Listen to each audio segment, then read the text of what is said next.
Hello, VOD viewers. Hopefully that didn't get cut off. Today, we're doing the free coaching, as per usual.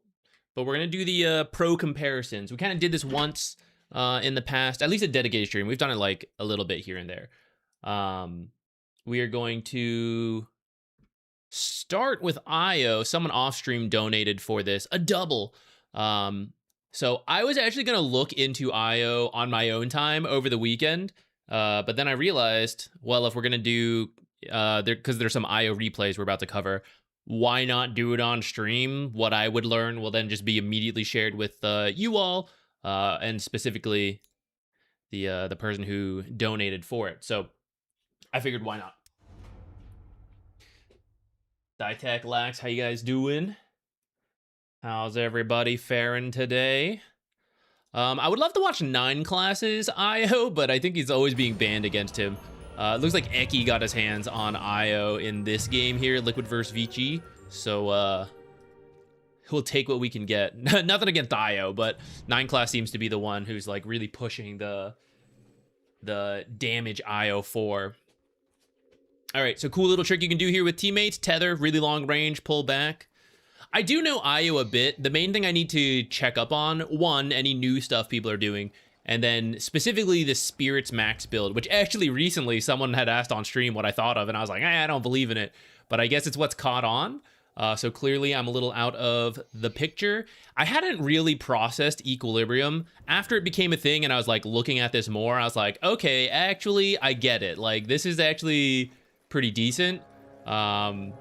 And I was thinking of trying IO myself, which is why I was going to look into some IO stuff. Ah, shit, I should have done the IO Pro. IO Pro timestamp. We'll adjust that later. I'll add it, like, do a minute sooner on it.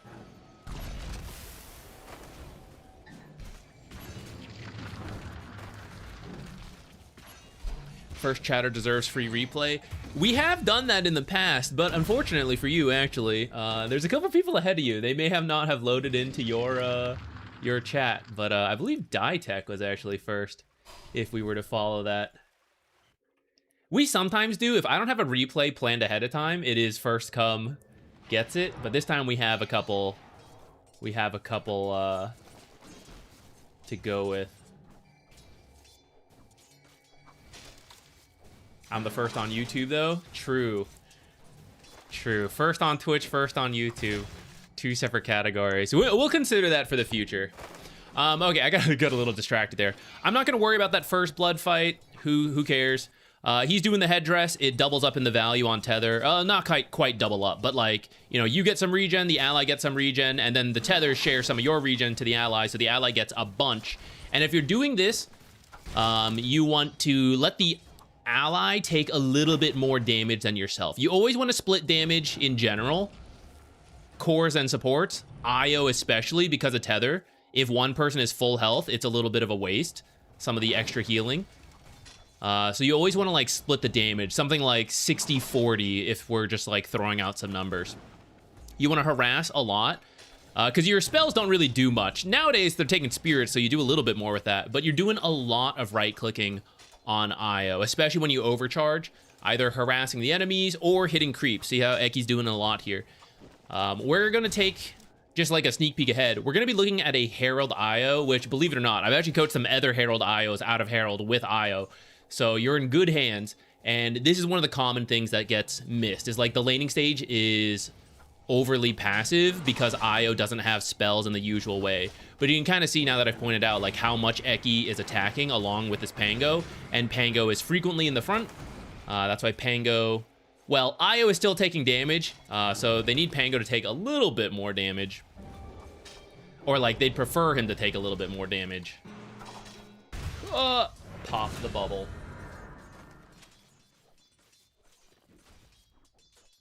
No, this one is not a Herald replay. This is Eki. Oh, I forgot to have this up. My bad.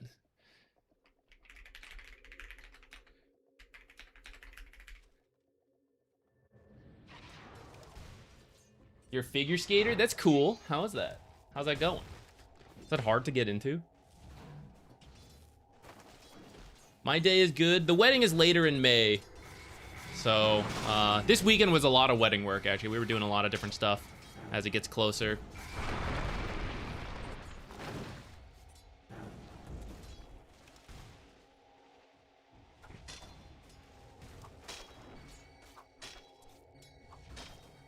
We're gonna speed up a little bit. IO, you can double dip on stuff like this, block and pull, and then still tether over to what's needed. Notice his right clicks.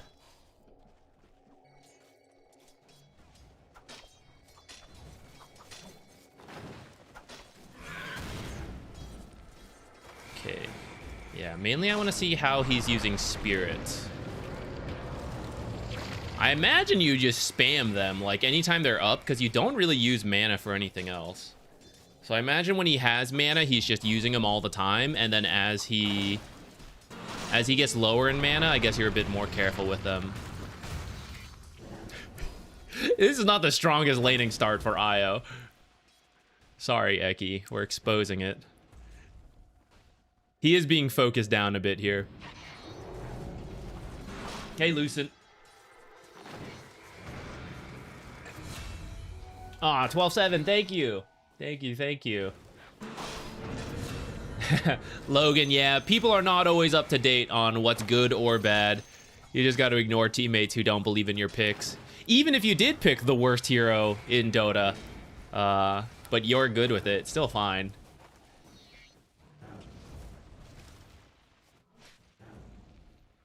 Okay, let's speed through and see if there's any, like, nifty new tricks. Oh no, the haste rune. Wonder if we can get a clip of him double stacking. I haven't tried playing Io with a double stacking on the new layout of camps. Not that I think it's that different. You just expand the spirits and try to hit both at the right time. Trying for the shrine. Nothing too fancy. I guess the main thing I wanted to highlight was the right clicking. Those spirits did do a lot of damage, I gotta say. Bam, bam, bam, bam. 50 hero damage. Does it show... Can we see, like, what percentage of damage he's at? Well, max, current damage amp, current heal amp. Oh, it does show, okay. So he has 4, 4.7, 4.8, okay. Does it show here? Oh, where is he? Do the values show here? No, it doesn't add the, like, extra info there. So we have to do the math. Impossible.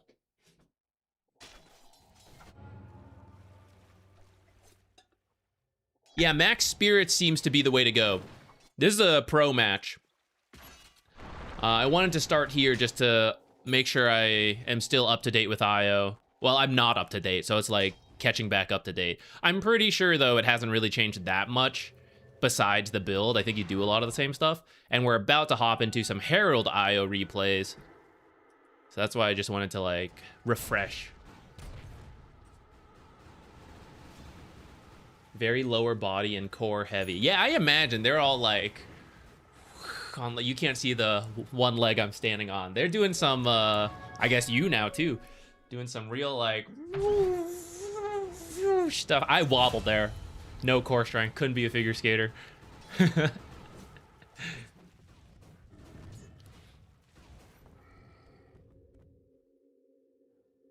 Headdress, soul ring. That seems fine to spam out the mana a little bit more. Okay, let's see relocates. Let's find like 1 or 2 relocates and then we'll move on. Okay, a lot of double camp farming. That's something I'm gonna see if we find, because I noticed, I took a quick glance at like the net worth charts, and the Herald IO player had relatively low net worth, which is not that surprising in Herald, but that's one of the tricks that someone could do to literally double their farming speed. Just make sure they're hitting both camps at once. Oh my god. I cannot believe he made it out of that. Let's look at that again. So he was down here farming. His team made a play, relocated up. This is the part in pubs that is very hard to force to happen. And it's just, you just wait to see if it works or not. Like, if you see a fight happening, you go. And if not, then you leave it. Are Tranquil's Boots of Bearing good on IO?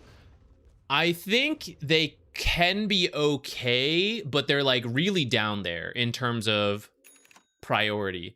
Holy Locket and Mech are really good because they've got the burst heal to make use of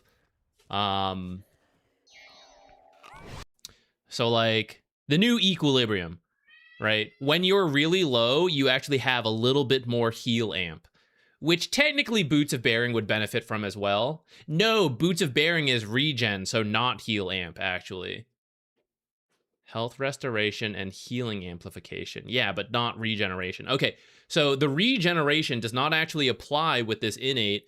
So I guess even more so what I was about to say, which is that as you get low, you pop Mech, pop Holy Locket, stuff like that, which is kind of what you always did, but now it'll just be that much better because of the innate. And then not just you, but your ally as well. So in a fight, Boots of Bearing might be more long-term regen, but usually in fights, there's like some key moment, you know? And when you are tethered to an ally and you Mech heal them, but then you Mech heal yourself to tether over that heal as well, it's a huge burst. So that's why burst heals tend to be a little better than slower regen. You still want some amount of slower regen, especially if you're doing like the Soul Ring, but Io kind of gets some just from like overcharge. So I think that's why you don't usually see Boots of Bearing. Also, the movement speed doesn't really mean much to him because he still copies over his I gotta double check. It's been a little bit. I believe he just copies the move speed of his ally, which technically, I guess, as you activate drums, they're faster as well, but like you yourself do not actually need boots. Can I see this? When Io restores health, tether breaks. It actually doesn't. Oh, there we go. Io's movement speed matches the tethered unit, so you can often get away without boots. Okay, I wasn't sure if that was still in there. Pasita, thank you. Okay, it's gonna be a little bit because I actually have to get through. There's one donated before off stream that I have to get through that we're about to be in. They actually did a double, so we're gonna take a look at like 2 of their games pretty quick. Well, not pretty quick, but I gotta do theirs first, and then I'll do yours. I'm gonna copy and paste this, though sometimes we have lost the stuff. I will copy your message. I posted my questions in the Discord since there isn't really enough space in the super chat box. Okay, perfect. Perfect. If I'm not here, I'll watch the VOD. Awesome, yeah. It'll be timestamped so you can find it easily. Okay, I think we've kind of seen some like IO basics. It's not too different from what I had in mind. Maybe some of this is different. In the past, you would really like stick with your teammates a lot more.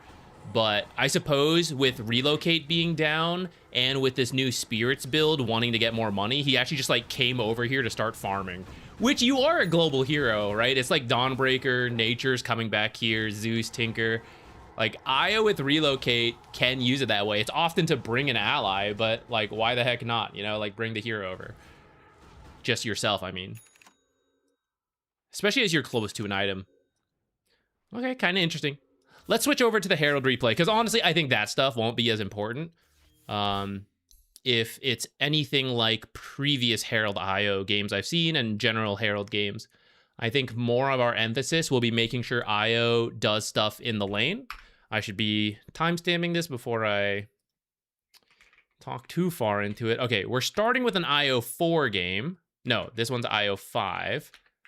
And I think the other one is a 4 game. Okay, Io 5 Herald. So what I expect, if you just watch through the pro stuff and maybe you didn't, you're jumping here, whatever. Usually from the previous Herald games I've seen, this is actually now Guardian. I've besmirched his good name.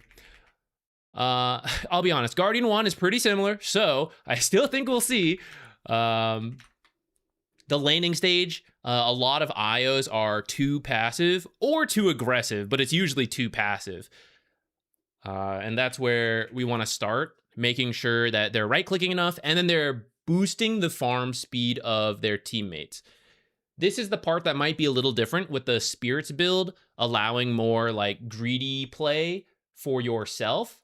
But typically the IO mindset, like in the past, the IO mindset is I amplify the teammate I am tethered to, right? Because I give healing and I have the attack speed boost. So when I spend all my time with the carry and we end up under-leveled together, the carry is actually still stronger than what they would usually be because of me. And the reason it's okay to be tethered to your ally so much is because if you are under-leveled and under-farmed the usual way that other supports are, like let's say Silencer. If Silencer is super poor and super weak, he stands further back in the fight and he uses his spell. And it's not like, it sucks to be, you know, weak, but he can still do stuff. IO to do stuff must be in the fight. I mean, you can try to be further back with the tether range, but to some degree, you have to be in the fight to do anything. And so if you are too poor, too underleveled, you will just die. And then your carry will also then lose that benefit. So that's why, in general, it's okay to absorb more farm and XP from nearby allies that you're sticking to. But while doing that, you still want to be as efficient as possible. Stack things for them while you're nearby. You know, give them vision of the next camp so they can immediately go over. You want to, like, minimize how much you are absorbing without also then giving back to them to some degree. So those are the common mistakes for IO that we will kind of look for here, along with I was saying in the lane just being like too passive. I'm actually going to sit down.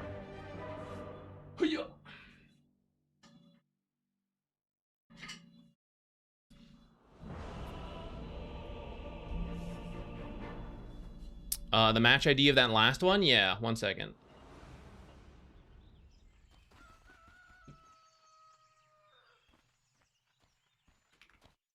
Here you go, Lex.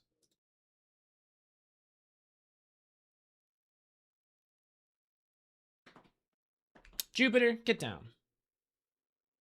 Don't scratch that. Yeah, get over here. Come be on camera. Come here, come here. Okay. IO, these items are fine as long as we're buying tangos later. Get down there, punk ass.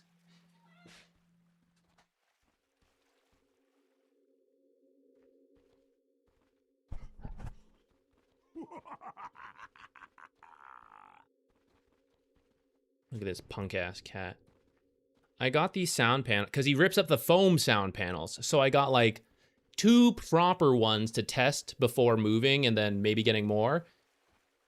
They aren't falling apart yet, but they're essentially like covered in a fabric, and he is that fabric. They're also, I got these, they're 2 inches thick. He wants to stand on top of them because I have a bookshelf nearby he sits on and he can reach it. So he wants to go on top of there. He's also been like hanging on, like rock climbing up them, and I have to like run over and grab him and pull him off. Okay. So you actually started with spirits. I think that's okay, but I would probably do tether. Let's see. Okay, hold on. We have to talk through this already. Okay. As much as possible, be in the lane as soon as it starts. I'll be very blunt here. Herald and Guardian, yourself included, right? This whole rank will mess up the lane a lot. And to climb out of here, what you want to focus on is like, I'm just going to minimize as many mistakes as possible. I will try to do some good things, but honestly, just minimizing mistakes is step 1. So to do this, be in the lane as soon as it starts, as much as possible.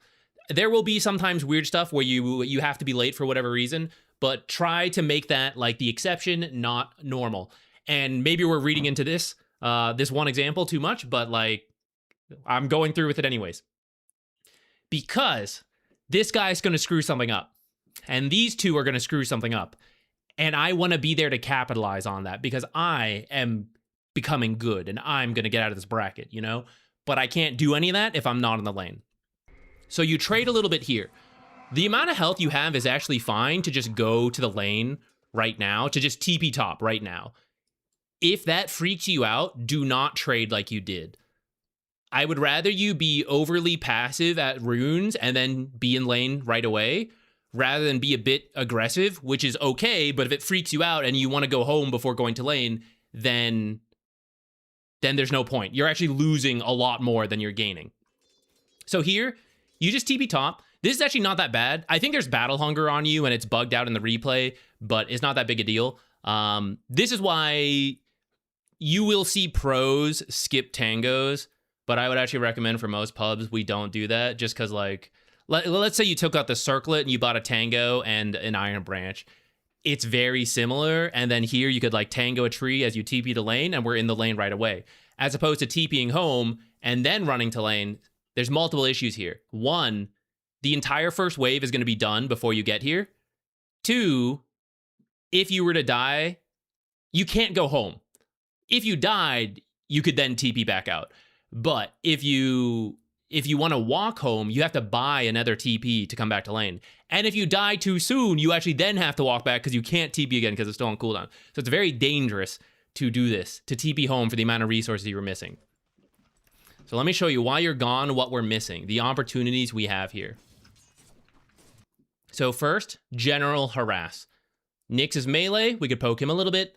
Razor, he's going to hit us back, but that's kind of okay, right? So we're in lane right now. If you TP'd here, you're a little low. I think you were like half health. And if you had tangos to start, we're tangoing. The tower has bonus regen, 1 extra regen. So we'll stay under the tower as much as possible as we poke and prod. You have your sentry already. So if Nyx is here, at the last second I want to block this camp, I will just run out, drop the sentry in, and then back in. You also have tether, or you could have tether, so you could be here and then like tether over if you had that. Okay, so PL does some, he attempts creep aggro and he walks 5 miles extra. So he is soon, if he keeps doing this, he's going to be out of range of last hits at some point. You will be here. See this one? We hit this already. We start hitting this, and that's going to keep the lane here. Even without doing any pulls, we're going to hit this. I'm low right now. You might be scared, but I'm just sitting here under the tower. I see this get below 50. I walk up and I hit this once. I wait for the deny, and I go for it. And I beat Razor there because he was a little late.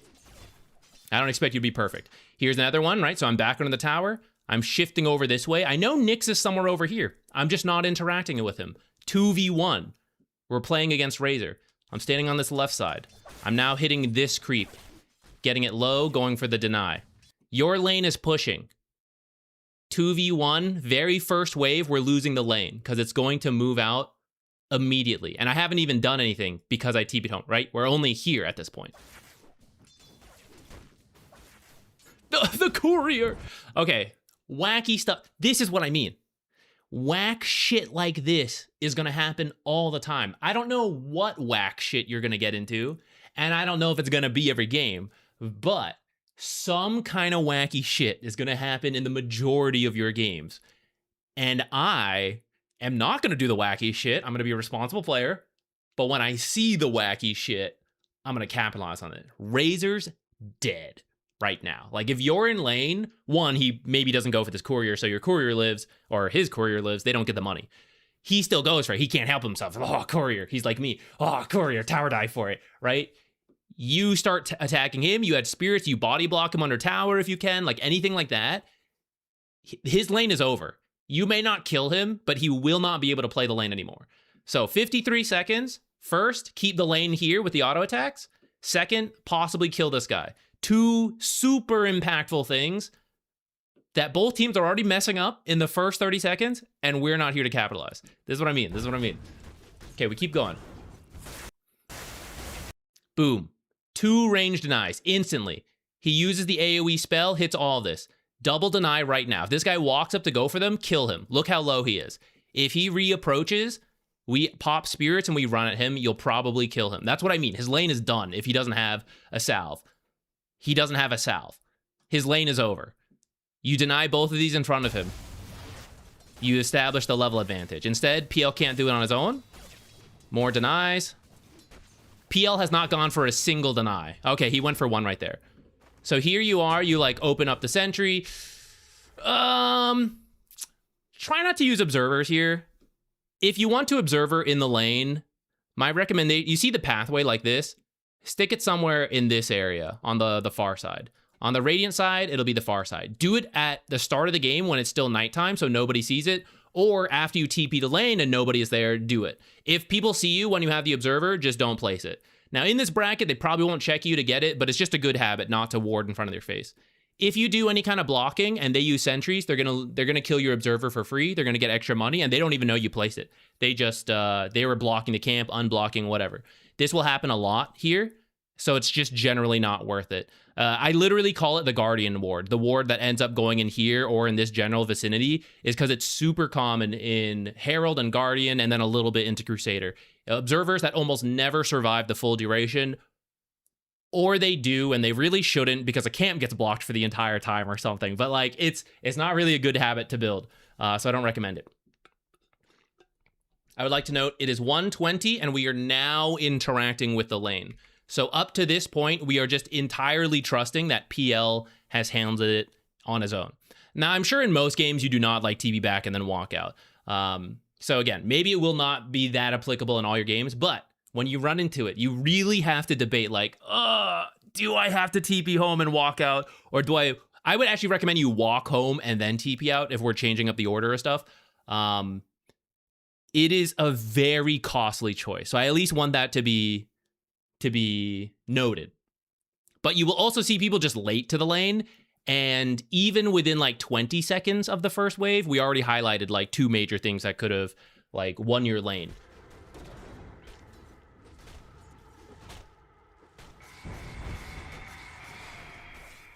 Okay, we are now weak because spirits are down. Actually, they're back up because you had such a long duration.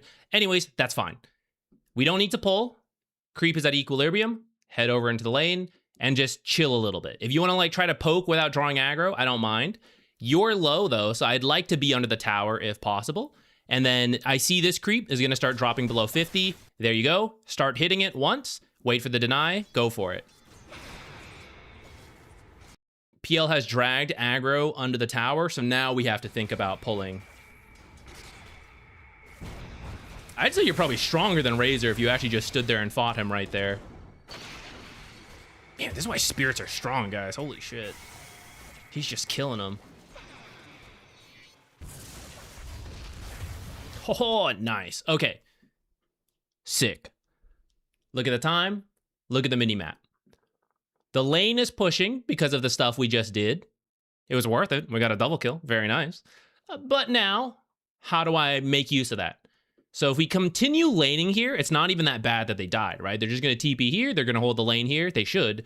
And then we're kind of low. It's kind of scary. They might kill us in return, and then the advantage we got is gone. So I want to be laning back here until I can spend my money, heal back up, and I don't want the lane to be here the entire time.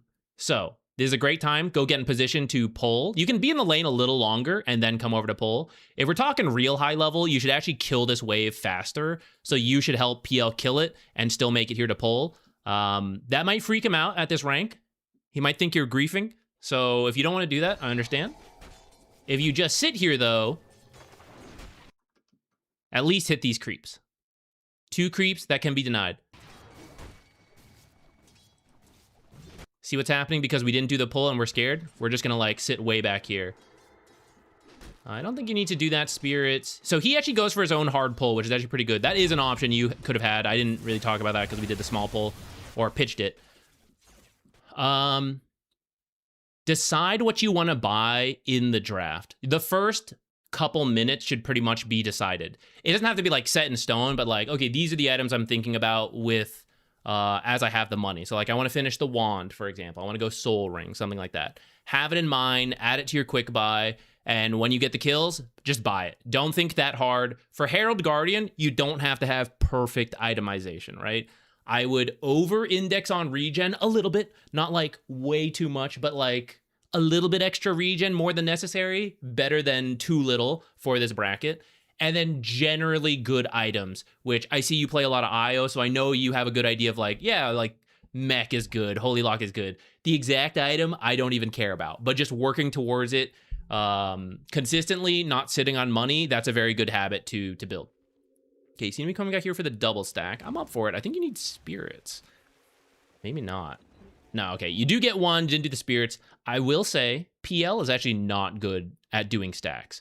You might be, so actually maybe that's a stack for us later. But if I had the choice, I would actually stack this camp if you could. This will be more useful to you right now than these camps. But that's getting a little deeper into the weeds than I think we really need to right now. Found the one here that'll take you to Immortal. You've got 4 in a row. Well, who's the hero? Not to rain on the parade, but to help you in the process. Don't let it get to your head too much. That's what leads to the downfall. I'm glad you found some success though, but like, you know, keep focused, keep the grind up, you know.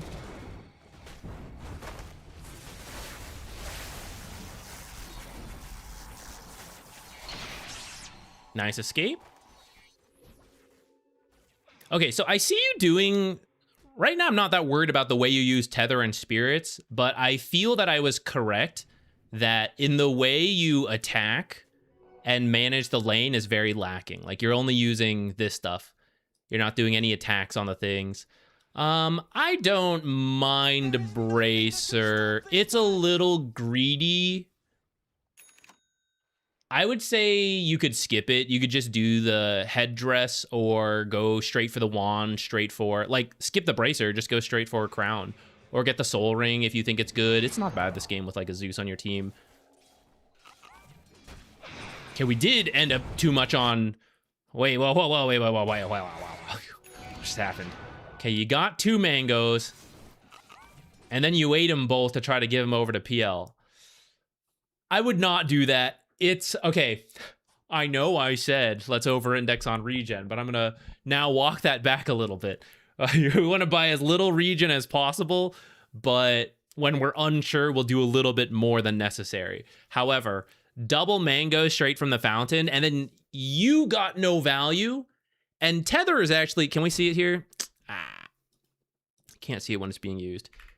Tether level 1 is only 60% transfer value. So you were supposed to get 160% value on mangoes when you eat it and share it to your carry.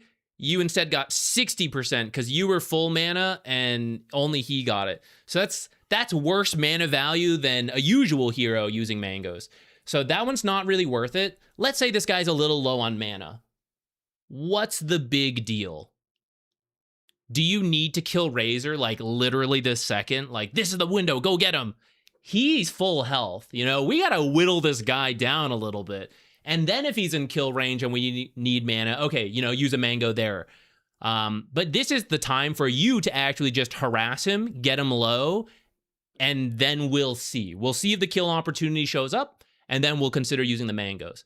But you didn't really need to use them right here. It's gonna have a lot of reduced value. Okay, so we do a little trading. And once this trade ends, I want to look at this stuff. Split focus there a little bit. I feel like that started on Razor. You switched over to the Nyx, you start on Razor. In general, prioritize the offlaner or the enemy core. They are the ones who are supposed to sit in the lane and get CS. If Nyx is low, it's like, whatever, I'll walk home. I don't care. If we're talking high-level Dota, I'll creep drag.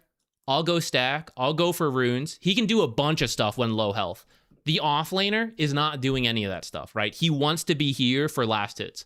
So harassing the offlaner will generally have more benefit to you. And especially in this bracket, this guy will not do the proper, like, I'll wait, I'll creep drag, right? He's gonna keep bashing his head in the lane no matter how little health he has, and then you'll kill him again. So if your carry is focusing the offlaner especially, do that. Okay, nice, there we go. We're doing some hitting of our own creeps. I feel like that's some of the first I've seen. Maybe there was a couple others earlier that I missed. By the way, if you want to use spirits this much, which I'm open to, it seems to be the new thing, consider the Soul Ring, I would say. Headdress Soul Ring would give you... I don't know how... maybe I missed it. I don't know how you knew this observer is there, but sick. Soul Ring will give you more mana to spam out, and then you could have skipped the Clarities and Mangoes and just bought like an extra set of Tangos or a Salve to cover the Soul Ring cost until you have a little bit more natural regen. Okay, but now let me pitch a question to you, and the answer is actually yes, even though it should be no because of the bracket. You found the observer here. So realistically, there should not be a nether observer anywhere here that you are now putting this sentry down. There really shouldn't be. In this bracket, there might be. There might actually be multiple observers right next to each other. But I don't really recommend it. Like, if you find one, you should just assume in the immediate vicinity there is nothing. Unless you see something that's like, he shouldn't have been able to hit me, I'm gonna go for it. But don't blindly assume, like, I think there's gonna be like 3 up here. Unless you've been checking their items, and maybe I've missed it because we were kind of like jumping around and stuff. If you check their items and you're like, Nick's had 3 observers and now he has no observers, so I think he placed them all up here, then we can do it. But typically, there should not be this many observers, and so when you successfully find one, you don't have to use more sentries for others.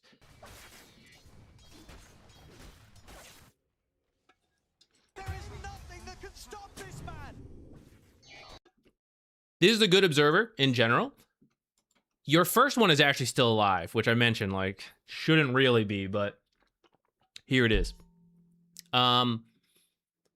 You can hold this a little longer. I don't mind this because this only has like a minute left. There is some overlap. It feels a little bad, but now that, you know, if we're moving away, then I may not come back top for a while. And so this will cover me for the next 6 minutes instead of like a minute and a half. I got to come back up here. However, you just came back to lane. So that means I can actually place my observer later and avoid some of this overlap. So I'd recommend that. But actually, you were already over here placing this, which again, I said is like, yeah, I'm up for it. Keep an eye in the time. 6-minute power runes. This is a great play to make. Walk over here, see what the rune is, help secure it. Zeus, very much a rune-dependent hero. I'll tell you what. I mentioned this sentry. You didn't really need to place it because you already found one up here. So as you come over here, mid laners, they tend to place their observer at the very start of the game. And then they're supposed to buy another and place it. And that is around this window. You never know in pub games like how soon the guy does it, but it should be around now that a second observer is going down. So you can come here for the rune, drop a sentry, look for the ward. You might just remove it immediately and get the money, take away his vision. It'll help you with the rune. If you're too scared to do it, that's fine. But I'm just pitching like you could have done it. And IO can have a little bit more comfort to it because you can always like tether away. Like I've seen you do it, right?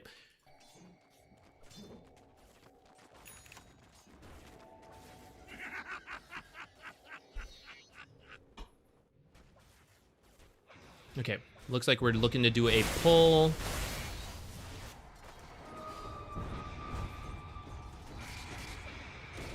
This is where we're going too deep. He does not need the kill, but he's really in it. All right, so this is where we let our teammates make mistakes, but we try to reduce ours. And this is the hard part about Dota. At this point, if we can kill him right now, that's great. He's at the edge of the tower. All right, to me, the window is now gone. I don't really want to chase beyond this. You guys are actually pushing up. Because of what he did, actually, you could deny everything and make it come back if you really wanted to. But you could push up, and then the lane is here. And if he walks up to last hit, it's going to be around here. And you can potentially consider trying to kill him at that point, which is the same level of difficulty as it is right now, except that you have creep, so it's actually easier. You would not chase like this far. And especially once this guy launches Q, like the kill attempt's done, he should leave. Now, we can't control PL, but I can control myself. So when you see all this, and you can process like, I think it's not a kill, I'm done. Look how much farm there is here. Look how many denies there are here. This is why you don't actually need to kill Razor, because like this is what we're winning from the trade. So now we just sit here and do this. You back up out of the tower, you hit this. He might, Zach, what if he gets angry and pings me? Do we want to feed with him? Or do we want to do the right thing while being pinged and then just mute him? Right? It's a little bit up to you on the exact situations, but improving at Dota is building good habits, not avoiding teammates yelling at you. So you could do it in the short term, like, well, I think he's going to like break his items or we're not going to win this game. If you want to adapt for that one game, I wouldn't say it's wrong. But if you do that every single game, you're just building bad habits and you're going to get stuck here. Which, as part of your original message, was like, I want to get out of Herald and this like low Guardian, right? I want to get out of this bracket properly. It's building the good habits. It's cutting out the mistakes, most of all. And this is one such, right? This is the classic Herald Guardian overextension, and that's something you want to be aware of. I don't actually need to kill heroes. I need to get decent trades. Not even need to, I want to.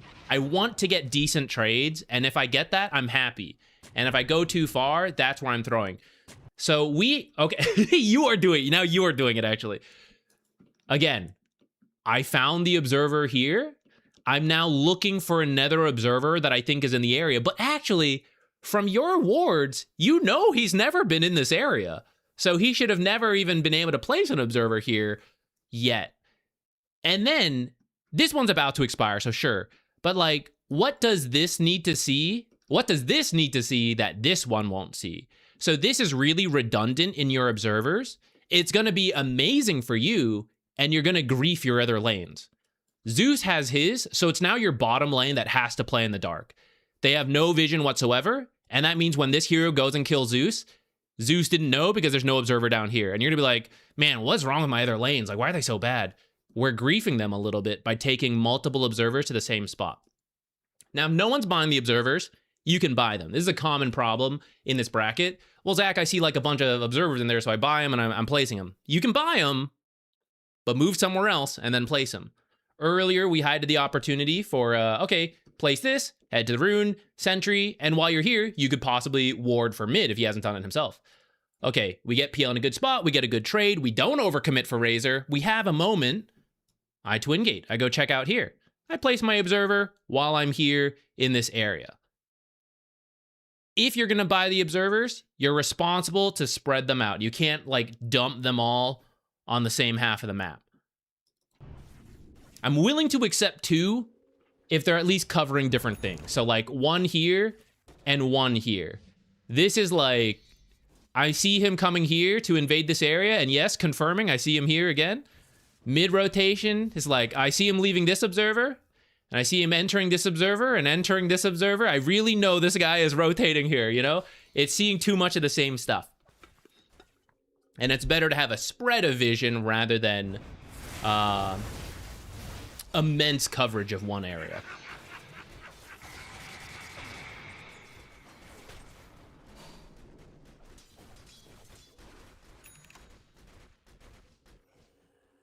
Because PL is not the best stack farmer, I would say just like rotate to this lane and help them get kills. So let's say you've won your top lane, which actually you have, right? So now let's make sure we are winning another lane. Mid is extremely close. Bottom is some weird ass Axe Lion lane. This one's kind of close as well. Honestly, ours is still a bit close, but the fact that Razor's below us is already good. We've won one lane, but can we win another, right? That's something we should always ask ourselves. I don't mind being back here to farm up like level 5 or something potentially. But I'm gonna like start pitching that idea. We're gonna look for opportunities where can I be helping multiple lanes? This is helping the PL even further. And I'd say that amount of stacks, let's say he was someone who could do stacks a little better. That's good. Any more than that is getting a little bit too much. Perfect. I really feel you are winning your lane here, right? We've killed Razor multiple times. We've highlighted some stuff you can do better, but in this lane, I'm feeling pretty good. Now, what have we done to help other lanes? Let's get to that, right? He is dead 26 seconds. PL will be fine on his own. He's got 2 observers to look for him, right? So he should be very safe. Let's see, what can I do to help mid lane? What can I do to help off lane? Power runes are always great. That could be a good reason. Like, it's 9:15, so the timing's a little weird here, but let's say it's like 9:40. We kill the guy. Okay, I'll walk with you, Zeus. Like, we'll get the rune, and while I'm here, I will evaluate whether I want to go back up here or keep walking, go down here. Because it's 9:15, it's not really time for runes. The ward's already happened. Well, okay, maybe I twin gate over. I don't hate teleports away, but to make sure we can always help our carry, it's generally better to walk away so you can then teleport back. I see you buying more mangoes. Mangoes are instant mana, but they are less cost efficient than clarities. As you are entering the period where we are going to start walking around on the map, that is the time to use clarities. The more mangoes you buy, which we're up to 4 now, it is very expensive. And Io is actually not even a hero that really needs to buy mangoes. It's because you're using spirits a lot, which is kind of the new age tech, so I'm open to it. But actually, just build a soul ring then. Like, rather than rush this holy locket, if you want to adapt to your own playstyle, which is that I am using spirits nonstop, I'm playing very aggressive, get a soul ring and buy tangos if you need more regen. Tangos are more cost efficient than mangoes. But also, if you are just careful with how you use the soul ring, you get bonus healing from equilibrium. You have like overcharge, which heals you a little bit. You have this bracer, which gives you some HP regen. You can buy a headdress early and then go back for the holy locket, right? You can buy items that will build into your other items later that give you more HP regen to then let you use the soul ring. And that's permanent value rather than burning through it all with like mangoes and consumables. Yeah, soul ring also gives mana over. So like if we use soul ring right now, it would share it to Zeus. It's very good for that if you have a teammate who needs mana. So here's Nyx actually helping in nether lane. Oh god, look, that rune's still there.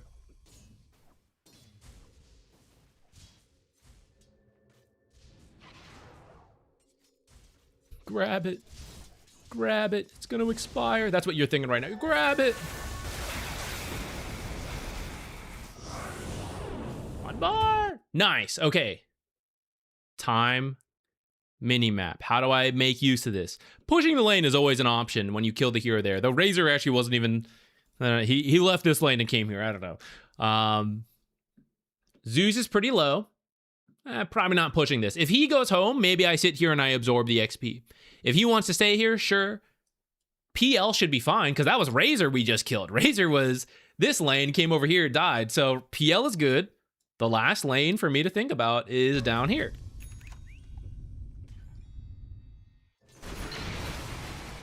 Okay, we end up TPing back top. We kill Nyx again. I'm going to say, sure. Okay. Really winning this lane, but are we helping this lane? You actually just need to farm these at this point. PL cannot do these stacks. You should ask yourself this before you stack. It's a good habit to stack, but like, can my team actually do stacks? PL is not a very good stack clearer. So that's kind of effort that is not... Every time you walk here to stack, it could be you walking to another lane. Every time you choose to stack these, instead of stacking this could help you with the pulls immediately. This is a payoff that only happens when someone clears it. It may never get farmed, and you may never get any benefit if this guy does not actually do it. So be careful about overstacking as IO. It's actually a good habit, but you have to adjust to the game. And this is a game where I don't think you should be stacking this much for a PL.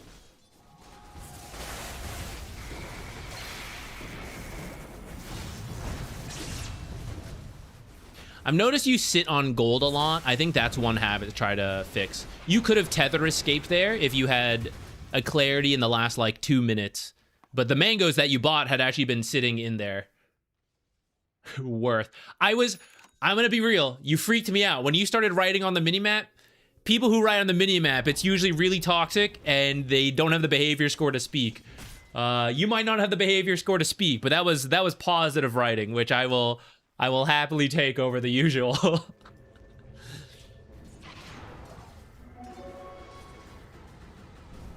Okay, we TP here. Now we're doing... Okay.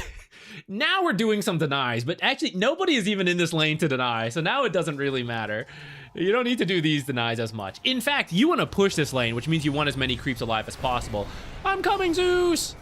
I will save you! Damn. Nice try. I see that relocate out, tether in. Leave me alone!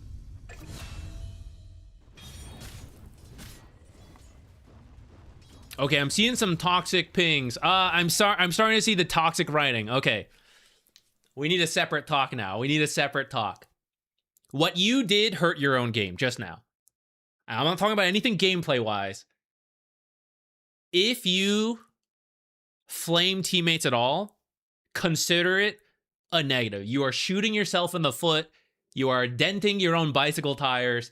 Nobody will ever play better when you start yelling at them. So if you want to win, it is in your own direct benefit. No matter how bad you think the teammates are, you are making it worse by flaming. Not even talking about that. Flaming is bad. I don't approve of it or whatever. But like purely strategic, you are breaking items right now. You are feeding down mid. Like it is the equivalent. You are lowering all of their interest in winning. Like no one will feel more motivated to play better. No one will listen to any of your calls going forward. They just don't like you anymore. They're not happy about the game. Like it's not going to improve anything. It will kind of seal the deal 13 minutes in that you're going to start losing. And that's like, well, why did I do that to myself? You know, like I feel like I'm stuck in this bracket and I keep throwing games by yelling at teammates. Like that's what's happening. Just to put it like bluntly, like how I think of this stuff. If you think about it in real life, like anytime you've had to like work in group projects or I don't know what your workplace is, like manager, whatever, toxic people, you have never put in more effort for them. You're like, oh man, that guy called me a dipshit. I'm gonna make sure the project report is like extra good this time. No one does that, right? You half-ass it completely because you're not happy. That's what's gonna happen here. These guys are gonna start mentally checking out of the game. By the way, these are the guys you have yet to help out. We are now here, but we highlighted like 5 different opportunities to consider coming to help this lane. So I'm just gonna put this out there, right? We also had a chance to improve their games, and then maybe they could have improved my game in return.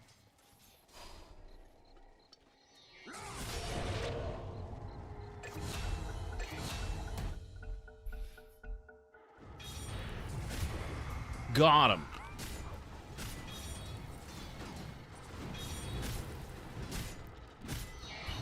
Now, we were watching Eki do this. He had relocate, and then he would just do some farming outside. We should hit the tower. We're getting to it now. You should hit the tower more than farm those creeps. It's more important.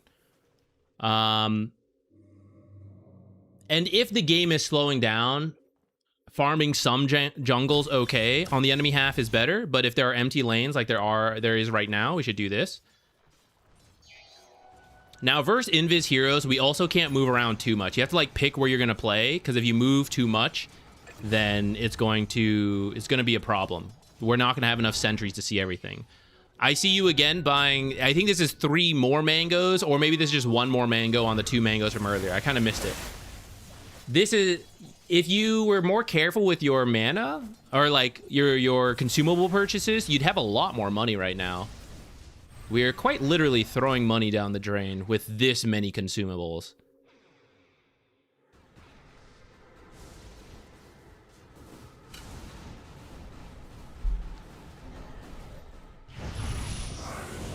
This farming is the kind that's not as good because it's too near like the carry, but I'm not gonna worry about like one instance. I'm just like throwing it out. If we see it happen again, we'll bring it up more. Okay, we got the Nyx.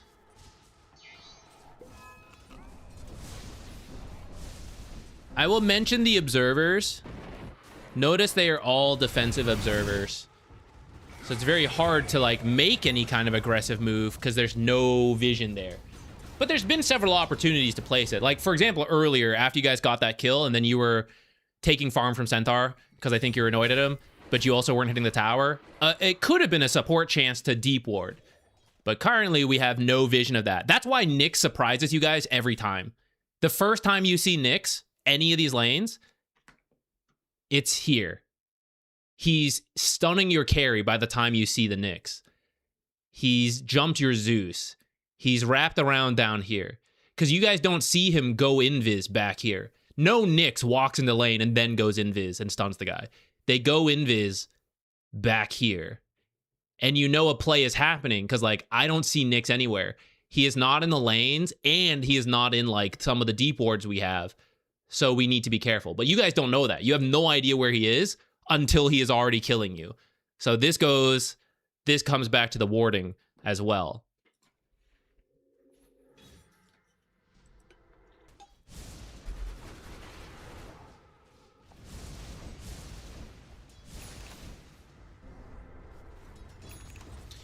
We may jump to the other one.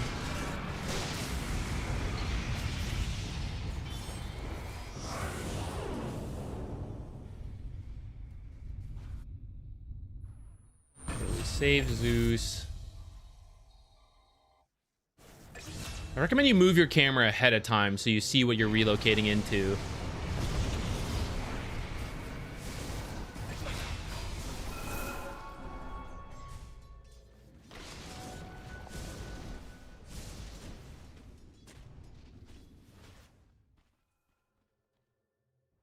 Don't break tether. I was trying to figure out what that was. I think Zeus can break tether there, actually. In fact, if you wanted to get away, I think you should break tether.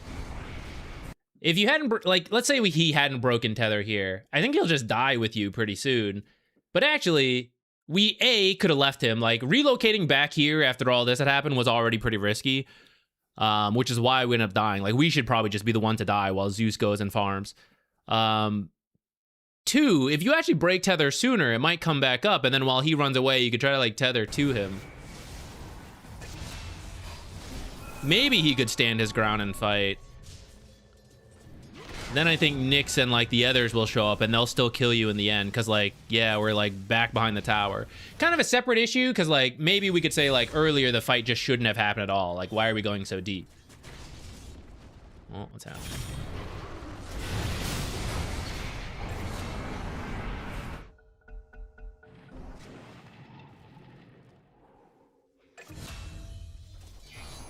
Okay, let's push this lane. We skipped some a little bit. Kind of walking home again, but that should be time farming and pushing lanes. There's very little pushing happening, and that includes us. We defend towers, but we don't push towers. So we are slowing down losing, but we are not working towards winning.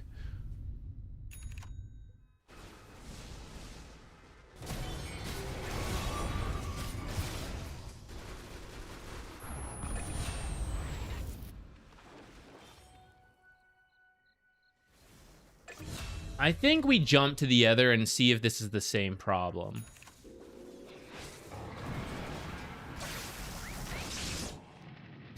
Okay, that one does push the lane, actually.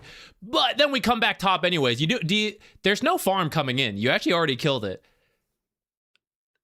This play you made is very good to now play somewhere else. You don't have to go top because you just killed the creep wave. You're not needed top for a minute. But then you TP top, and now you're not going to do anything for a minute up here. So we've just kind of, like, defeated our own move. It doesn't quite make sense. This is, once again, this is, like, really not giving you any time to react to anything. This is why, like, all of you keep getting surprised. These are way too far back. And also this one's up here. So we're, like, third. If you're like, Zach, I feel too scared to push. That's because there's no vision over here. They're all over here. All right, let's look at the other game. I think we've actually already highlighted like 5 different major things that are a problem. I'm just going to re-verify that they happen in this game as well. I'm confident the warding will happen. If warding is a problem in one game, it's a problem in every game. If the being late to lane is the part that may have been like the one-off, and we'll take a quick look at that.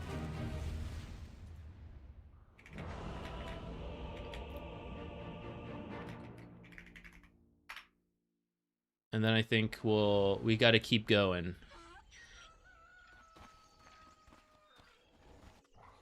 Okay, same starting items. I would recommend tangos. I think this is kind of like too high level to be doing. No offense, but the pros are going to be extremely careful about how much damage they take and buy like the tangos instantly. I think for most brackets, like even up to like Immortal, I don't think you really need to do this. Skipping regen is like is literally a pro level strat that will backfire. It's not like it's always good to do. It will backfire. And we saw it backfire last time. I see you not spending the money this time, right? So it's like we're doing a strategy that will hurt us without getting the full benefits. Like you don't need the 3 extra damage to outlast hit the guy who's not at the creep, or the fact that we don't hit the creeps. We didn't even need the 3 damage, you know? So like let's just get the tangos.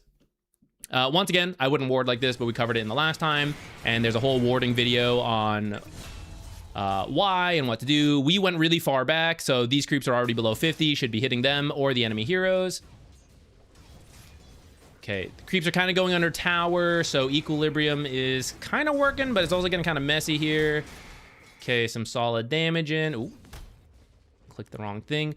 There's a setting for mini-map protection, by the way. Where is it?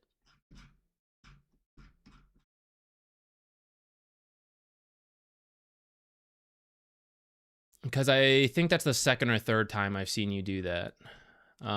Here. Minimap misclick protection time. So if your mouse accidentally goes over the minimap, you can't click on it for 0.2 seconds. This can be annoying. If you make this too high, it will take too long to click on the minimap. So find like the middle ground for you, but it could help you not misclick as much. Or don't use edge panning. This is one reason I recommend camera grip. It'll keep your mouse in the center where it's more important, and it'll help prevent misclicks. But if you prefer edge panning, you know, it's like, you know, whatever works for you. We backed up really far, out of range of... Okay, actually, I'll play through it slowly because this is important. All right, so you zoned him is partial value. The remaining value is here, is to deny this before he can run up. And while he sees you denying it and panics and runs up, then you start hitting him again. And then this isn't low enough to last hit, so he's like indecisive what to do, and you get a lot of damage in.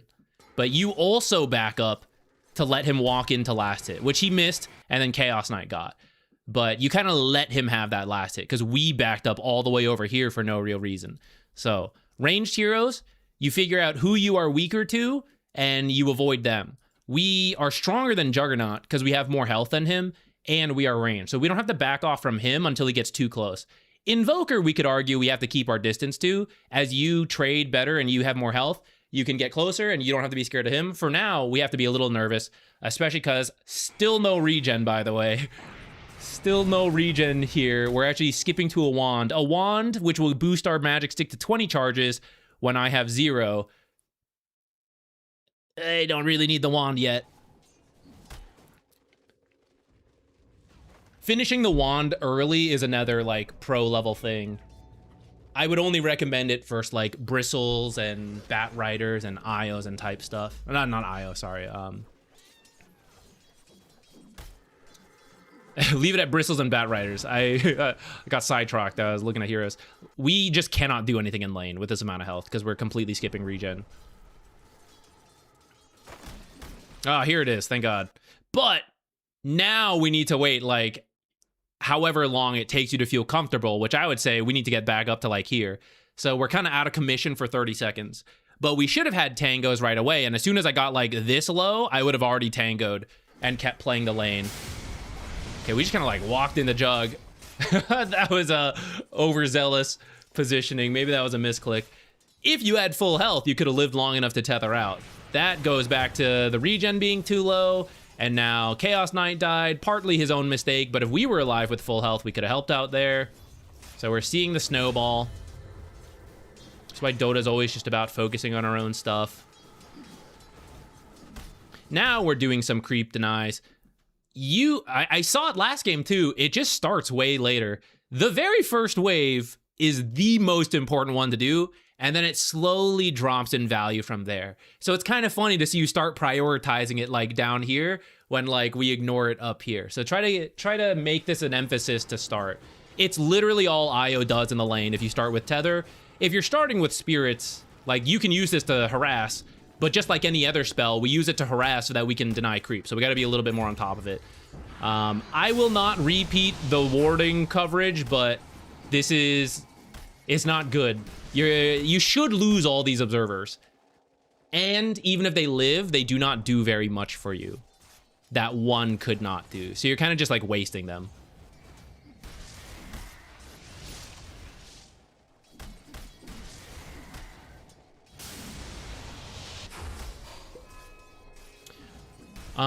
Okay, I will add one bonus tip here. And then we may... I feel like we've already given a lot to focus on. IO Io either does the same thing as his core really well, like we lock in together and we do the same thing, boosted with supercharge, or we do two separate things because I can always tether back to my core and get us back to doing one supercharged thing. But I look for opportunities to do two different things when I'm not needed. So right here, Chaos Knight is fine on his own. The lane is by our tower. We're pretty healthy. Nothing's going on. This is a time when Chaos Knight is fine. We don't need to supercharge waiting for last hits.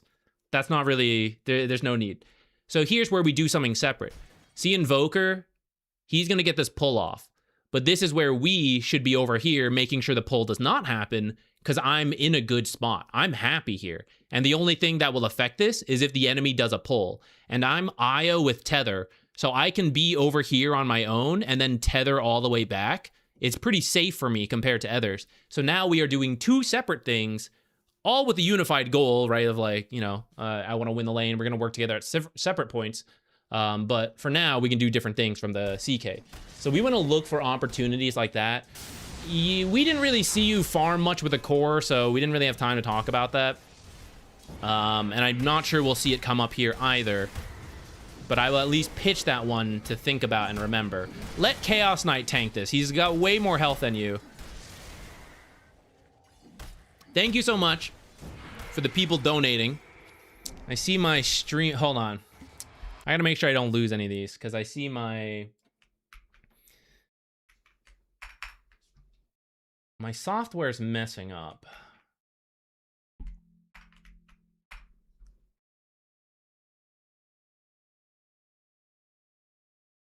Thank you for the donations, guys. I will get to the games. They're added to the queue. I'll make sure we don't lose them. OBS is being a little funny here and not tracking them properly. I'm gonna have to look into this later. It's been acting up again. I'm gonna have to, like, I don't know, re-update and everything. I'll redo it all.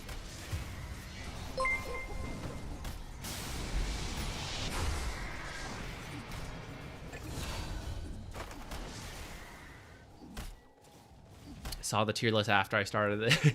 Don't even the like D tier whatever heroes. Honestly, if you learn them well in pubs, it's fine. You can make them work.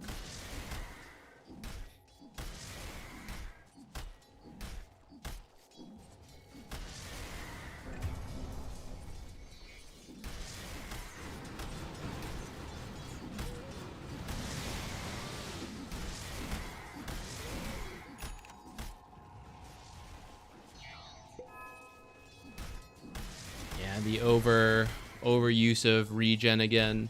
It's because you non-stop use spirits. If you cut your spirit usage, you'd be able to skip some of these consumables. Now you may be like, but Zach, I'm winning because I'm using spirits. That is kind of true. But there are spirits like this one right here, specifically. Why did we need to spirit this? Why couldn't I just auto-attack this? Especially when I have no mana. This is my one spirit I have left to fight if they fight us. But I'm going to use it on creeps that can't fight me. If you want to speed up your farm and you have the mana, we can do that. But now we are low on mana, so you have to be picky about how you use your spells. You have no charges, right? I'm going to ignore the fact that you have more mana on the way in the Mangoes and Clarities. We're talking about how to limit spell usage so we don't have to buy all those as much, right? This is one you just auto-attack and you save your money. You're farming faster to then throw the money away, which doesn't make sense. So you might as well farm a little slower, but actually save the money for more useful things. Claritying while having to stay in the lane is likely to get your clarity canceled. So when you have time, like when you're doing the stacks, that would be the time to clarity. And you have the mangoes since you did buy them. If you need the mana in the lane, you will mango. Like, notice you're too scared to trade and harass. We're tethered, but we're not doing anything because I'm too scared that my clarity will get canceled. but I want to be attacking there generally.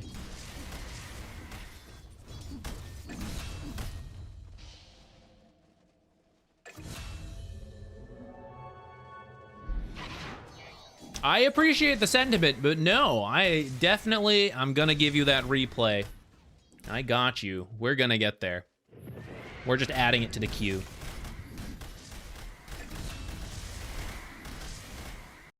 As far as I'm concerned, you have bought 1 observer and broken 3. There's like the amount for the overlap. Just to paint the severity of it. To paint the severity of it so that we remember this. Just hold it. Every time you get an observer, it does not need to be placed instantly. Just hang on to it till we get a chance to put it in the right spot. That doesn't mean hold on to like 5. As you get to 3, you should feel pressure to place them even in subpar locations. But sitting on 1 observer is absolutely fine. 2 can be okay, depending on what's happening. And then as you get to 3, this is another spirits. Like, why did we have the spirits here? Why did you just make your life harder? Oh no, CK's dead. It'd be dangerous to walk up into the enemy heroes are here. Good thing the creep wave is right here. Boom, spirits. Now you're gonna shove out. Now you're gonna be up here. So these are the kind of spells you want to avoid using. This is just sit here and wait for the auto attack. Get the last hit.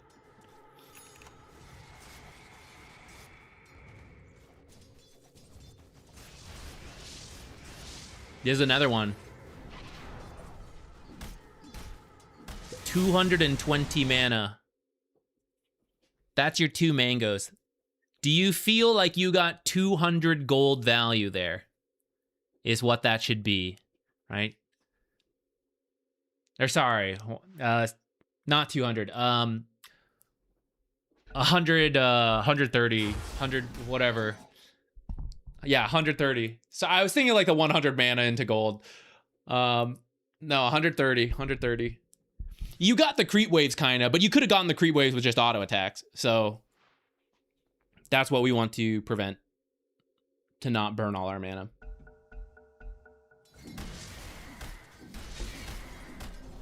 All right. I think we will move on. To recap, we talked about being in the lane right away. Talked about right-clicking a lot more creeps and enemies. Don't skip the tango. It's too much of a pro strat. Figure out what items you want to buy so that as you get money, you buy them right away and you don't sit on the money too long. Be a lot more careful. The new build is to use spirits a lot more, but there is still a limit to that. And if you overuse spells, just like any hero, you will end up not getting very much out of it.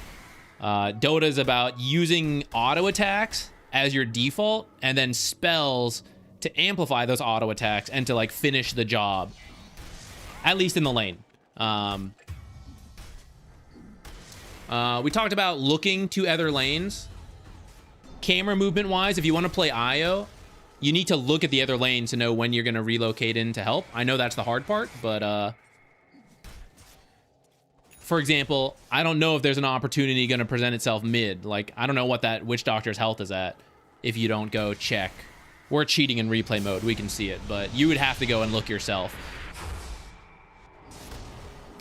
Against Invoker, by the way, Soul Ring is a very good item. What else? We talked about observers. Clumping them up too much. And then this game, it seems okay, but we mentioned the flaming in the last game. Honestly, if I were to give you a priority, the flaming is holding you back more than anything else.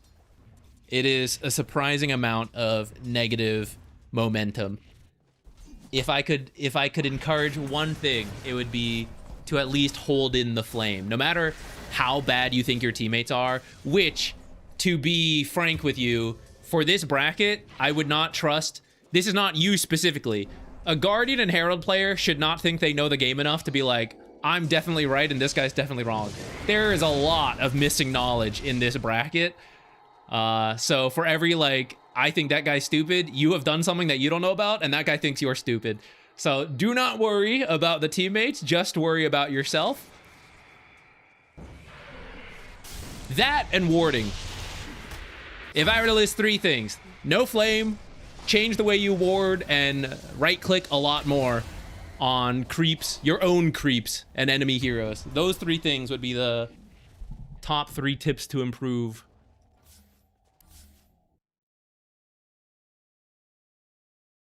Is IO a better 4 or 5? You can do both. IO 5 has been more common in the past. IO 4 is catching on a lot right now with the new Spirits build. And I kind of agree. I was an IO hater for a long time, but I like IO. I don't like dealing with the pub frustration. However, his win rate has been above 50 for quite a while, and it's not like a 0.5% pick rate. It's a very solid pick rate, and it is all above 50%. It is not, it's too much to be Smurfs just carrying it up. So IO is actually feasible in pubs despite the headache of trying to get people to do things. Are the submissions open or paid games right now? We have a couple paid games to get through. I think 3, starting with this one. And then it will be open, unless someone else has donated by that point. It may take us longer than usual, though, because we are trying to compare to the pros a little bit. So what should we do? Should we look at... Hold on. It would make more sense for me to read your questions. Let me do the timestamp so we can capture all this. Faceless 1, also Guardian. Oh, wait. Will it, though? It might be the pro one. Well, whatever. We'll do the timestamp, and if I have to change it, we'll see. Okay, so let me read your questions, and then we'll decide if we should look at a like high-level game first or go to your game first and then find a high-level game to show like something we figured out you need to work on. Let's see, where did you put this? Replays here. Okay. I was quite proud about this game, but I always feel like I can do better on Void. I had a few questions mostly based on the early game and mid game. 1, how should I view trading in lane? Whenever I find myself trying to trade, I end up losing most times. Okay, that's a great question. We can look at that. And then I feel like I'm constantly getting out-farmed on Faceless Void and constantly not that high net worth. But when I watch pros play Void, they're constantly super farmed. It often feels like I'm getting a bit carried by my team until I secure late game. I guess my question is, how much do I maximize the mix of farming and fighting with Chrono? I feel like I need to be fighting with Chrono and end up running around without much purpose. Okay, excellent questions. The first one is just good for everybody, and the second one is a bit more Faceless specific. For now, I would definitely say... So Faceless does farm slow compared to other carries. So if you're struggling a little bit, totally understandable. And I know the pros will be kind of like high farm, but there's some, it's not so easy to just like directly compare. I know you're aware of that, but don't feel too guilty if you're like, I'm not matching them. Chronosphere in the early game, when it's up, try to find a kill. And it doesn't have to be a good kill. It doesn't have to be several heroes. I found a Crystal Maiden. Kill the Crystal Maiden. And then move on with your way. And then just go back to farming. Simple on and off switch. As the game goes later, then you want to be a little bit more careful with it. We'll see if we get to that. Let's hop into this first. I was debating if we would watch a pro match first or this. I want to see how you are trading first, and then I think we'll go like look at a pro level thing to see how they are doing it. And maybe we can also align that with the farming question. Maybe we can find both here before we show you.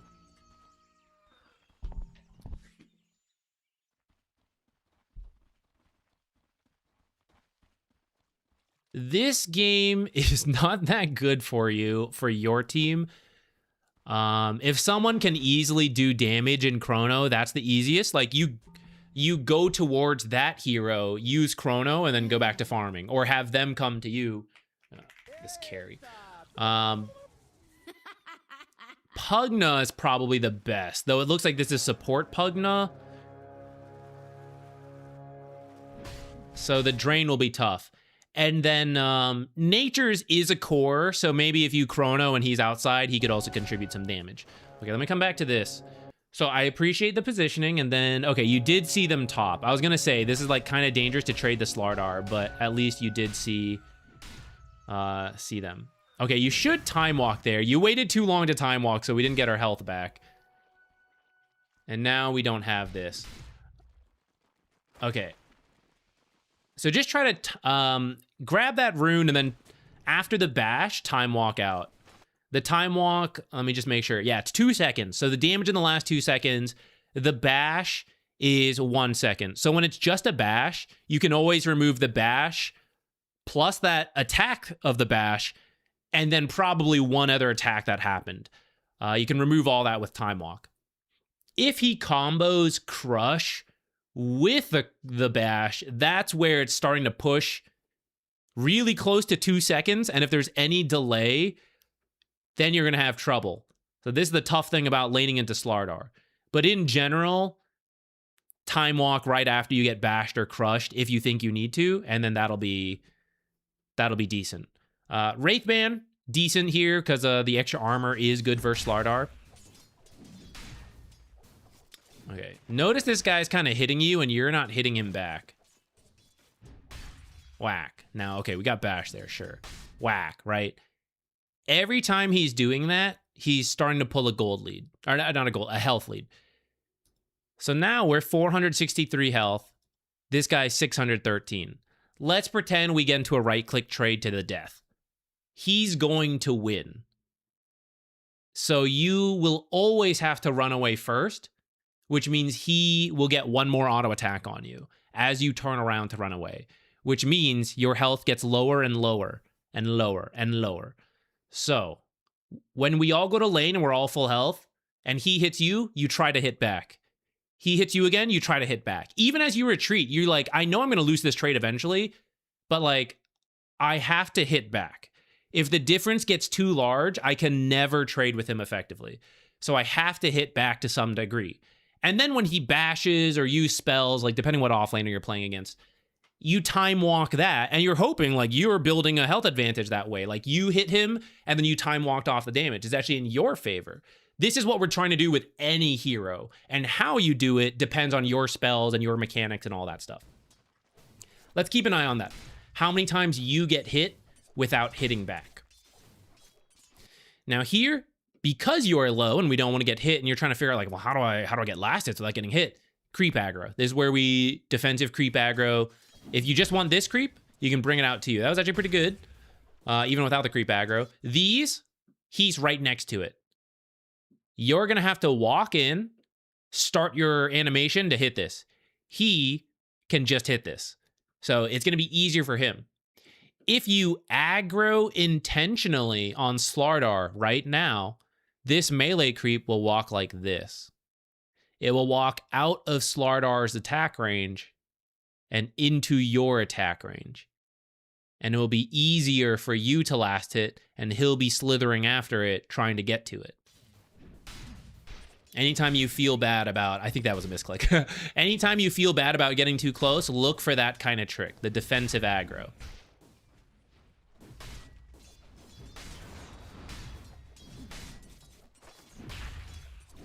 Time walk that. Full mana, why not?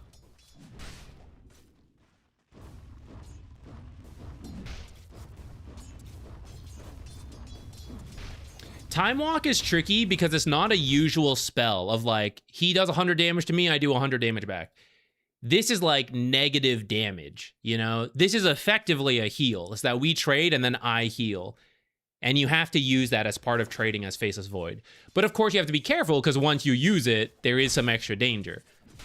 But typically in the early, like the level ones, as long as you're not like time walking in or something, as long as you're time walking back and staying in a safe spot near your tower, you can typically use it to just counter a spell or a bash in this case.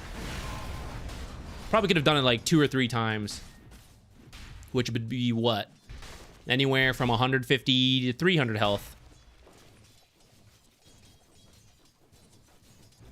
I'm not going to worry about missing the exact last hits, but of course that will impact your money. You are also a gold hoarder, I see. It is 225. The courier takes about 30 seconds to walk from fountain to the lane. A little more. Let's say 40 seconds. In this case, it could have made it to you, gone home, and then begun the journey back already. So typically, spend your 600 gold, have the next 200 planned at max. Because if you, whatever extra money you have, you get 2 bounties, you go to lane, time has started to tick, about 200 gold if you want to wait a little bit and get a last hit and then call it. Or if you just want to buy instantly with the bounty runes and then spend the money after. Like, depending on the item you're planning. But buy that, ship it out, be done. In this case, it would have been the Wraith Band recipe for you. You bought it and then sat on it to get an extra 200 gold. But it could have already been delivered to you at that point. And that Wraith Band would reduce the damage Slardar has done to you and help you get a little bit more last hit.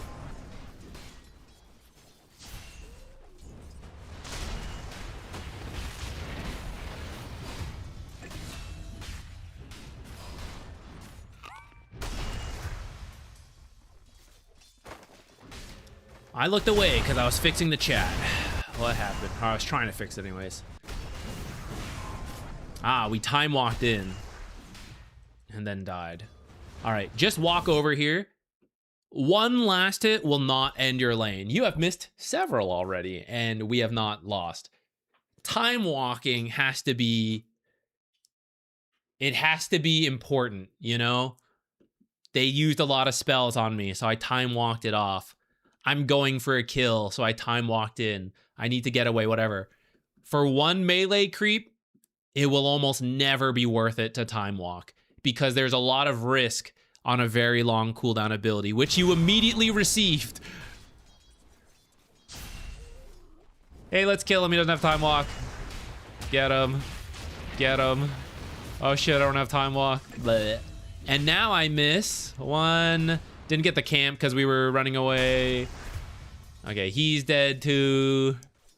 Okay, we TP back. We didn't actually miss that much in the end. It looks like 3 creeps plus the hard camp, which is a lot more than 1 creep, right? So don't time walk for... I'm going to say a melee creep is pretty much never worth it to time walk for. A banner and a range creep are debatable, but you should probably be walking in, getting them, and then time walking the damage you took while going for it off by time walking back to safety.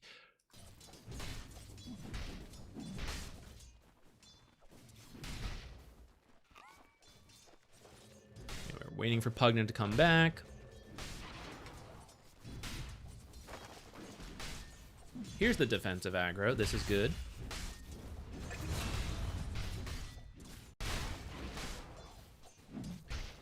Okay. Not hero specific, but when it comes to trading in the lane, always keep track of the amount of creeps. And the more creeps you have, the more inclined you are to trade.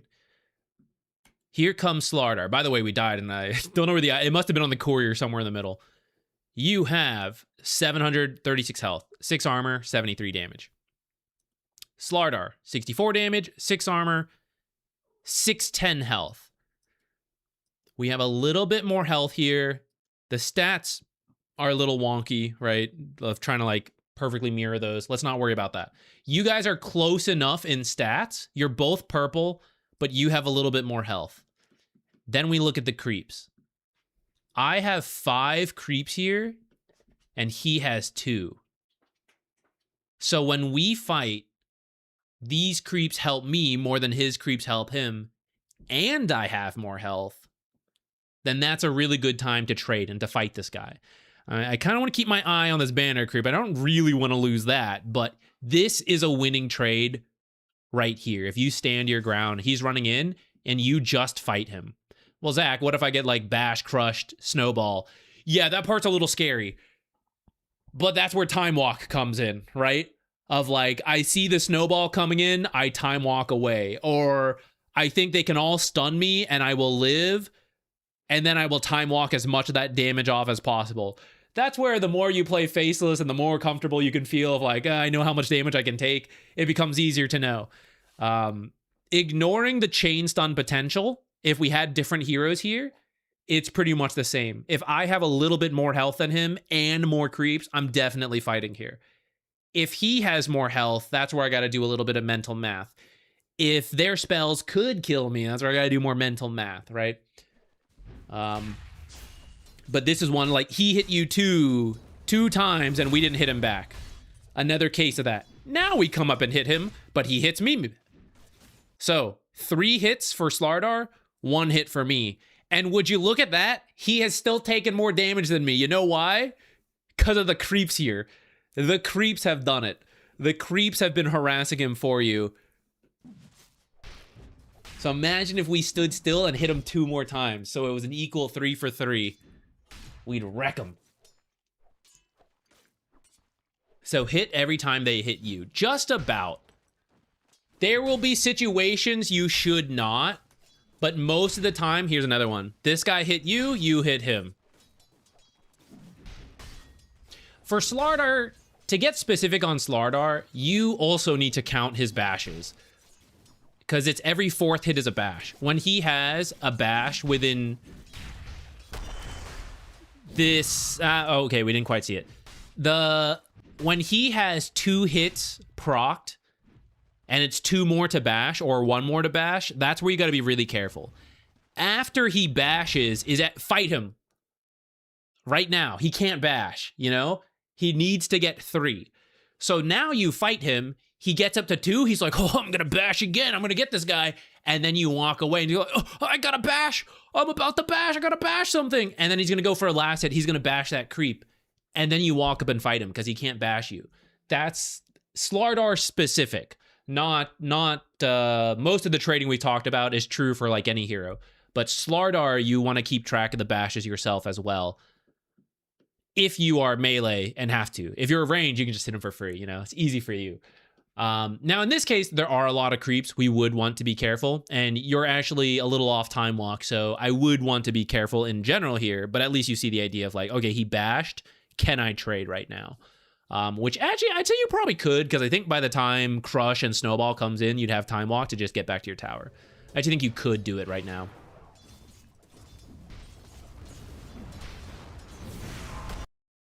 All right. You need a double kill here. You need to be the one to get 2 kills right here for this to break even. Because that's how much money is right here. You have to be the one getting the double kill. If one of them gets it, you have lost money. So that's another thing as a carry. Going back to your question of like weighing how am I getting so much farm and whatever. We got to weigh these choices. Do I fight? Do I farm? This is a lot of farm. Right here, right by the safety of my tower. And I'm fighting. And I did not get the double kill. Now, actually, you made it back. We only missed, like, 2 creeps, so it wasn't the end of the world. Okay, here we go. That's what I thought. That's what I thought. Yeah. And now we've missed the creeps. But we didn't get the double kill, so we end up just losing money there. I won't say always do it, but if you had to default to something every time, default to the easy last hits. Oh my god, I'm about to have an aneurysm, guys. What the fuck is this? Why are there so many sentries here? And an observer and another sentry. I'm about to freaking lose it. These guys just played against the IO from the last game, and they're fucking looking for the observers. They're like, I know there's 3 in this lane. I know there are, and they're all right here. At least the IO split his up. Oh my god. Okay. We're back.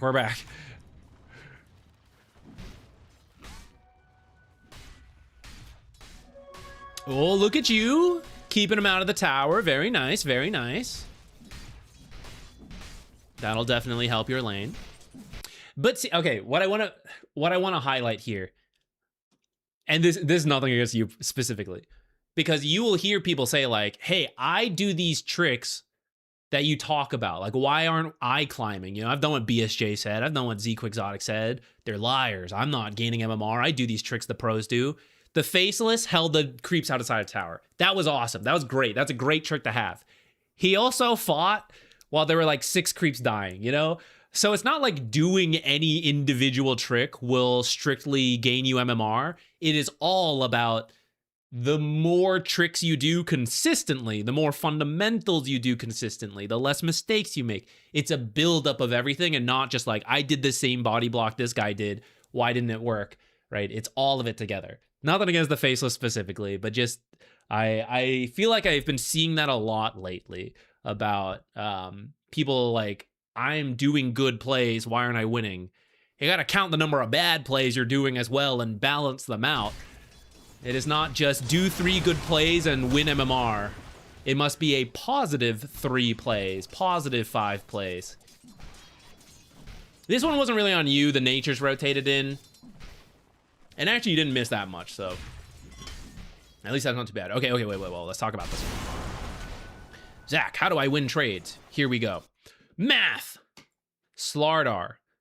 400 health. This is where you got to be a little careful because offlaners tend to buy items that tank them up sooner than carries who are often going for farming items, which take a longer time to build up to get value out of. So this is where like he may have less health percentage wise, but he might actually have more health as a strength hero with like items. It depends. But in this case, he doesn't. He has 400 health, 6 armor. You have 9 armor, 1 from the tower, I believe. Although maybe it's the Wraithman. 9 armor. You actually have more damage than him now, 88. And you have nearly 600 health. You have 8 stick charges. He has 0. So then you have an extra burst of health on that. How many creeps do we have? 5 melee, 2 ranged. 3 melee, 1 ranged. Everything is kind of going in my favor right now. Like, what am I missing? I have 1 extra level. I don't know where the supports are. That scares me a little. But this is kind of my get out of jail free card, right? As long as I'm holding this and not using this too willy-nilly, if a support does surprise me, I'm probably okay. So when Slardar walks in like this, it's like, what are you doing here, man? How dare you walk in here? But I'm a gentleman, so please, by all means, be on your way. Beat that guy! Whack him, you know? These are the things you want to look for. Those will be the trades that will win. And you don't need to, like, kill the guy. You just need to do, like, 50, 100 extra damage that he doesn't do to you. And every time you find an opportunity to do another 50, 100 damage, right, they all add up. When you get 3 of those, that guy's down to half health. Now you can commit for the kill. But first, you just got to find those 3 little opportunities, just a little bit extra damage. I got 1 more auto attack than this guy. 3 creeps hit him twice. That didn't hit me. All these little things are what will build up the lead, and then you're good to go.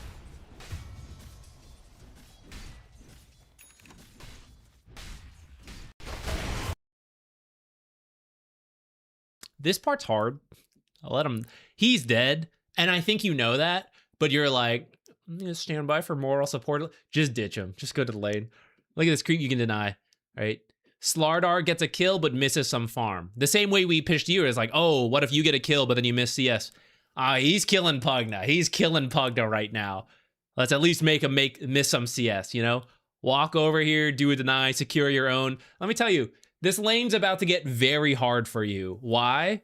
Because Pugna's dying. So whatever you can get here right now is what you're going to get while they're busy killing Pugna. And then their abilities are on cooldown. So even as they walk at you, they can't kill you. You'll time walk away. This is it. The sooner you can abandon Pugna, close your heart off. Let him die. Don't feel it. Don't feel the guilt. Cold calculating. Just walk over here and get your farm. It's very hard. It's very hard to do that. Not just in the lane, but at all parts of the game. To just like cut the losses. It is the hardest part. One of the hardest parts about playing Dota. Try to walk in a little sooner when you see this guy TPing in.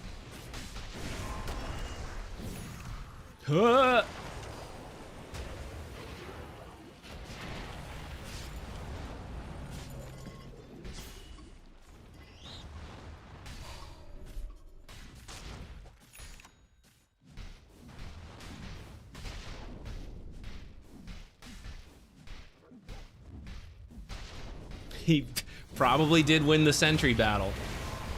Did you win the sentry battle though? When you're like, I brought 5 sentries, I'm beating your 1 sentry. Like, did you really win? Is that really a victory? I don't know. There's something in me that says that doesn't feel like a victory. Oh yeah, solo chrono, get this guy. Ah, damn, just a little bit. Just a little lacking on damage. Even though that one didn't work out, I want you to know that is perfectly fine. That is the type of chrono to go for. You thought you had it. You were literally 1 auto attack away. Unlucky on the bashes.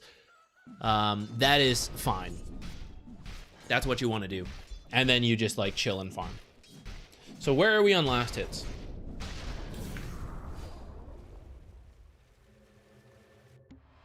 Honestly, not even that bad for the bracket. And we highlighted a couple instances where you can focus a little bit more on farm. This is going to buy your broadsword first, but you definitely want to buy the morbid mask first. So I would uncheck this one. Make sure you're getting this first.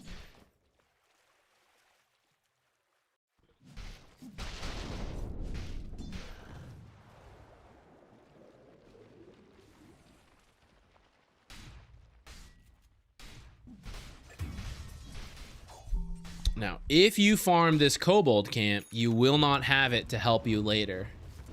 I'm glad you stopped, though. I think you stopped because of this coming in. Farm this stuff if possible, especially if you're already on the lower half. And then let's say he ended up pushing in the wave, so what you're doing is like fine. Let's say he was like holding it back for whatever reason, and then you farm this camp. This will just stay here forever, and you'll never get lane creeps. So you farm this stuff, and then at 117, make sure you're up here, you do your own pull. That'll cause the lane to come here momentarily. You farm it, it'll shove back out, and then you'll just come back here and repeat. When this is up, you'll like keep doing this. Help. I'm scared.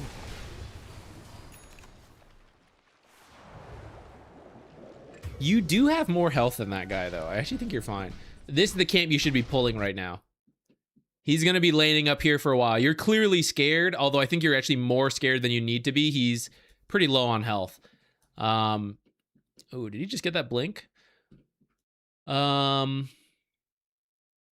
you're going to farm this, and then what? You know, you're going to walk up here. Let's see.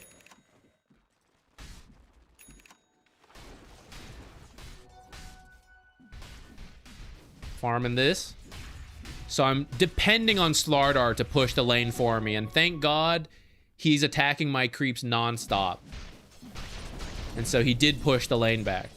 But he could have just stayed here. He could have just stayed there. He is looking for a kill with his blink, though.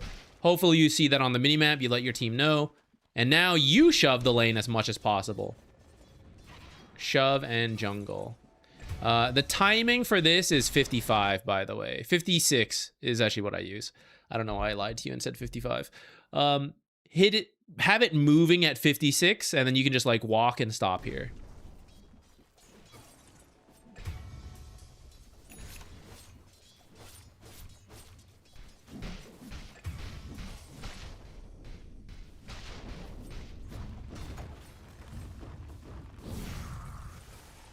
The ones that died to the tower were worth more than this small camp.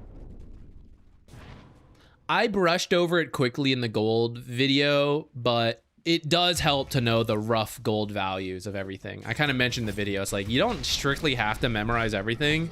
At the same time, if you do know the values roughly, like small camps are 60, then you can quickly estimate, like, did it make sense for me to finish a small camp and then like 3 melee creeps died in lane?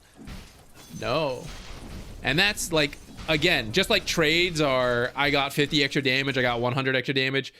Farming speed on the pros is getting like 50-ish gold a minute extra than like you probably. Like, what's your money right now? Where are we? 15 minutes in? Yeah, like 50 gold every minute would put you like pretty up here. Well, okay, maybe not like up here, like somewhere here with anti-mage, which would feel better for you.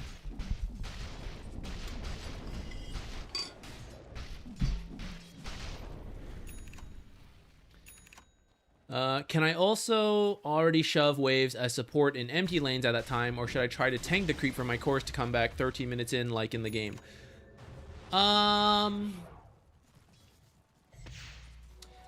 That's a tough one to say.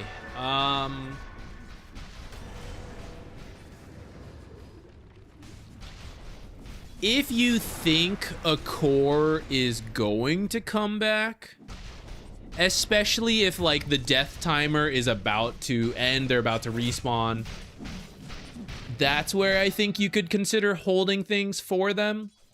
But maybe you don't want them to go there. Like maybe it's too dangerous. Then you should just shove it out and remove the temptation from them.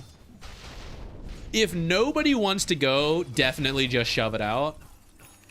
Well, maybe you can just hold it and farm. That could also be okay. If you feel you can do that, you can do that.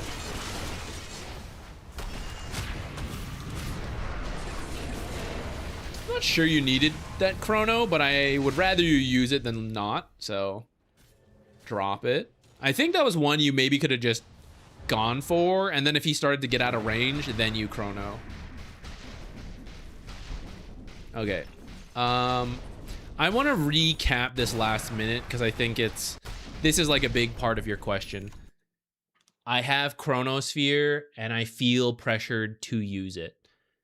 You do, so first, you need Mask of Madness to have like any significant damage in Chrono. Mask of Madness or Maelstrom, both is better. At least one is when the Chrono, like you'll actually do damage in it, like some amount of damage. If you have teammates that help, it becomes easier to chrono without it. But if you don't have those items, you have to have a teammate. There's very little chance you will kill someone on your own if they have more than like 300 health. Now they can have a little bit more and you can go for it. So wanting to look for a chrono with or without teammates when I have one of these is pretty good. Or like it's at least online. We don't strictly have to do it, but we can look for an opportunity for it. That's why here, I'm not sure on this one. Like, what is the opportunity I see here? I haven't seen anyone even show mid in a little bit. I saw two heroes take this, and I saw some heroes up here. So this TP here feels very strange to me. Now, if they were already pushing, like Sniper was hitting the tower right here. This tower's not even here, I just realized. So they're not here either. Maybe you guys are thinking about pushing mid. That could maybe be a thing. I'd probably want more heroes before that. But let's say the tower was up and they're pushing the tower. That's when you TPing in for like a chrono kind of makes a bit more sense. But I don't see them here right now, so there's no guarantee I will get what I'm looking for here. So this is where I would probably just stay bottom. I don't know why Natures has come over as well, but you could just stay and jungle this stuff, and then when this pushes in, you farm it here, and you just farm here safely while you look at the map for the TP when it makes more sense. So anyways, you ended up farming here, which, yeah, if you ended up here, this is what you would do. And eventually we got the chrono, and then the next thing I wanted to talk about was after this fight. So here's the chrono. Because this guy, you like faced time walked point blank on this guy. That's why I think you could go for it. Don't use Mask of Madness, because then you'll lose the chance to chrono. Just time dilation and attack. If he bashes and like runs away, after the bash is over, chrono him, then Mask of Madness, then walk in and then beat him to death. Just like a minor adjustment. Anyways, using it to kill him is 80% good. I'm just critiquing the last 20% that maybe we could have saved it with a lucky bash. Okay, we win the fight, whatever. Look at the midi map. I never left the screen. Perfect. Oops, my bad. We look at this screen. We just killed Slardar, Tusk, Pudge, if you can't see on the like tiny screen. So all that is up is Sniper, who is showing bottom, and Anti-Mage. I don't think I can be killed solo by Anti-Mage because we're only like 18 minutes in the game, right? That guy probably has his Battle Fury, if that. He will not solo kill me as long as I have some mana to time walk away. I'm probably good. So after a winning fight like that, what we're looking to do is push as many lanes forward, Get as much farm as possible, and that includes like scattering on the map. So who goes mid? Abaddon goes mid. 2 people TP bottom to go for sniper. 2 heroes who have no ability to cancel his teleport, unfortunately. No one's going top. 1 person went mid, and it's a support Abaddon, who can't even push that fast. So we're not really making use of the 3 kills we got. We're trying to get a 4th kill.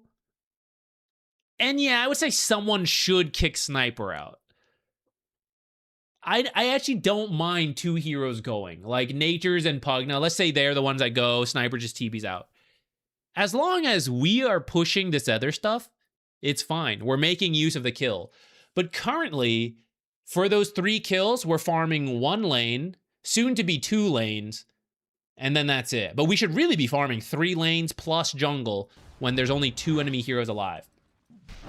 So you end up down here, you start farming this jungle, they're farming this lane, Nature's farming this jungle. So soon, where are you gonna go? To a lane that is already farmed. Where are the lane farmers gonna go? To the jungles that are already farmed. We're mega overlapped here. They're actually farming more efficiently than you. With the 2 remaining heroes, they're farming better than you guys, because Sniper was bottom and Anti-Mage was top. I can't control my teammates. But you as Faceless Void, after this fight, you want to be looking at the map and immediately identify areas that are like, okay, these are the areas I would like my team to farm. And yes, I can say I should go here, they should go there, whatever. But practically, where do they actually go? Okay, they're all going bottom. So I've identified these 3 other areas that could be good to utilize. Which one can I do? Like, what is the most impactful that is also safe for me? I don't want to like die right now, whatever, right? Find the right balance.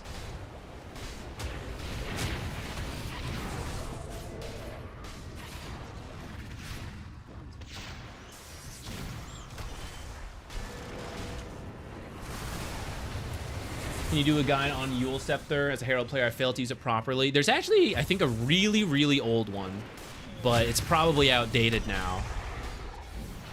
And it's probably a cringe video. I think it was one of the earliest things I made within the first year of being a content creator as a side hobby.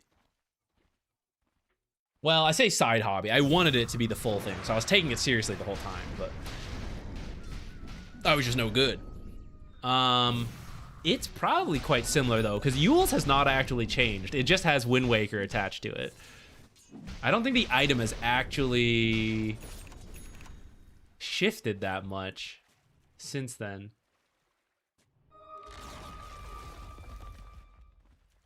This game looks so much more cooked than it felt. And it's probably the net worth, right?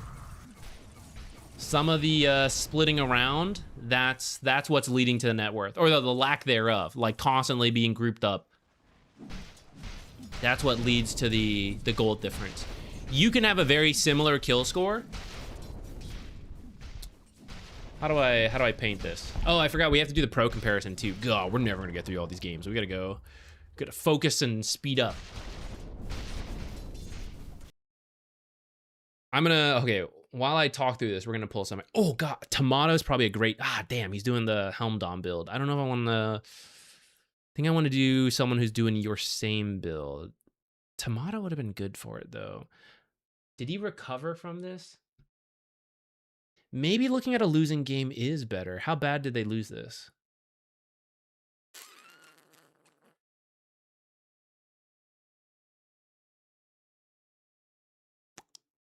Lone Druid, they probably lost the other lane. Okay, wait. We're gonna pull this one up and see. Let's see what we see.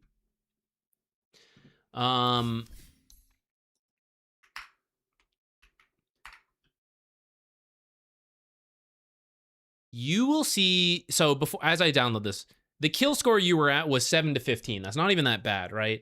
What really is making the difference is not some last hits in the lane. It's not some of this, some of that. It's the distribution of farm. When they are spread out farming well and we are not. That is what really changes gold leads. And you will see this if you know to look for it as you look at pro matches and replays. Pro matches, even as they lose heroes, let's say they lose like 3 heroes, that's bad. But the others scatter as much as possible. They push lanes, they force rotations, so they minimize the damage as much as possible. That's why it's hard to grow the gold lead for like the start of pro matches that aren't being like rolled. Like if it's equal teams and stuff. They're very good about distributing the farm. In pub games, it's a little random. Sometimes people randomly do this, and you'll notice like, oh man, we're winning these fights. I'm pulling like no gold lead. We are probably not capitalizing on it, and they're doing a good job on it. And other times you win one fight, and it's like, wow, the game's like done. What happened? They got way too timid off of one losing fight. Very clumped up. No one trying to like do sneaky stuff, get out there. So the other team has access to everything, and they're taking everything and not being punished it because the enemy team is like so scared, you know? That's when you will see the gold lead really shift around. And all it takes is one hero to move out to either cut down the gold lead if you're losing or to grow the gold lead, is if you can clearly identify where you're supposed to go and such. I wanted to look at Tomato because he's usually quite good at this. I feel like you look away from Tomato and then five minutes later he's like top net worth again. They ultimately lost this game, so I don't know if it will be the best example to look at. So let's just like speed through and see what happens. Wait, I should do the timestamp.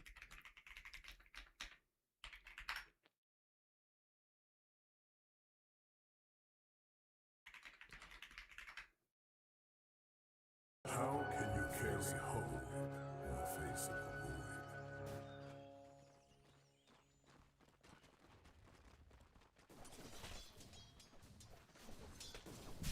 void? I don't expect him to trade that much with the Sand King. Okay, see? Support dead. Let him feed, you know? Even at the pro level. Bye, Fly. And I'm here to last it. Deny my own creeps while they kill him. Oh, look, he's still alive right now. Great. Made use of the space, and look, the lane is pushing to him because he didn't go chase after them. You will see the pubs, the carry chases after all the time.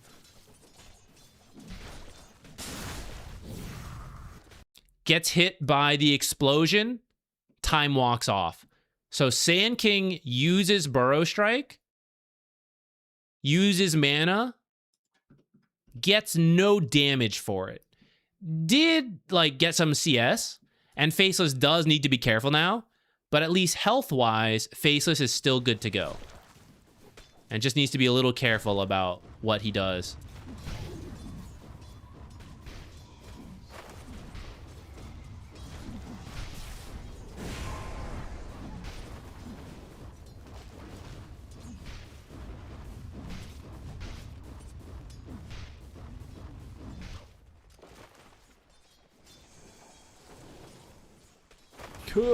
Creeps everywhere. It's tough. They're not trading as much in this lane as I was hoping we would see. I'm not really that surprised because it's the Sand King lane. I should have chosen. I should have found a better example. Guys, do you think Fly is gonna put 3 more of these in the area? Let's find out.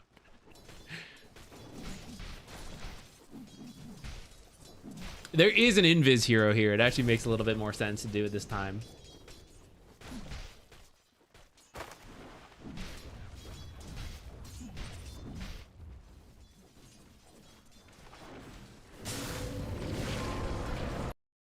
Can't help you. Looking for creeps. Oh, I can help because this guy's stunned. I'll do this. Might get baited here, though. He could not do that one in the end.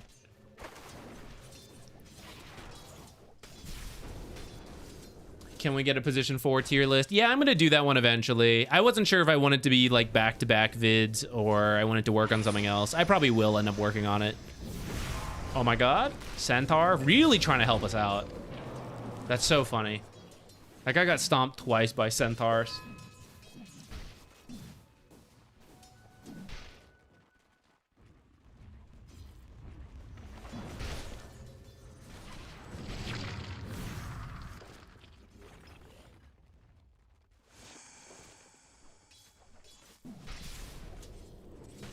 Okay.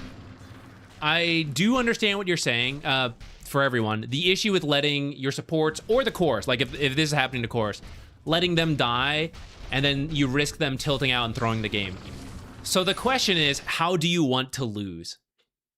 And what habits do you want to build? Because being a good player, it will be to cut the losses and go do something else. That is the good habit to build. So do you want to lose the game because you did the right thing and someone tilted out? Or do you want to lose the game because you did the wrong thing, so now you're just losing the game because you're all doing bad stuff, right? You kind of have to pick your poison in pubs. So I do understand, and I even tell you guys, if in one given game you're like, I think I have to do this bad thing because this guy's going to tilt out, or like, this is our one chance to win because this guy's going high ground even though he's not supposed to, and I know he has no buyback, so I have to go with him, it's fine to make those exceptions. As long as you know the correct thing and you're like, I would prefer we did this, but I am making the adjustment because of this. If it's occasional here and there, that's fine. But if it's constantly like, well, I join every fight because I don't want my supports to tilt out, you will get stuck in your bracket because you are not doing the right things. If you want a chance to win that game, you could sometimes join these wacky fights and they work out.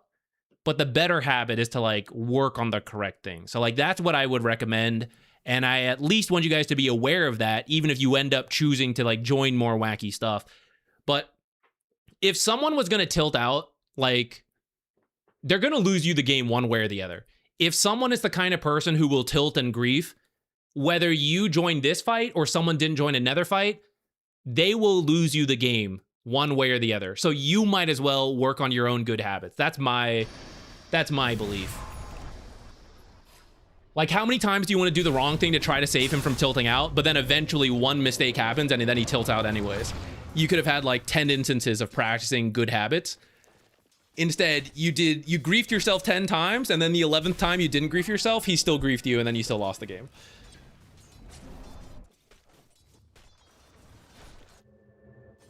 What do you think about Dom versus Mom? That was a weird way to put those together.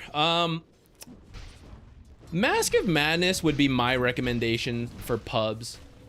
Fully utilizing the nerfed Helm of Dominator is tough. It is pretty micro intensive, and it requires some level of team coordination. Mask of Madness does a very similar thing, but is far easier to execute and is a lot more individual.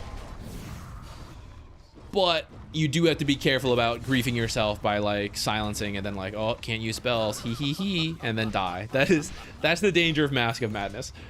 But it's easier still with that risk to get value out of it rather than like, oh, forgot to micro the creep, like sent it the wrong way. I'm supposed to like hold this area, but my team keeps coming here, so like, why do I have this Helm of the Dominator, you know?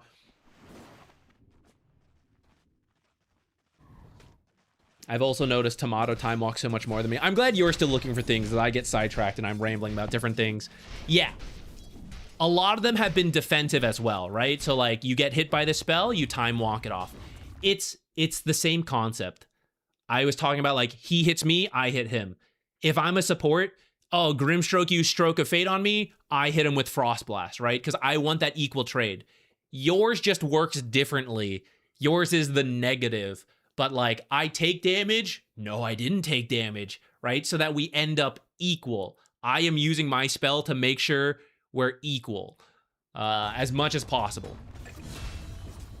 Some matchups you do end up losing eventually, right? That's just how the game goes. But you then try to minimize the loss rather than like it gets out of control.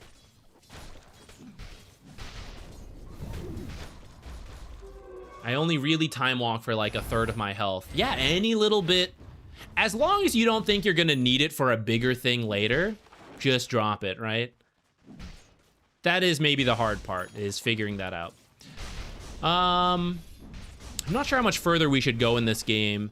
Their Helm of the Dominator is gonna be a different style. And this is a pro match, so like the way they use Chrono will be a bit different than what you would look for in pubs. I think just seeing the time walk comparison was probably already a good start. Now it's sick chrono, sure, we'll take it.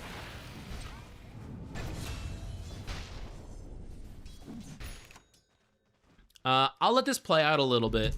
I need to refill my water. We're doing a lot of talking today. James, thank you. Happy to have you here. Okay, I'll be right back.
Pasita, happy to help out.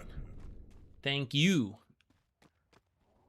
for the donation, which we have to keep going with. We got a couple more people. Let me pull those up. Refilled my water. We're ready to go.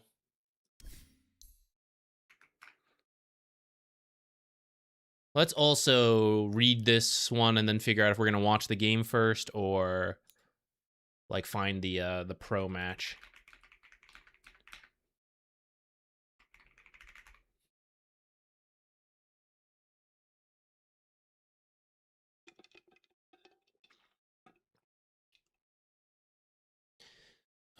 Okay. It looks a little open-ended, so let's start with this game to figure out what we should look for, and then we'll look for a pro match. To compare. So your question is, felt like it played well, but through review as you like, end game throw might be what not to do. Team felt a little uncoordinated. Okay, so we kind of want to look for things we can maybe individually do then, like those games where the team is not working together, which is too bad because you guys are, I'm looking at it, this draft's pretty good. Maybe a little lack of initiation, but Lion's not bad, and then Lich can kind of do it, so like pseudo initiation from the supports, not pseudo, but like what should I say, Primal Beast is like bulky, you know, he just goes in. Tidehunter just goes in. Lion has to be very like picky, and so does Lich. So it's a little harder, but they can initiate. for the rest of the follow-up. But if there's no coordination, then yeah, that might be a struggle. Let me take a look at the graph.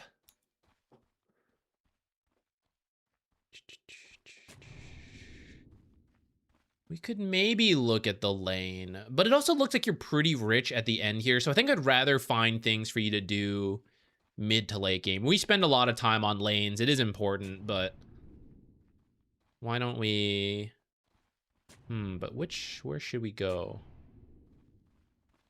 Let's see. First Aegis is around here. How about we start with that? 36-ish minutes, I think that was. It shows the time at the top, and I always just forget. Okay. First Aegis, we have an 18k gold lead. So let's establish the correct thing to do, and then we'll go from there. So looking at the mini-map, it looks like we have all the towers but one. This one's gone, right? Yeah, okay. All the towers but one. We have 5 minutes to work with here. Map is a little dark. I don't know what has happened up to here. We have like the one observer that helped us with Roche. It looks like it got placed earlier. So deal with lanes. It looks like top is maybe pushing into our side. Let's all back. Let's spend our money. Let's heal. Doesn't look like too much healing's necessary. So maybe we just go fix lanes, right? We move as a team, push it out. Dawnbreaker probably stays in this area, pushing the lane, farming up, has the global ready. The rest of us pushing other lanes, setting up some wards, looking for the pickoff. And if we don't get the pickoff, we're just like forcing top. Tier 2, easier to push, easier to take. At that time, you probably still have a good chunk of Aegis left. We just look for pickoffs with our deep wards we have placed, and we're waiting. In the last minute and a half of Aegis, we'll push high ground. We'll force it a little bit more. But hopefully, we'll get some kind of pickoff to make the push easier. Now let's see what actually happens. Wait, let me talk through one more thing. As Queen of Pain, oh, Zach, my team isn't doing that. What can I do? Okay, good question.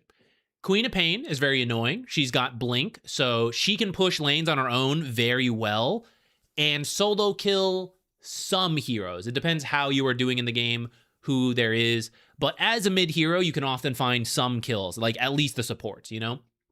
If your supports are not deep warding, you grab it. Grab an observer, grab a sentry for yourself. As you push down a lane, put some kind of deep ward down somewhere sneaky. Watch the warding video if you need some ideas. And then you're set up on your own to find that kind of pickoff. You may need items to help with that. For example, this game, Lotus or Lincoln's could help give you a lot of safety. You have the BKB, which I do think is good, but Pulverize could still get me. So if you wanted to consider that, that could be something. I don't think it's super common. I think a lot of Queen of Pains are doing like the Bloodstone into other stuff now, which honestly, you get so tanky that even if you get Pulverized, you might still live. So that might also work. Okay, so Dawnbreaker TP's top, and my team looks like we're going bottom.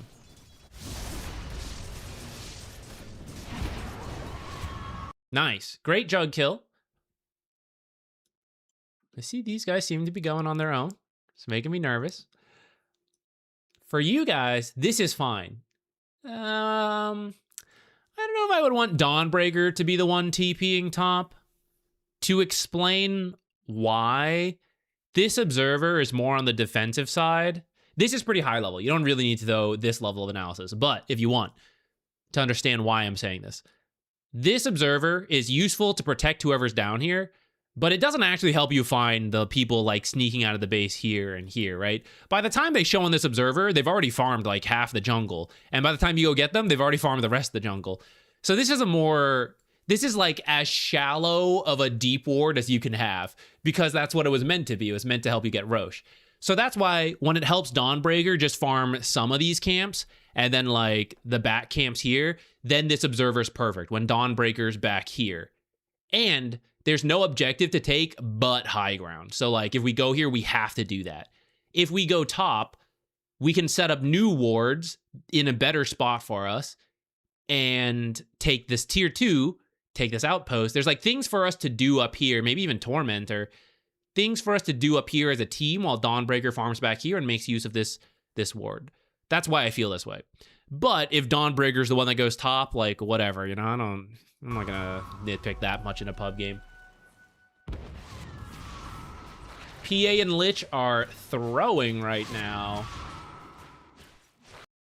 I should say it's PA more than anything. Lich players, if you're like, Zach, what do? I don't want to be here. I'm held against my will. Like, PA's pushing, and I feel like I gotta help. Yeah, I would understand that. What I would do is just stay out of sight as much as possible and tell her, like, keep pinging to get back while you, like, stand behind this tree.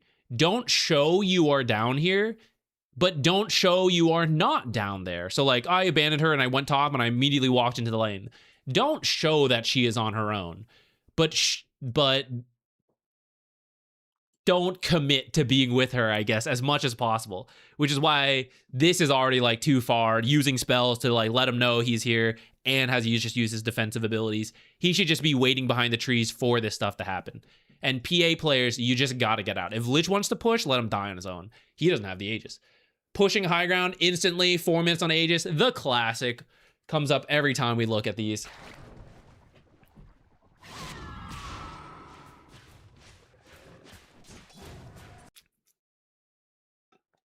If you do see this happening, by the way,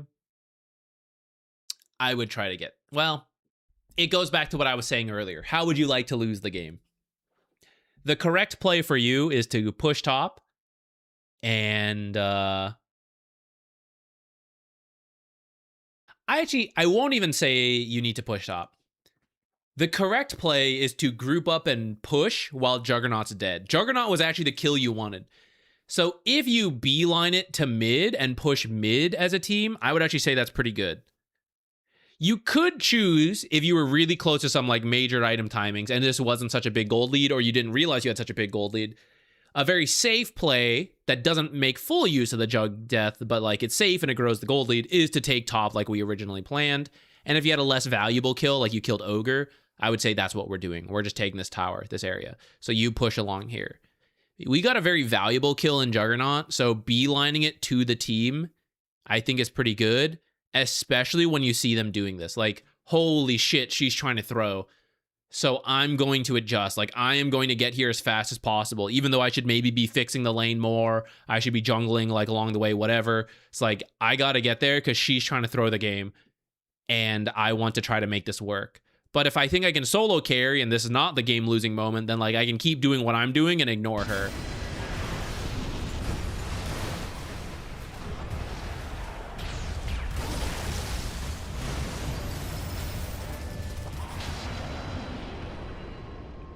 You guys would be, like, here-ish right now, right? You actually could have made it to help at the very end here.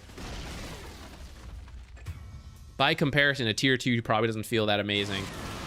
But actually, somehow, they're kind of doing it. Okay, now we are committing too far for this.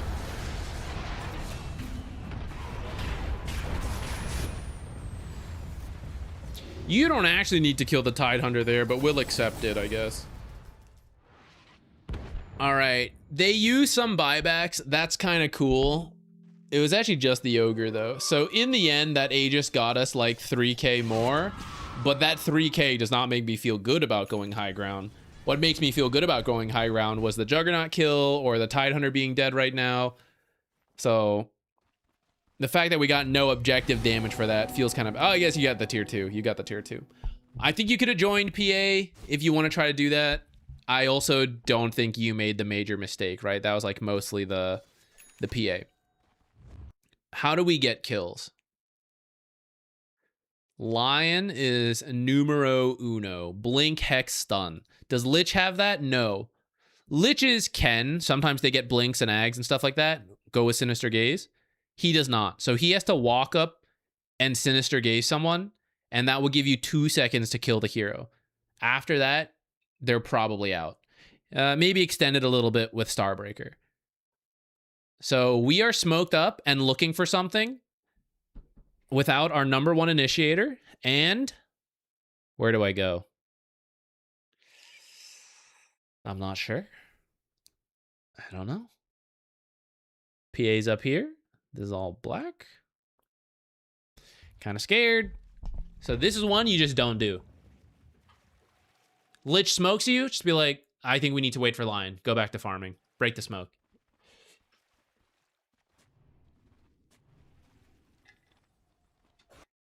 Okay, let me also give you a smoke tip. If you don't find anyone bottom, that means you're going top. Or sorry, let me take that back. You are literally going top, but what does that actually mean? Nobody was bottom. We didn't look that hard, but nobody was bottom. They're all top. Do you actually want to fight every hero top? Because if you didn't find anyone bottom, they're all top. This is an extremely common mistake with smokes of deceit. It's like, I use smoke of deceit. I have to find somebody. There's no possible way to use smoke of deceit without getting into a fight. We have to go until we find a fight. It's not true at all. You can stop anytime you want. If you push in through bottom because bottom was safe for some reason, you had an observer, the lane was pushed in, whatever. Okay, we thought we could go bottom safely. Sure. We are now pushing into the whole team, set up on high ground in their triangle, right? Like, is that the fight we want? No. Stop. A lot of people try to cover the whole map with the smoke and then they throw. And you should just not do that. You should just cut right here. This middle lane, cut it. If you go through bottom, top, whatever, do not cross over unless you are so confident that you can win any fight. At which point I would say, why are you smoked looking for fights? If you're that strong, just walk down a lane without the smoke and go hit a building because you'll win that fight, right? Why are you bothering to smoke and look around if you think you can win any fight? And if you don't think you can win any fight, then why are you walking to a 5-on-4? Like, I didn't know I was walking to a 5-on-4. But now you know. I didn't find anyone bottom. So they're all going to be top. Except sometimes they're not. But that's the risk you're running, and I don't recommend it, guys.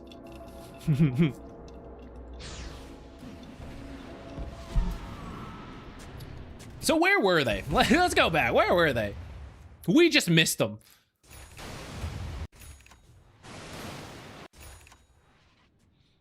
There were actually plenty of heroes to get bottom, and we didn't know they were there. Why did we not know they were there? Because we smoked with nothing on the map. So we walked past those heroes.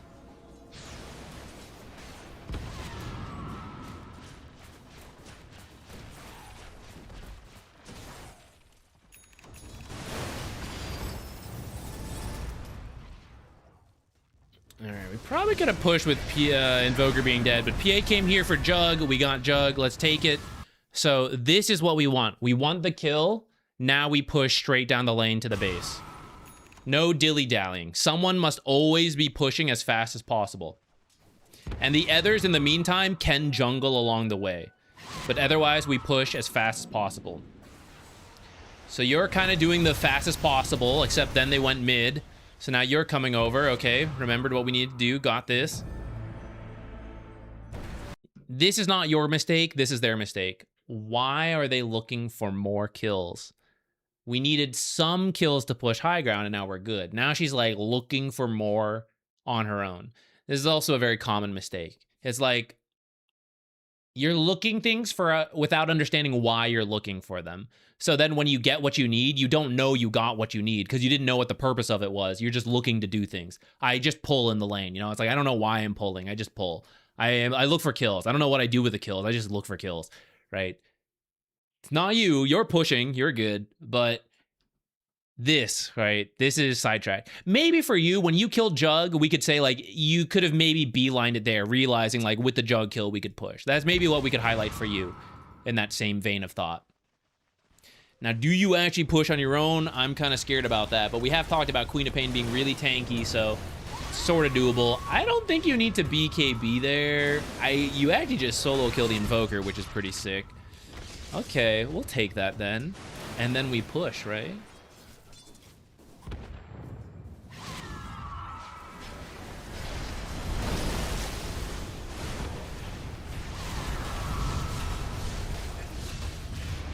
gonna go back in a second here.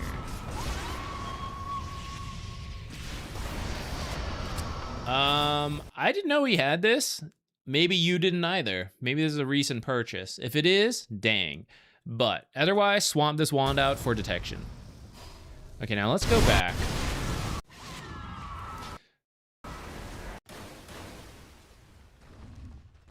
All right, the formation's kind of wacky here, but you want bottom, so you come down here. I don't strictly hate that, but how much trust do you have in your teammates? This is where you could be helping out, and if you aren't nearby, you can't help out. So PA kind of like just jumps in, gets ravaged, gets comboed, right? If you're here, you can actually blink silence this. This guy didn't BKB before going. So this is where you can save this fight, and she can still get out alive. She can attack, she can fight. It looks like Lich Ult maybe got reflected here. We could maybe help out here. But we're kind of like covering a lot at once. And then you're jumping Tide, but I don't think you analyze the whole fight before committing because you didn't watch the whole fight, right? Because you're here hitting this. If you're doing this, you gotta like look over to see what's happening to understand like, how can I help? What can I do? Here's this primal beast hanging around the back, waiting for a blink in. Like I can interrupt that. Tidehunter already, like, he's already to the side of the fight.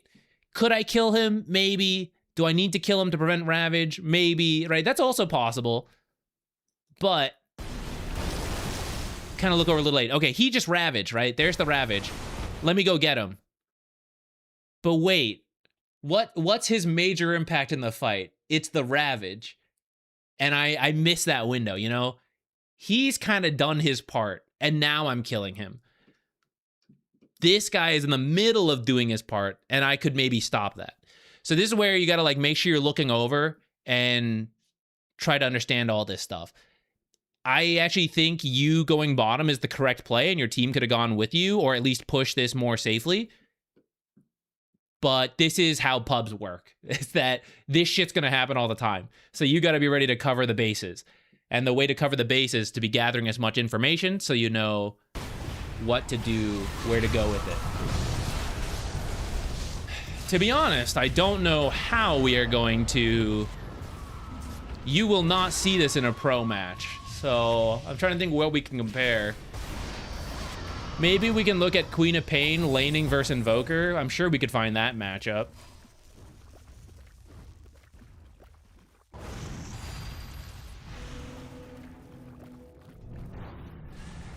This fish.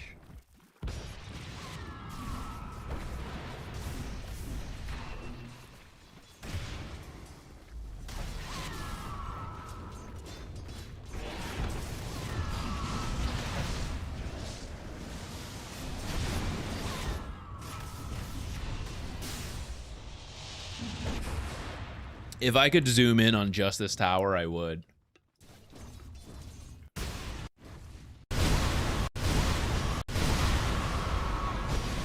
Went too far back. You have 2 barracks right now.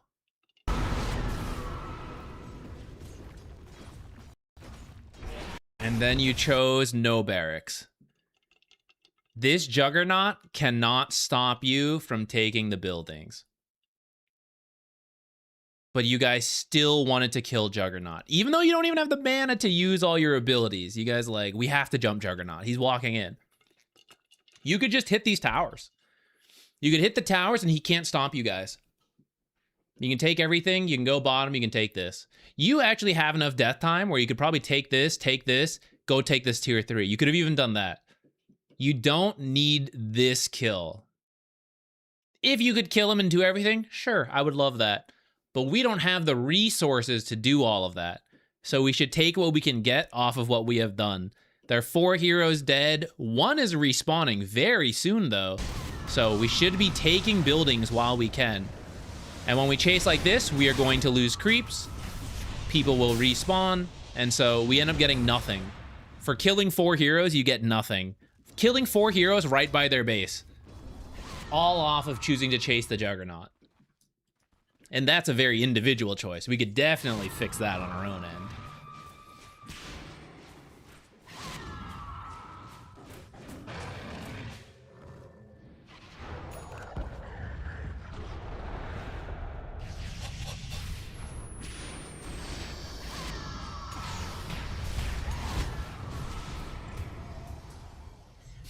Glad that one worked out. I would probably have just kept running. Okay, how much can you play aggressively with these resources? How long do you have to wait to have enough mana and health to do things? Less time than it would take to run home and then run back out. Blink on the way, TP, whatever. This is where, like, sometimes playing too fast slows you down. You're trying to do too much here, but you can't actually do anything. So this is like fake. You have to go home and reset. You don't have your BKB.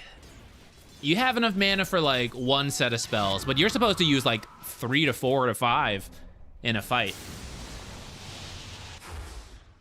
This is where a lot of people throw. You're done. Right here. The last creep died. You don't even need to get this creep. But the last creep is dead, you're free to go. Walk into blink range of the enemy side. This is where people die. There's actually nothing here. And you actually realize that, you know, you like walk away. You don't accomplish anything here, but risk your life. So when you clear creeps up here, just leave. Just go to the jungle. Just go out somewhere else. You're actually like blinking in for this, which is like kind of cool, but also like, damn, I am really doing this with less than half my health, a third of my mana, no BKB. Like, I am really pushing it here, even though we have some people dead, you know? I don't think you knew. I think they kind of showed at this time. Maybe not. Maybe you knew they were showing top, so you went for this. But this kind of freaks me out. This freaks me out.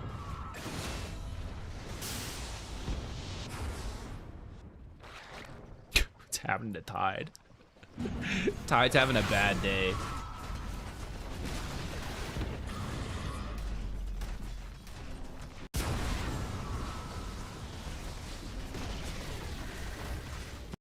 Kind of once again. Okay, this guy, I actually thought this was a mid invoker. I just realized he's support invoker. It is nice to sometimes like get these kills, but you got to be really careful. People are missing. You can be crowd controlled back here. We're at half health, remember? Again, from here, you are taking buildings. You are succeeding in the actual objective. This is a lot more risk than you need to take. When she is dead with no buyback, and you know this, if you die here, Jug will respawn and can take barracks. That's the risk we're running here. If you just sit and hit this, you'll get out safely. There's very little risk. There is some risk from even being in their base, but less risk than using the escape tool to go into the base at less than half health. Let me also show you the amount of time that took you. First. Okay. Here is... Okay. 37 seconds. 1, 2, 3, 4, 5, 6, 7. 7 seconds attacking, 6 seconds. 7 attacks, 6 seconds. You killed the tower, and look at these barracks. They're already falling. Blink in here. 1, 2, 3. Okay, start attacking. Those 3 seconds you spent running in and then running out, one of these barracks is already dead. You do 250 auto attack. You know, one is dead. You're working on the last one. You're getting out. These seconds matter. These 3 seconds is the teleport back.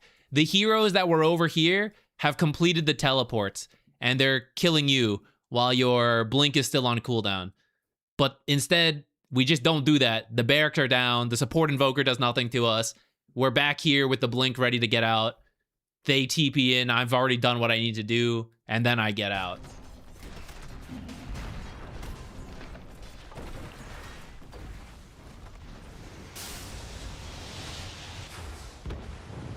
Did we get out in time? What?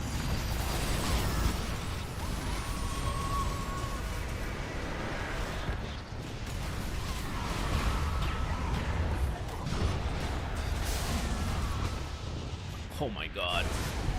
Barely lived. I would not feel as... You could probably stick around a lot longer if you had full healed earlier.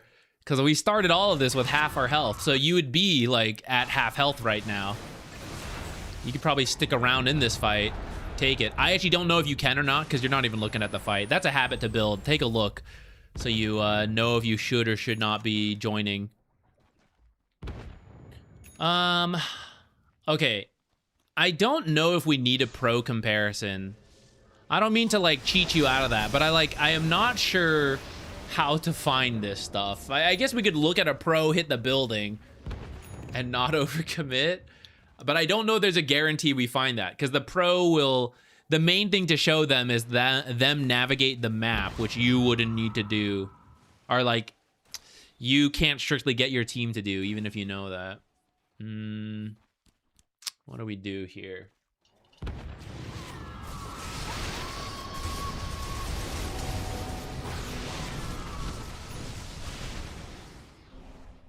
I'd like to note Omni Slash took you to half. So as long as you're over half, you're kind of safe. So that's why, like, playing with less than half health is entering kill risk. That was a fast tip. Tip from the grave. This is where if you have lanes pushing in before you take the fight, the creeps could already be, like, hitting this for you. Okay, once again, Tidehunter has done his thing, so you shouldn't focus him. Juggernaut is in the fight. Some heroes have very consistent output, and some heroes have burst output. The heroes who have burst output, when they've done the burst, they're kind of done, you know? It's the consistent heroes that, whether the fight has just started, whether the fight's at the end, like, they're doing the same thing the whole time. It's typically the right-click carries, because right-clicks are all the time, for free, no cooldown.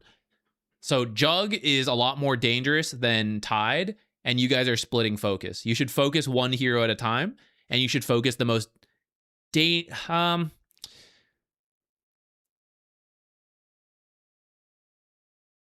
It's not that you should always focus the most dangerous here. I'm trying to think of, like, what's the right way to put this.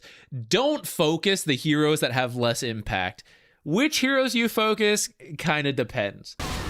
Like, let's say there's a super easy Lich kill, but Lich literally can't do anything in a fight that is still being decided, but he's already done his part. It's like, you wouldn't want to focus him. You would want to take out the other heroes instead. How does this game go on? What the hell are you guys doing? Oh my god.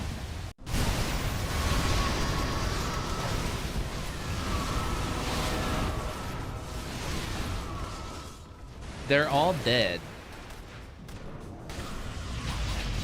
It's the kill. It's the damn Tidehunter we all keep looking at. Oh my god. He killed PA, which gave Jug buyback. Holy shit. And by he killed PA, I mean PA killed herself on Blade Mail, I think is what that was.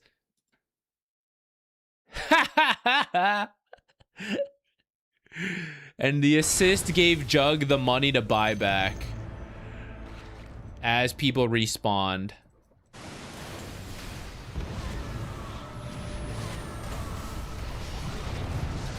Yes, we can say PA, maybe she threw that.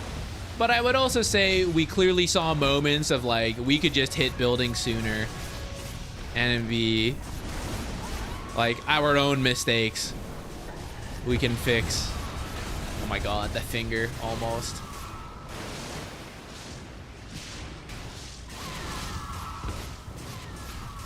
You probably could have gotten out. Your burst combo is really good. So if you get out for a moment, he has to go home, but you could, like, stick around and Sonic Wave him or something. I don't think you need to kill them right there. All right, you should not walk mid. I'm gonna tell you right now.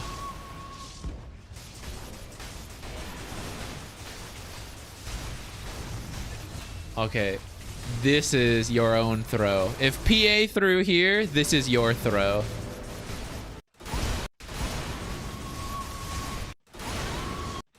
If you want to buy back, that's fine. This tower doesn't really mean anything. This barracks doesn't really mean anything because you have this one. They can't get megas because you have this tier 2. So they can get 2 barracks, or they can go for the end of the game. These death timers, it will take more than 20 seconds to end the game.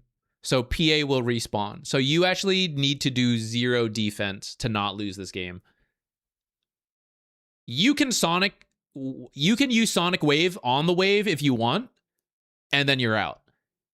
If you buy back and you have teleport, you should just be like going down a side lane right now. You should go push in top. Because see, this is going to eventually be on your side. In probably a minute, this will be a problem if you get stuck here. So now if you buy back, you run and blink out here if you think it's safe. 2 heroes are showing, 2 are dead. Last one's Ogre that I'm not scared of, but also I know he's bottom. So you run top and shove this in to put a timer on them as they are trying to end the game. This is threatening the megas. And so the last guy who was supposed to join is like, oh, I got to deal with this first, right? You're doing this now, and then you teleport back as these heroes respawn or as they buy back, and then you come back. But there's no need to defend this because there is a risk of dying. And if you die, as we saw, that's the end of the game because you've already bought back. So you can't risk your life here.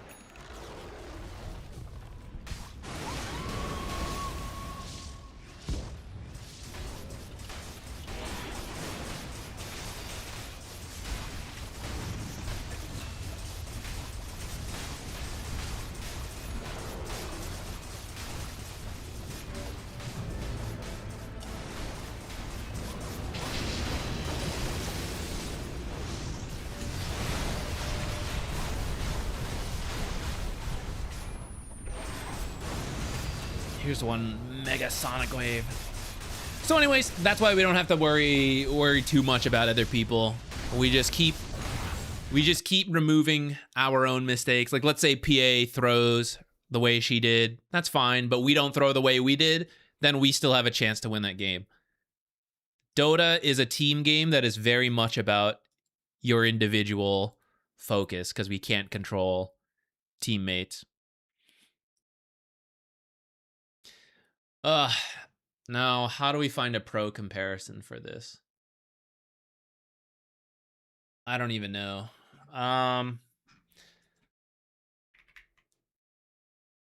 Maybe let's just look at a Queen of Pain late game. Because one thing I didn't really see you do, which I don't know if we had time to see you do, it's split pushing and being annoying. If we looked at a late game Queen of Pain, we could probably see them like cut waves and stuff. Let me see if there's any long games from Wallachia.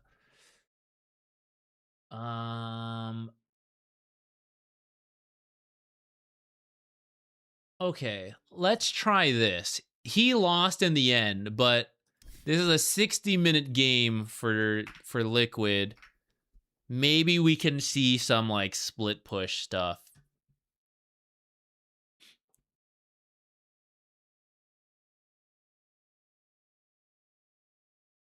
It's fine, guys. It's fine. That's Guardian. That's climbing out. You're going to see these kind of mistakes. It's very common in the bracket. It's the learning process.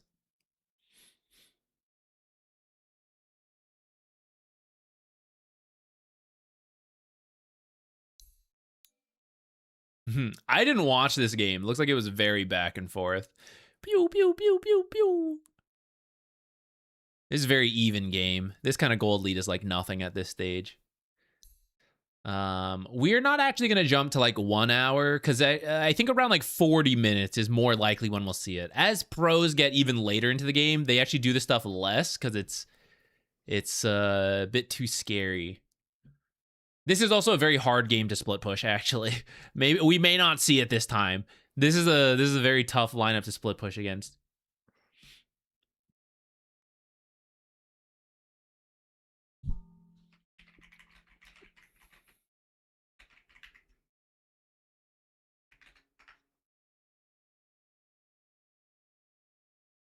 We'll take a quick look.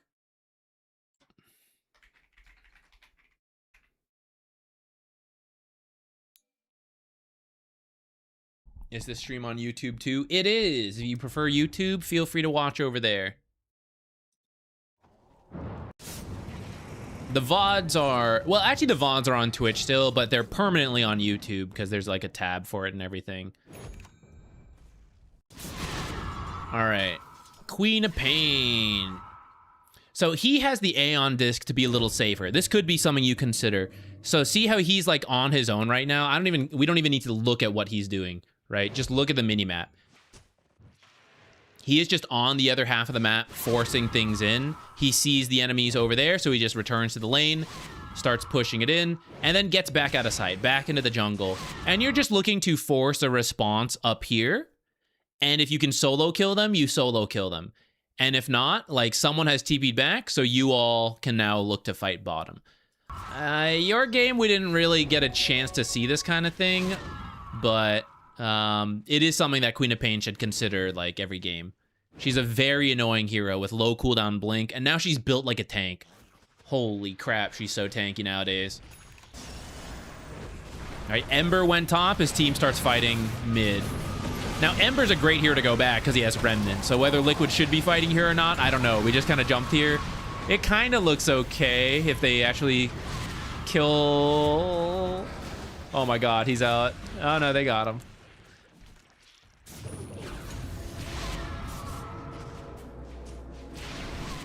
Is this fine or not? This is pretty fine. 2 supports for offlane. Acceptable. What's he do? Immediately rushes out. Sorry, I forgot to switch screens there. But don't worry, it's not important. Pushes through top, cuts through bottom. Very underutilized in pubs. Go down a lane, pop through another side. Things are scary. Hiding in trees a little bit, playing it careful. Needed to be a little bit more careful. They ended up down here for him. They got him. Liquid, immediately move away. Push other lanes. Don't go engage. Don't hang around and farm this stuff. They're running away. First they get the rune, I guess. That was kind of risky, but kind of understand it. And then they run away. Didn't get a chance to push mid too far because the heroes are coming. They keep going top as a group. Push out this lane, go out. In pubs, this is where if you want to risk it, someone can cut through here. And there's not nearly as much risk in pub games because this stuff is very underutilized. So some heroes can slip through here, Twin Gate. These guys have been chasing this way. It's like some wacky-ass Scooby-Doo shit, you know? They're chasing over, you pop through the door, you're back over here, and they go, and then they turn back around and chase you through here, and then you pop out back up here, and they're like, they keep going through the different doors, you know? And then you're teleporting around and shit. Bad Rider rips off his mask, and then it's like, whoa, my god, it's just the rich guy trying to get more money. I can't believe it. Let's see if Hoodwink does it. See Hoodwink sneaking further in. Some people return to stall, and then as the fight breaks out, you debate how. Yeah, that was not a good teleport. I don't know if that was a misclick or not. That was too far out. Had to cancel it. Risk of dying. Now he's got to run back on the Hoodwink. He Scooby-Dooed himself. He went through the door too many times. I think they must have seen the TP cancel because they're forcing the fight. They know there's no Hoodwink. None of this is related to Queen of Pain. Game concepts, not Queen of Pain concepts here in this pro match. Okay, let's see what Queen of Pain does as she respawns. He's gonna go push a lane out for his team. He's got Aeon available. I will push bottom and reconnect. Here I go.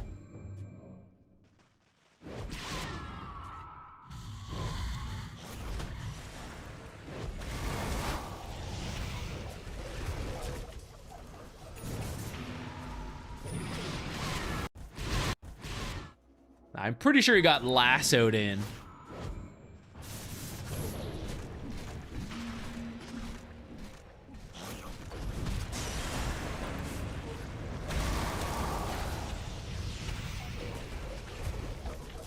Did not have the ult.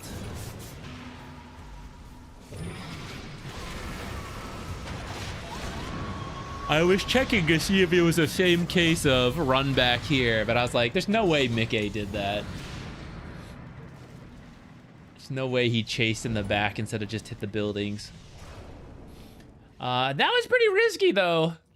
maybe there's a miscommunication. Didn't have the Oracle ult to save him in the last though, so I think they overconfident on that.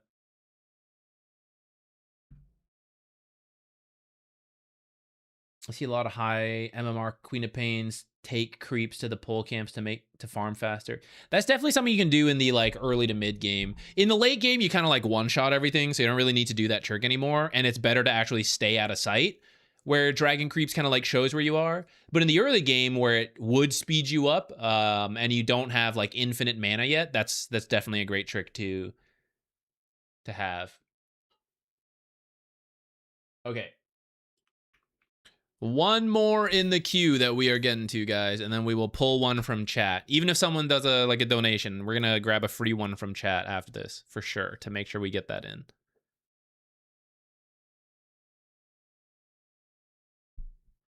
How can I get coached by you? So Mondays and Wednesdays, we do these free replay analyses. We just pick randomly from chat. It's free, but if people donate, $5, bits, whatever the equivalent is, I will do one guaranteed. And then when we don't have those, we just go back to like the free stuff. And if you want like a private coaching, there's a little more focus there, less stream rambling and stuff. You can sign up on Patreon. The advice is the same here. I don't like cold advice. It's just more focused and actual conversations and stuff happen there, as opposed to here, which is me rambling at you guys. Who is this again? A Windranger. I got to trying to talk while type. I couldn't do it. I sidetracked myself. I suspect I know what we need to look for a Windranger. A Windranger support. Soft support. Sweeport. Swort. Okay, I think I'm gonna... we're gonna get a different keyboard at some point. Linear switches are not for me. And I can change all the switches on this, but I think my fiance likes it, so she can have it, and I'll get something different. I'm going back to... Well, I'll still try something different, I think, but not linear. I wanted something quieter than what I could actually just go back to my old keyboard. I still have it. It was just really loud, and some keys were starting to go a little bit, so I tried switching it. But I'm misclicking more than ever on this because it's linear. Just my fat fingers like touch a key and instantly it presses. Isn't it hard support? Oh, is it? Oops. See, this is why I can't talk and type. Too many thoughts going at once.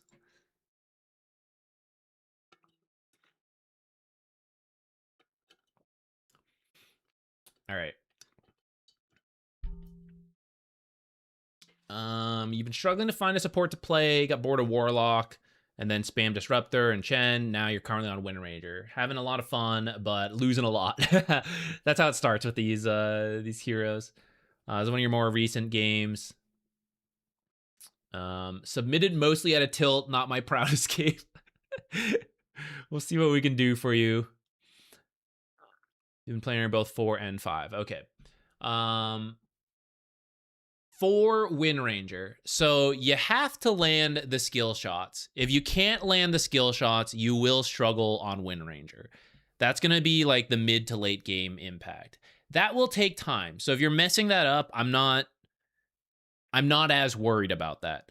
Prior to that, though, in the lane, you have to be good at right-click trading, because you are not like a Crystal Maiden who can just like attack, Q, attack, right? The typical supports who have like easy spells. Power Shot is good, but it's like very televised, so you have to do it from like out of sight.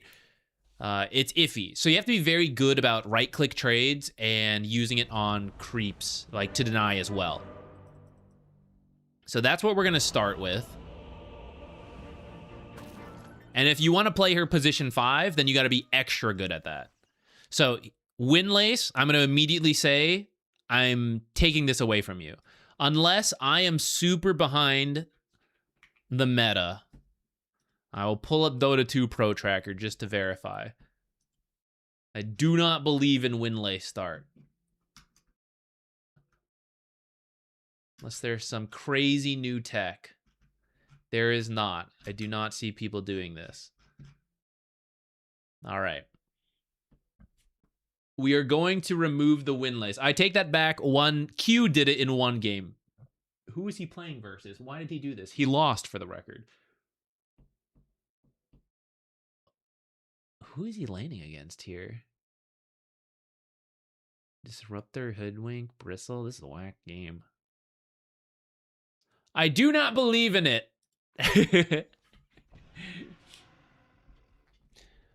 You are going to right-click a lot, so let's just buy cheap stats. Buy a Fairy Fire, buy a Circlet. Everything else is fine. Just change this Windlace. If it's a good Magic Stick game, get the Magic Stick. Otherwise, get like Fairy Fires and Circlets. We are going to be non-stop right-clicking because that's all the hero does in the lane as a support. Because these are very difficult. There's no guaranteed impact from these. If we use this, it is to right-click trade more effectively. If we use this, it is to right-click while they are stunned. If we use this, we cannot right-click while using this, and that's why this one's a little awkward. We got to channel and stand there, right? The other typical abilities are to enable the right-click, so that's where the hero must be, in my opinion, for supporting in pubs. You got to get the right-click damage. Okay, so you end up coming here for this. I don't mind. That's fine.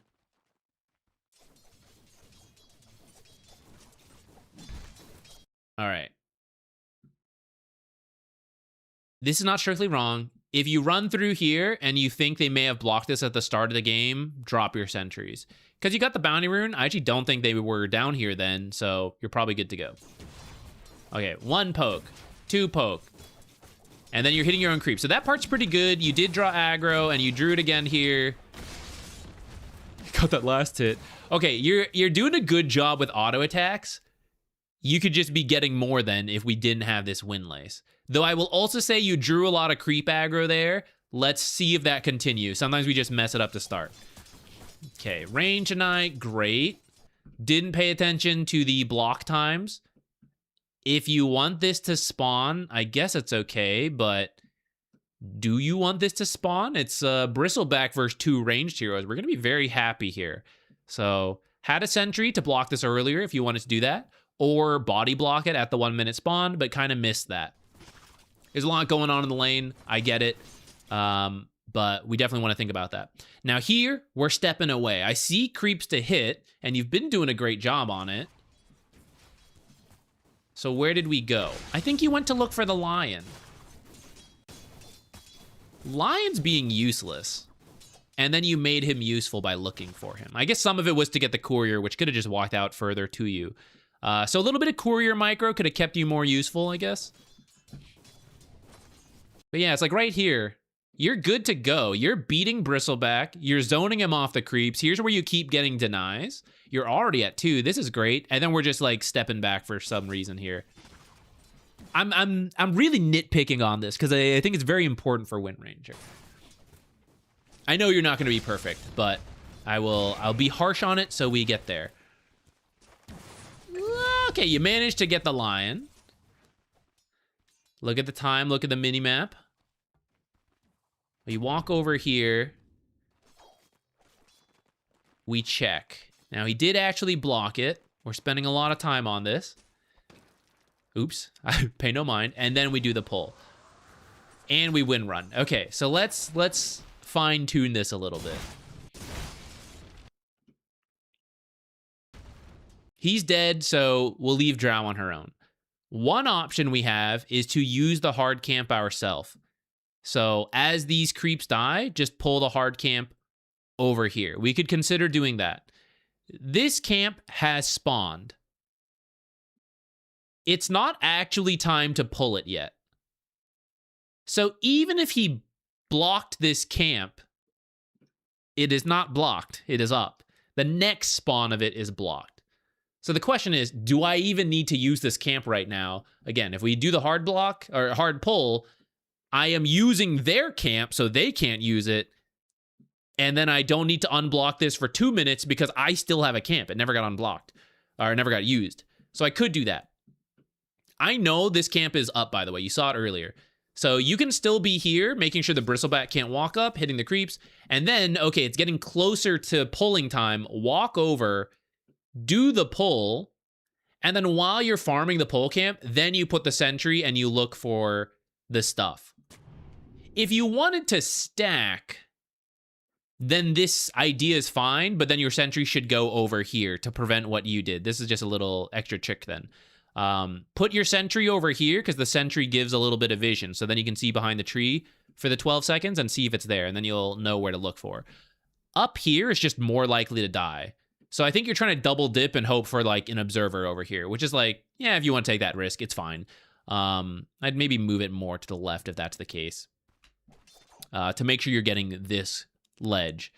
And it will be further away from here, which at this point, you don't want to overlap. Sometimes you do. At this point, we don't. So like bring it on this side. It'll be safer. It'll check behind this tree for you as you like. You can then run around this way, or if you want to run this way, whatever. And then later you can check this cliff.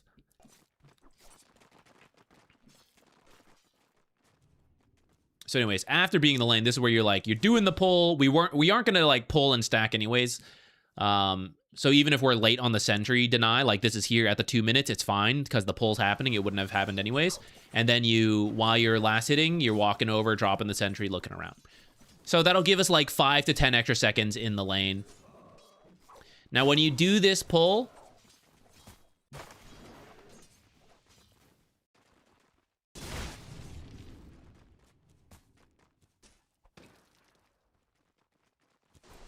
right here, you don't even need to win run actually, but do I need to do this pull? Every time you pull, try to make a habit of checking the lane and redeciding, like, do I actually need to do this pull? Because right now you can press S, you can stop moving, the pull will not happen, you'll stat back to your hero, you'll run back the other way, don't pull, take a little damage. I can pull, but the camp needs to die really quickly. Because this is a full health creep wave. Mine is dying very quickly. I don't have a lot of time here. So this should be a half pull. Or just don't pull, stack it. And actually, because of what you did, the stack is ready to go, right? So just stop, walk back in so they don't break the initial leash, wait 2 seconds, and then pull it back out to try to stack instead. You'll tank some damage, but you can tango. Okay, we do a pull, one creep goes forward, and then you check again. These guys are coming forward. This camp needs to die really quickly to reestablish equilibrium. So you need to start attacking extra. You need to attack these creeps, because when this creep dies, these guys will walk here. And in that time, I need these guys to walk here. This creep, when he dies, this camp has to be dead. And as we can see, this is pretty healthy right now. So where I got to be attacking a little bit more. And because I don't, and Drow even goes for the deny, now it's going to end up under tower unless she tanks, which she does. And she takes like 100+ damage for it. I'm otherwise happy with how you're hitting your own creeps. You're doing a great job on that front. I nitpicked it earlier, but you're doing a lot better than the bracket. All right, we've kind of won our lane already. Bristol, like, gave up. Okay, I don't know why I'm chasing that hard. At this point, when your observer gets here, just... okay, I'm going to give you a couple options here. When your observer gets here, ward without being spotted, we can go help another lane. Okay, I want to be in the lane longer. I want to maximize my gold. Use hard pulls while stacking the small camp. This will give you the most control of the lane. The small camp, let's say Bristle returns to the lane and you stack the hard camp. They can actually absorb XP and steal gold because it's so close to them. They cannot contest the small camp as easily. So if you stack the small camp, you can now deny entire waves at a time to now shut down the solo lion who's just trying to absorb XP. If you keep doing single small pulls, you'll deny some, but then others will live and get through and he'll like eventually absorb stuff. Plus, we have seen you have to manage the wave as you do single pulls, and we may not always get that, which may eventually whittle us down. Hard pulls will give us a lot of money. And we don't always get to do it because the enemy plays the lane, but that guy's already given up. He is gone. So we want to use hard pulls now and just prepare the small camp for if we do need to fix equilibrium. So right here, hit the hard camp, drag it into this wave. And you can use this wave to farm this, denying it from Lion and Bristleback. And then you won't need to pull this wave, so we can save this to maybe stack at 4 minutes, because this wave is just going to meet the next wave over here, which is perfectly fine. Because this wave is fighting the hard camp.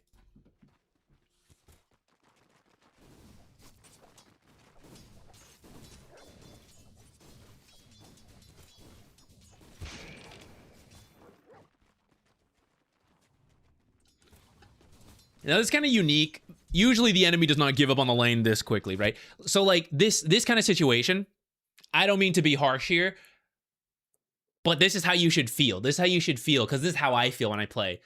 How is Lion, solo Lion versus 2 people, how is he getting a pull off? How is he getting anything out of this lane? This is why people can grief in pubs, because it's tough. It is tough to, like, be so on top of this, but when these things happen, this is what's allowing, like, this jungling Bristle at this point to kind of pay off, because Lion is getting something out of the lane. Because he managed to pull versus 2 of you in here.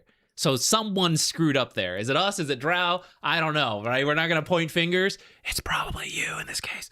But someone screwed up to allow Lion a pull to now get some equilibrium and some farm and all that.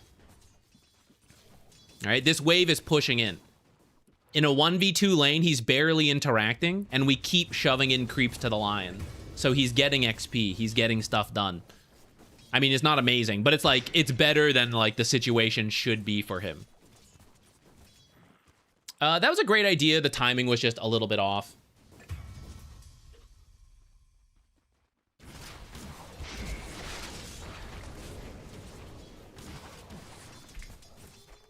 Kind of curious on net worth. We're still overall pretty good. This is where, okay, we want to win as many lanes as possible as a support. Obviously, start with the lane you are in. And now, I would say our lane is won. I'm nitpicking, but we've won this lane. Or maybe Bristle just lost. Bristle Lion lost this lane more than we won the lane. But, like, whatever. Here we are. So, it is time to consider helping other lanes. Up to this point, if you were in your lane, I'd say, like, okay, yeah, sure, it's a pub, whatever. But I want to see you start taking a peek at other lanes. Do I need to go mid? Do I need to go top? To make the decision, I've at least got to look. And if I don't look, I can't make an informed choice. So step 1 is to look.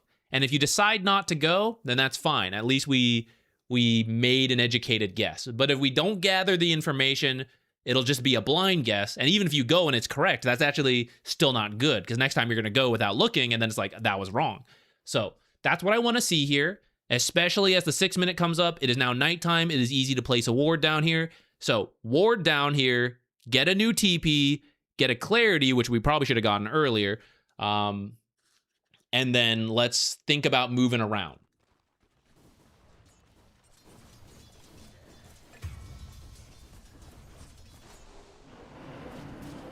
Okay, we are going mid, but didn't observer, and you chose this path. So if you go through this path, you can place an observer somewhere in here to make Drow a little safer.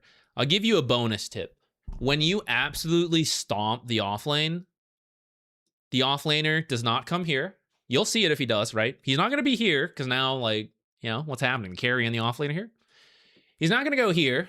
What, offlaner and mid in the same lane? Whack. He is here, or he is here.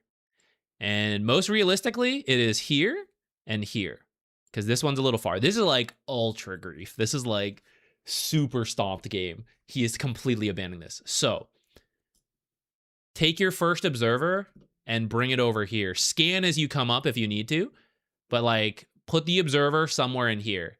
Because if you don't see Bristle in here and you don't see him here, he is here. And this is how you can further punish him. This guy's going to be really low as he jungles. Look at him. He's even going back to base because he's so low. So this is where, as a support who is strong, you can kill offlaners who are like trying to jungle here. This is how you like really stomp them. It can be good to ward in here anyways, but like especially consider it when you wreck the offlane. Oh, he is in the mid. My apologies. Mid bristle and TA. I was wrong. What are you doing here, Bristle?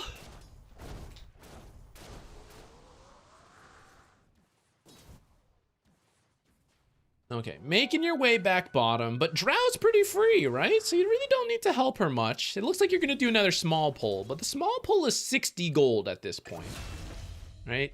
That is 60 gold that Drow is actually supposed to farm in a moment. So you are getting Drow's 60 gold. So are we getting more money as a team, or are we just changing the distribution and not getting extra? It's the latter, right? Drow right now is supposed to go farm that stuff, and it's gone. So once this lane is won, let's move on. Let's get out of here. Let's go to the other places.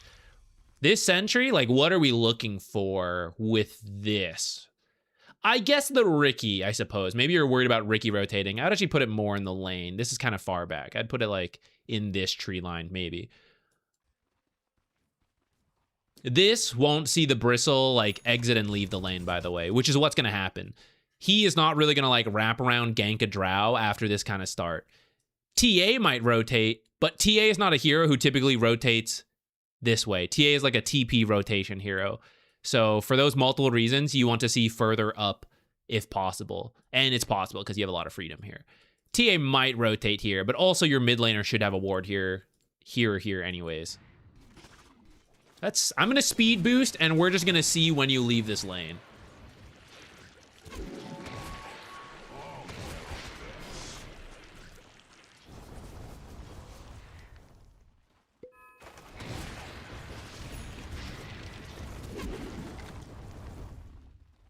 We did go mid.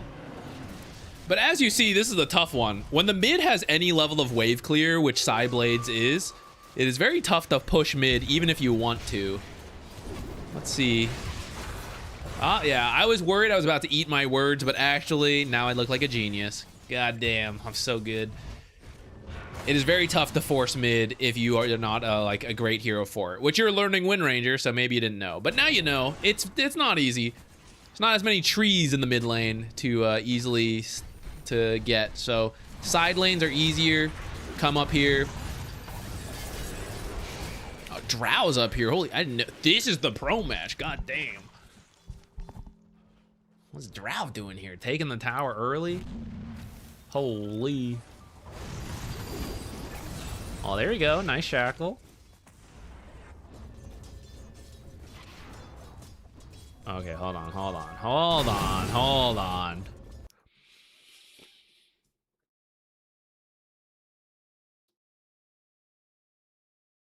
This is a difficult one. This is a very difficult one. I need you to have asked your team to go bottom first. For someone else to have done it. You're position 5 this game. You and Ogre are pretty low on the list of people who should teleport out of an active push that is very much committed to. Very much committed to. We are here to take this tower. The tower is in the midst of being taken, and supports are leaving the effort first to go farm. Now, I do understand it is very sad to see farm go to waste, and I actually don't think this farm should go to waste. Someone should be here, a core hero most likely. Because of that,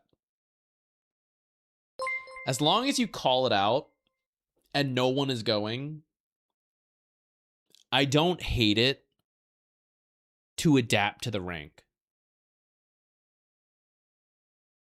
But as long as you know, ideally, this should never have been you. You should not leave this. And I would say, even for the rank, I am willing to give up this creep wave to finish this tower. It is looking very likely that your team will take this if we all stay up here, which is good. It progresses the game. This is one creep wave. It's the banner. It feels bad. We're not going to lose this tower. It is full health. Okay, it took one shot at some point. It's a pretty healthy tower. It can afford to lose some health if we take this tower. If you leave, they may defend, and my team might get wiped. There's a lot of bad possibilities from TPing away that the cost of one creep wave does not make up for. So I'm very torn on this. And I think my typical recommendation would be to stay here or to have seen this coming and then walk through the twin gate so you could TP back top. Okay, you don't actually want to deny these creeps. So since we committed here, so we actually see what I'm talking about happening right now. But let's finish this train of thought. I came down here. I am trying to make use of the fact that something is going on top, and I don't want bottom to go to waste. Since I'm coming down here, I need to get as much as possible for being down here. Now, what is as much as possible? It is tower damage. Or the full tower. It's actually chipped from earlier. How do I take towers? The creeps. It's a recent video. Creeps take towers. Poorly titled, perhaps. The more creeps you have, the more tower damage you can do. I am denying creeps. I am reducing my ability to take towers by killing creeps. There's no one here. No one is benefiting from these creeps. So I'm not really getting anything out of denying them besides padding the stats a little bit. If I didn't want to push the tower, I could be using this time to go through the twin gate. I could be running to a jungle camp to farm faster. But I am taking the time to deny creeps that I don't really need to deny. So no matter which way you go about it, it's not really worth denying right here. We don't need to hold equilibrium like once the lane is over, right? See how you're like standing still waiting? There's a whole bunch of action top. And we're like, wait for the last hit, wait for the last hit, go for the deny, you know? I am doing this as fast as possible. Shove it and get out. Be done with it, right? The time for equilibrium and balancing is 0 to like 5 minutes. After that, we're moving faster. And the more we sit around holding lanes, I am stopping myself from doing anything more. Now let's actually go back before we left. This is the danger and why you sometimes have to just let creeps die in pubs. Right, when we're all up here, we're probably fine. But when we leave, in theory, assuming the enemy's actually coordinating, let me show you their perspective. Ah, man, we lost Bristle, guys. And now we can't defend 5v4 or 4v4. Oh, but Windranger's bottom. So she TP'd there because she was just here. And Lone Druid's here. So at most, there's 3 heroes here. I think we can defend now, guys. This is our own tower. So Tia actually does TP up. Now, some of this is because Pudge just walks under the tower to go for a hook. Wild shit right here. But they actually end up killing Pudge, and then the tower push dies. We probably could have taken this tower or gotten a lot more damage if we committed to it. So it's like, would I pay 160 gold to take an enemy tower and not invite an enemy counterplay, right? It's like, yeah, it's probably worth it, right? 160 gold. If I knew that was going to happen. I drew a circle around them and said free money. Okay, that is pretty good. That's pretty good. But you see the risk now, right? When you're like, well, someone's got to get the free money. Now look what's happening. This might actually spin back around your way, though. Oh no, detection.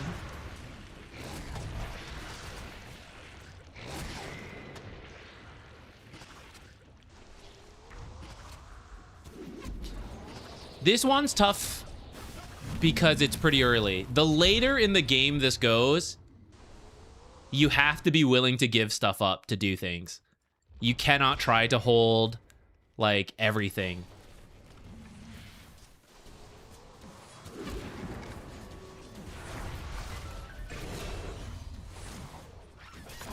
What's going on here? Oh, we're fighting in between our towers for so long.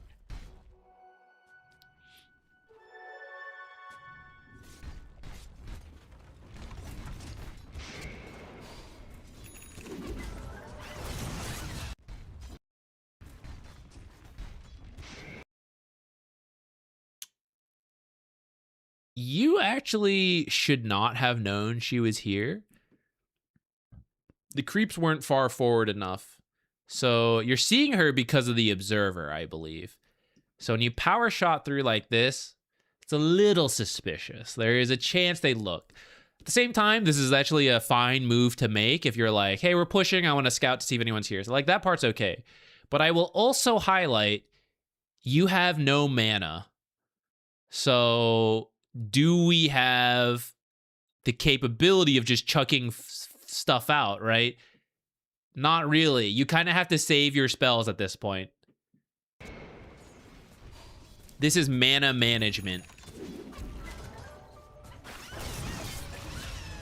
Paid off, though. Got the Crystal Maiden. Take the tower, bro. Take it. Stay here. Give up bottom farm. One creep wave is okay. I will laugh if they get wiped again.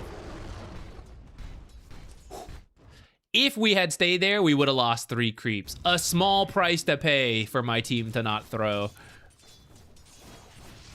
Oh my god.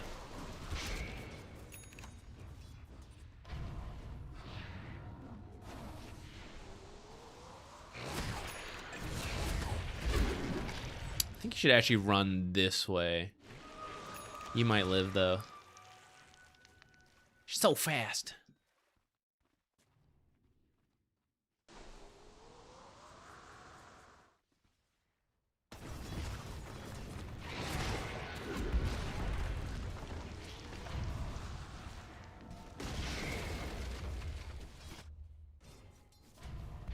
Your drow is in. We gotta look to see what drow's up to. I don't know if she should have gone in. I probably don't think so. But if she's going in, we should consider it. Now, I will highlight, Lone Druid is usually a very like early tempo hero. He's been mostly on his own. We may want to consider playing around with him. All right. I'm starting to see a problem here now. We're doing a lot of farming. You're very farm-minded. Gotta be a little more action-minded. Especially for support Windranger. Like, you actually don't have a good farming tool. Power shot is for killing things, like heroes. For creeps, it reduces damage, like, every time it hits, right? It, like, works, but it's not the best. You want to be with these heroes, because you have so much chain stun and burst potential. Between like, I shackled someone, so then you hooked them and we killed them. Power shot when they're dismembered, you know, focus fire, all that stuff. The combo is really strong together. I see you continuing to go back and like farm some like very passive stuff. I want to be like up here, especially as a Windranger.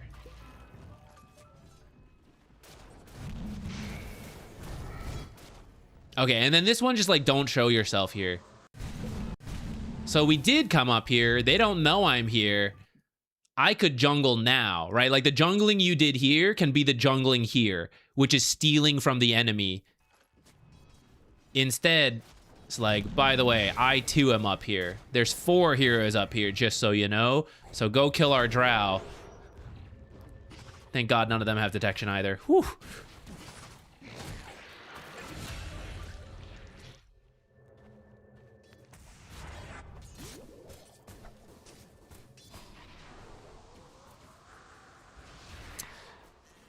Funny enough, this is one I actually think you should have stayed up there. Now we all abandon top. Is this doable? If you're trying to get a kill, you had to shackle rather than do the power shot. See, you're spending a lot on consumables all of a sudden because of how many power shots you're throwing out. This is similar to the other game we watched. Who was it? The IO?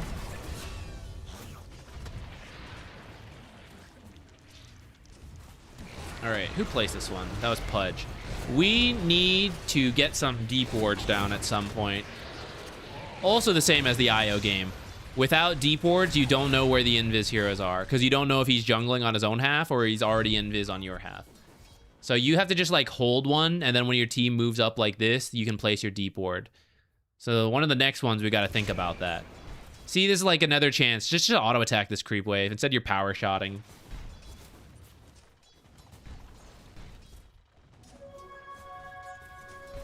You have more mana here, so this one's like kind of okay, but all these power shots will add up. See, this combo's great.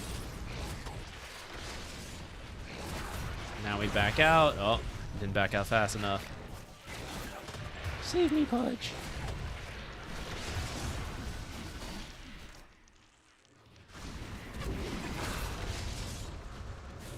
We're back. Oh well. Let's see. This game, Force Staff is pretty good. Blink is also pretty good, but I would do Force Staff because of the Ricky and because you have Pudge to initiate.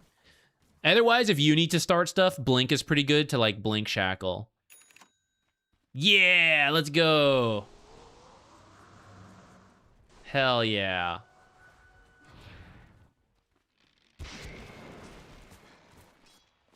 Okay, we have the mana. This power shot's okay. Though, I will say, you might as well line them up. Like, if we're jungling, we're jungling. Power shot, multiple camps at the same time. Super long range on this. Can't even see it, it's so long range, right? So, line it up with another camp. Stand here, power shot this way. Stand here, power shot this way. Oops. Is that a misclick? That might have been. Oh no. Maybe you saw something so you thought they were there, so that's what that was. Unfortunately, they got us. Whenever I'm jungling like that, it means I'm lost and I don't know what to do. Okay, okay. Pick the playmaker on your team and just be near them. So let's go back to that. Let me change that. Okay. You're feeling lost. Let's give you a checklist. Step 1, look at the mini-map and look at where all the lane creeps are and where the heroes are. If possible, push a lane that nobody else is near. And it is safe to do so. Otherwise, probably pick the strongest hero on your team and just go be near them. And once you're near them, then you can be confused and lost in jungle, but you're in a much better position than by yourself in your own jungle. It will open up more opportunities, even without you understanding all those opportunities right now.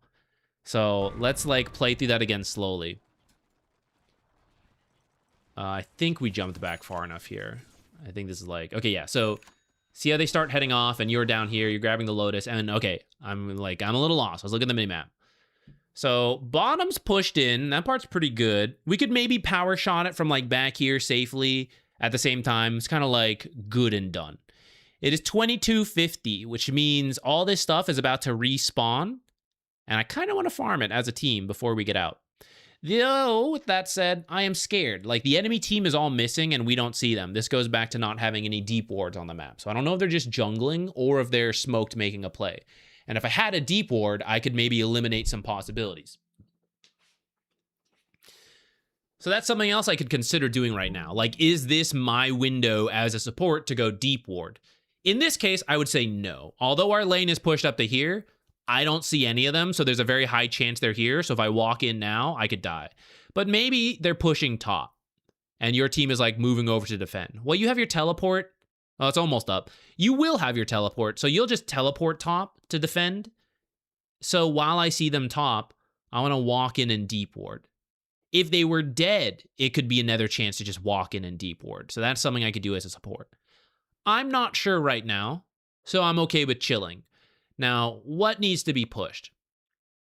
Bottom needs to be pushed, but it is kind of pushed, so that one's kind of done.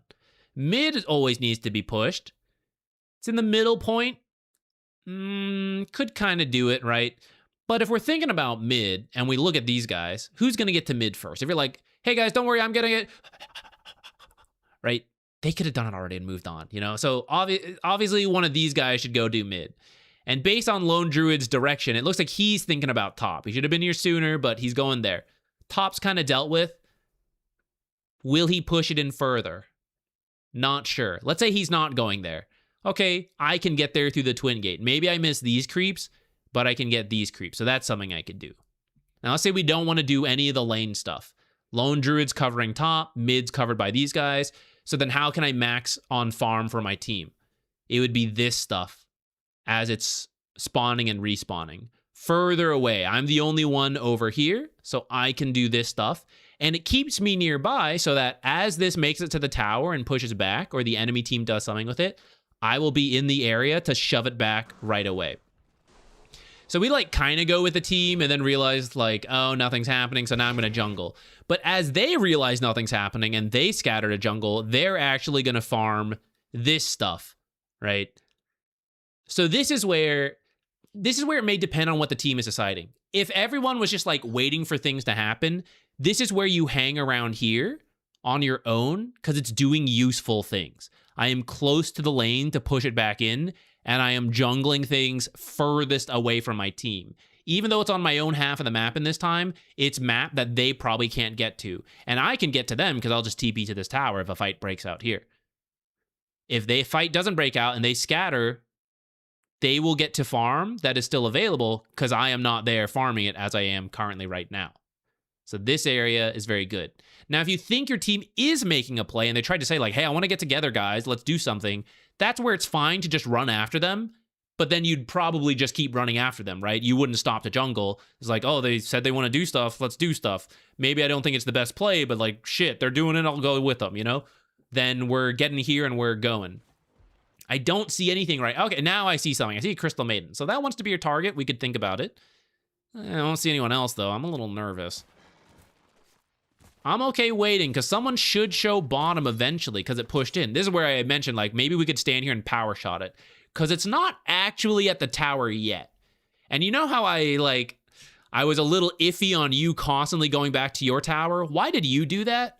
Because the creeps kept going under your tower. These have not yet gone under the tower, so it hasn't forced someone on the enemy half. They keep seeing this and be like, oh, I have time.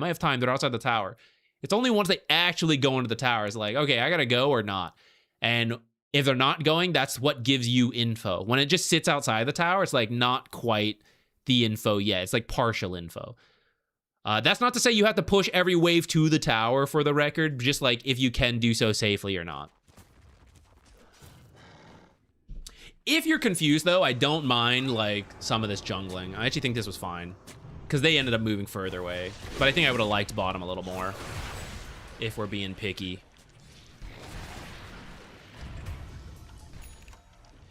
Does the spam one hero to learn video for improvements still apply today? Yeah, I mean, the video from, like, I only made that a couple months ago, right? That has applied for the last 15 years and will continue to apply for the next forever.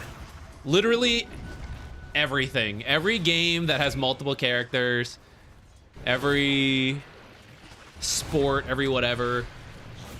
Starting with, you should like generally learn all the stuff, but focusing on a couple things is always a good way to learn.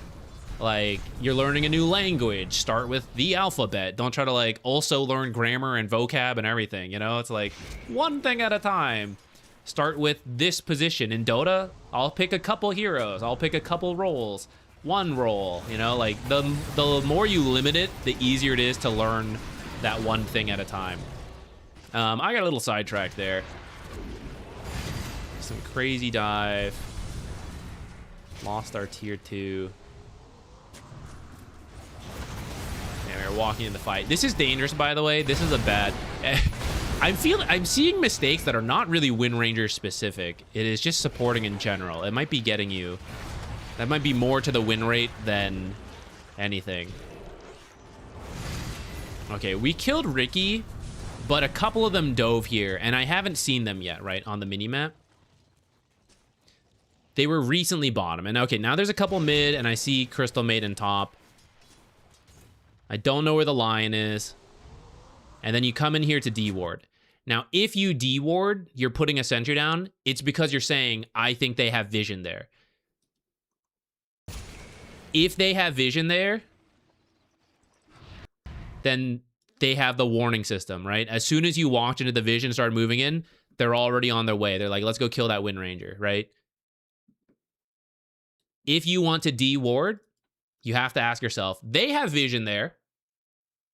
So can they kill me? Like, how dangerous is this?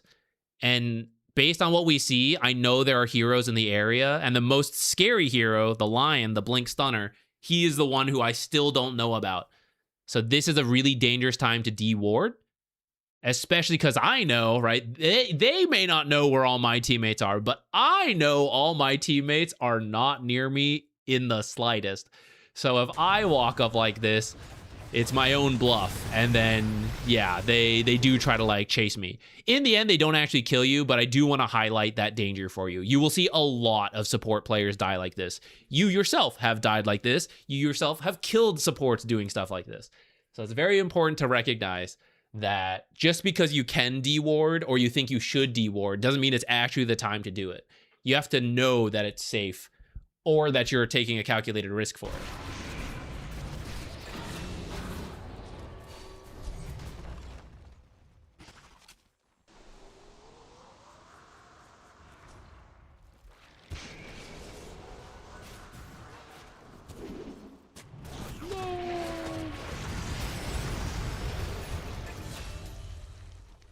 That was a little unfortunate, but I guess that kind of worked out.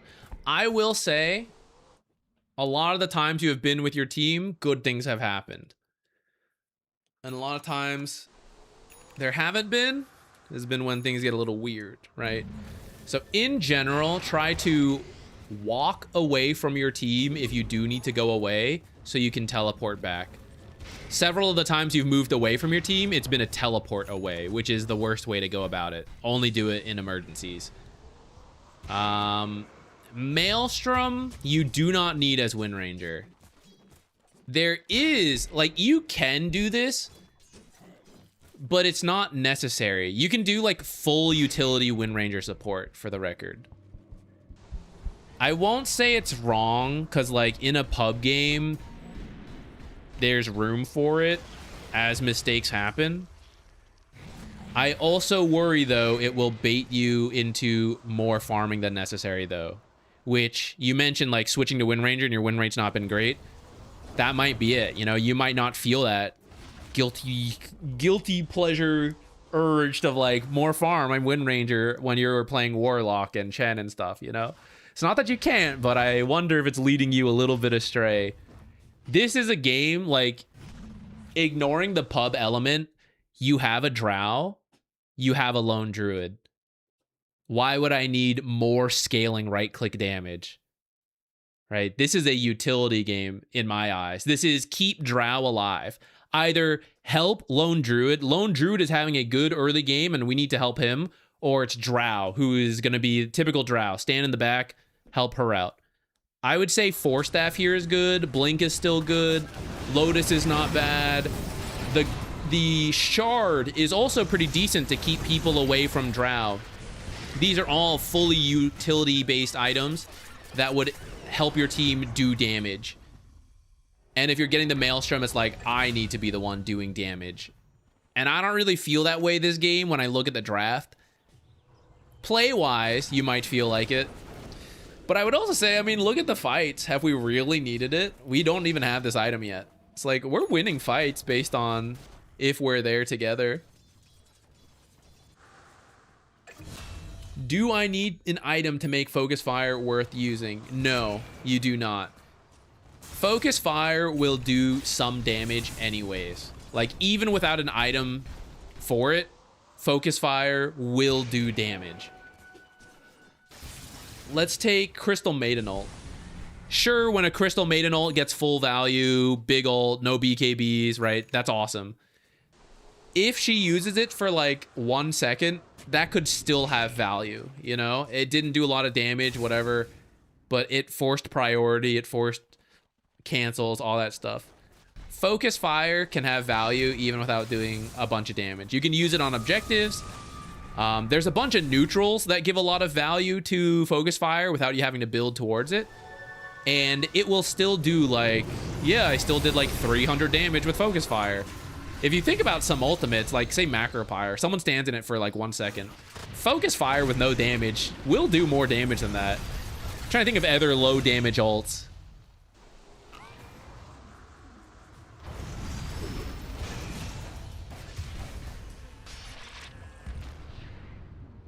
For example, Dust. Yeah, right there. There's been many cases this game where both teams could use Dust. Do these coaching sessions go on YouTube? Yeah, on the YouTube channel, there is a live tab, which just has, like, essentially the VODs. Oh my god. Essentially the VODs of all this stuff.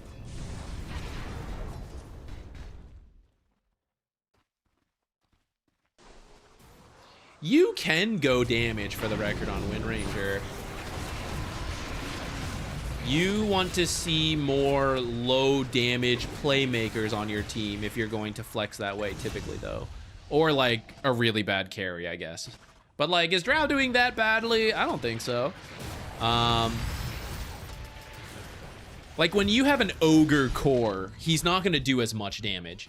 That's when you would think about going more damage yourself. Or, like, Axe is maybe not the best example, but he's okay. There are certain heroes that are just not as high damage as others, and that's where, like, you think about the damage flex. Okay, we've been kind of rambling a little bit here, but I want to switch over to, say, you played hard support. Is there anyone in hard support doing this? Q kind of lane swap.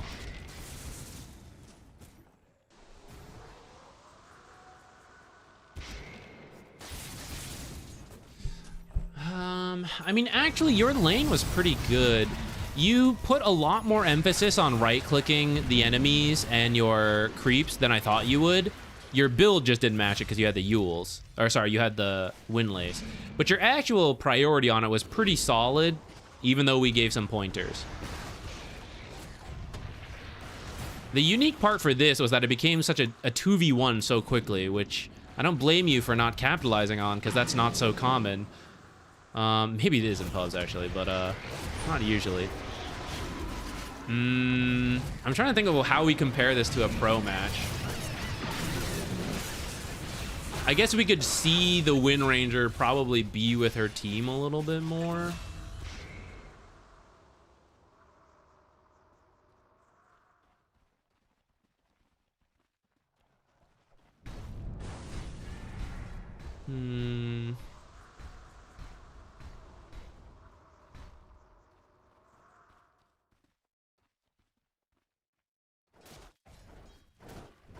In this moment, I want to see you place a deep ward.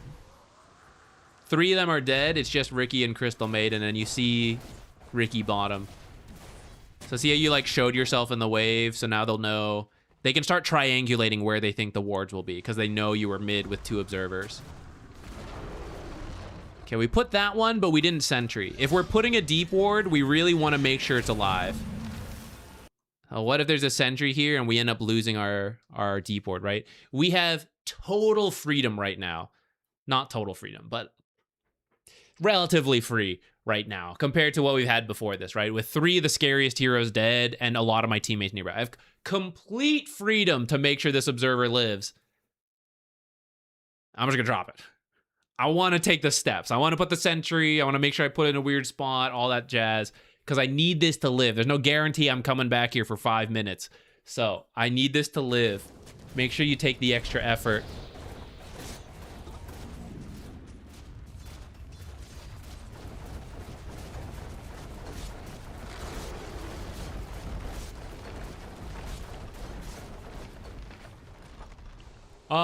You got a Yules this game, by the way. I didn't really talk about it, but I don't think you really need the Yules. I think... To me, it's all about just keeping Drow alive. Like, Drow will do enough damage and carry everything if she is alive. So the Force Staff is good. The Gale Force to push enemies away is good. Solar Crest to give her armor versus 3 physical damage cores. And buff her attack speed as well. The Lotus to prevent, like, the chain stuns. Armor for yourself against the 3 physical damage cores. Those all strike me as a little better. Yules can be used to be helpful, but I don't think the Dispel is urgent this game. I don't see as big of a need to Yules anybody on the enemy team this game. It's not like Ursa or Spirit Breaker. Where is Drow in this fight? So what are we gonna ask ourselves? Gotta pick your hero of choice. And I've been highlighting Drow a lot, so let's think about her. This kind of farming is not too bad, but she's respawned. She can be TPing right now and start the fight. So am I in position? I got a Hurricane Pike and like sprint over, right? So not quite. So this is, I like the idea of farming, but keep in mind what your team is doing and the respawns of enemies. Like the fight can happen right now and we're not ready, especially because the Lone Druid's here. So here's Drow. I want to make sure I'm there to help. Over here, taking some thoughts, journaling a little. The Drow comes in from the fight from the top. You're in the bottom. Because we weren't here sooner, we've now entered in a weird spot, which is, it is what it is sometimes. But as the fight happens, ask yourself, so where's my Drow, right? I'm going to land a double stun. Sick. Is Ogre going to kill them? Is it Pudge? They'll do some damage, but the majority of the damage is this lady right here, to the Drow Ranger. So I got to enable her. I got to get over there. But she's actually just running, because the heroes that aren't stunned are actually chasing her.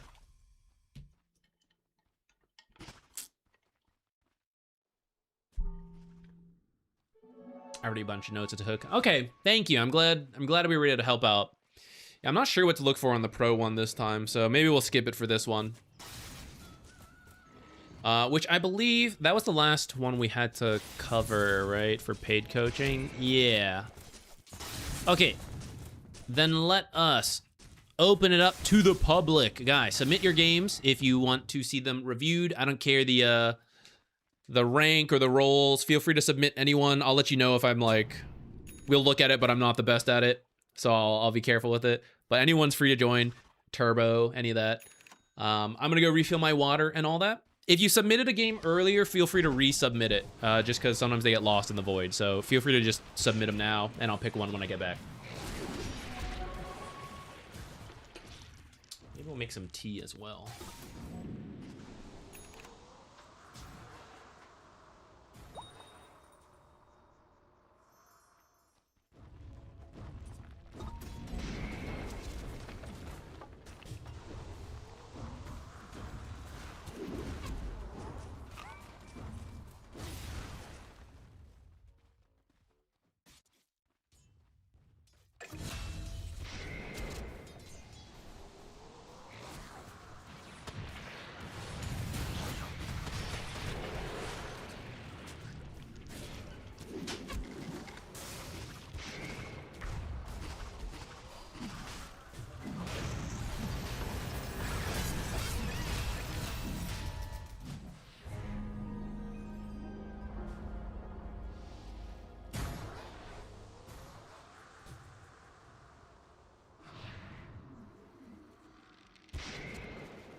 doing it.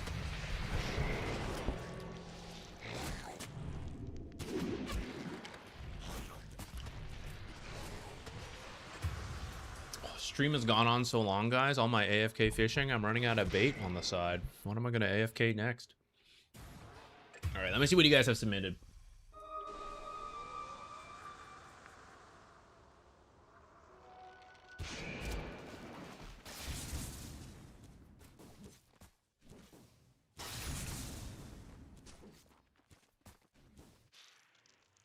I'm boiling some water for some tea in a bit.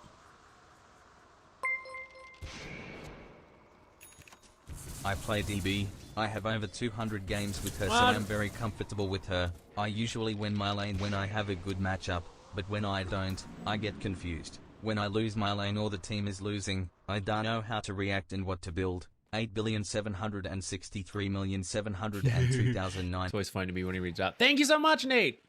I appreciate it. Yeah, I want to grab. I said I would grab one from chat, so I don't wanna back out on that. Let me do one from the chat, and then we'll do yours next. Thank you so much. And if you don't, I think you asked earlier, but if you do have to step away, it will be in the VOD. But hopefully we'll get to it while you're still here. So if you have any questions, we can do that. Go Jupiter.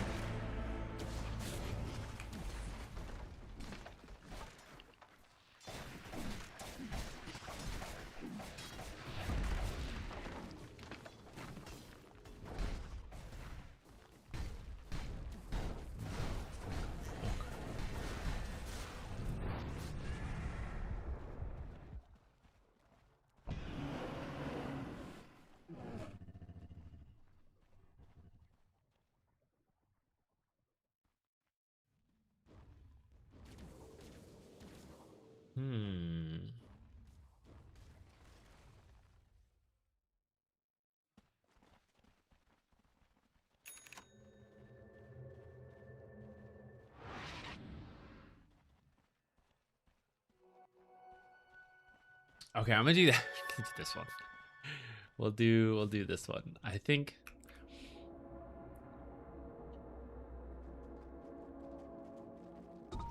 We're trying to encourage the more specific questions and stuff, you know. So I want to do this one. There's one that was very interesting because I think there was some tilt to it, which is always like spicy, but we try to encourage the good stuff here, and maybe we'll have time to wrap back around.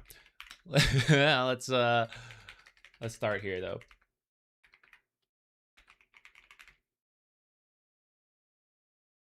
Okay, Axe 3 Legend. And your questions. You felt that your hero was strong, had some good fights, but was unable to. I don't know what the multi-chat is. Oh, it's Twitch. I don't know what they are censoring here. Unable to something the game. I thought that the positioning and target choice were the issue. Would love some advice on how to win games when you can win fights. Wait, would love some advice on how to win games when you can win fights, but the racks are down, so no creeps to push. Positioning, target choice, etc. Especially in mid to late game and the transition between early to mid game. Sometimes it feels like you need to force fights with blink, but can't find anything. So that's a great question. Like, I want to fight, but I can't. This should be downloadable. Let me restart Dota. Sometimes that fixes it.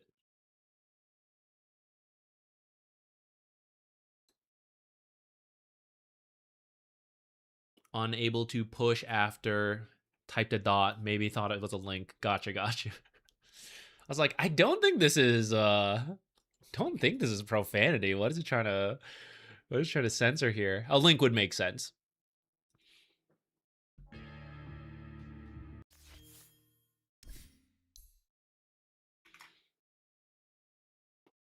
Okay, let's try again.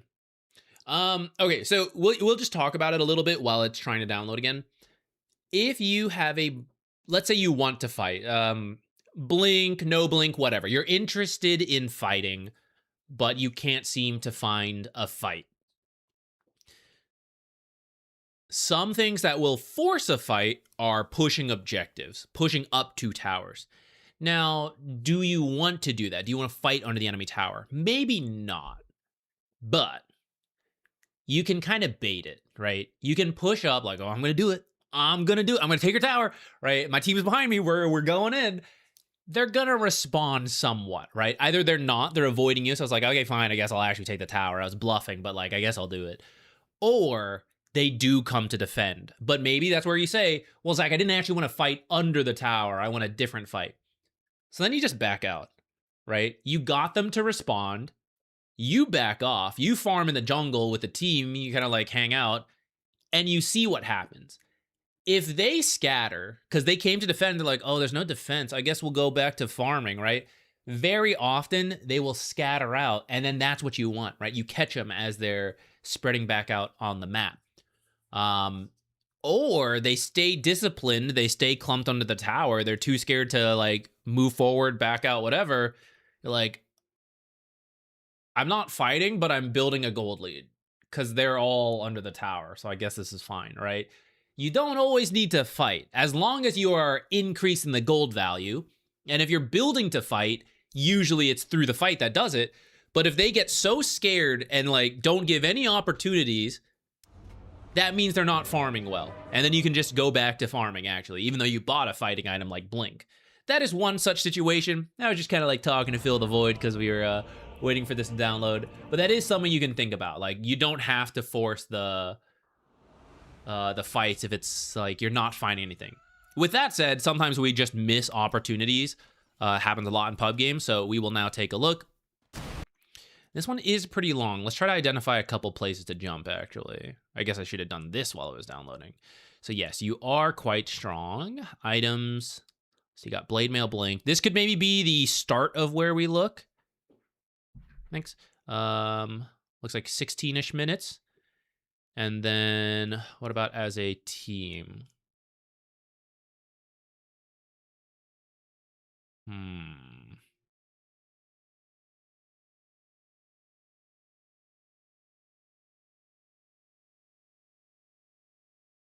I guess it's like we need to limit the anti-mage. Maybe this early game section. Is the queue for replays long at the moment? We're doing this one, and then there's another one in the hopper. And then after that, we're kind of good to go. Yeah, let's start with the Blink, I guess. The Blink timing is like a study session to me. I don't even spend this much time on my studies. It's much easier to spend a lot of time learning something that's fun, like video games, right? School never seems as exciting.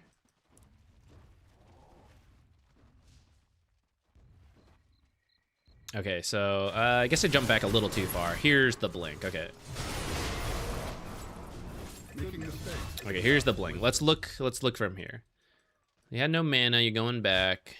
I don't mind too much, but you could maybe also just like clarity while you jungle, because you jungle with just health and spin.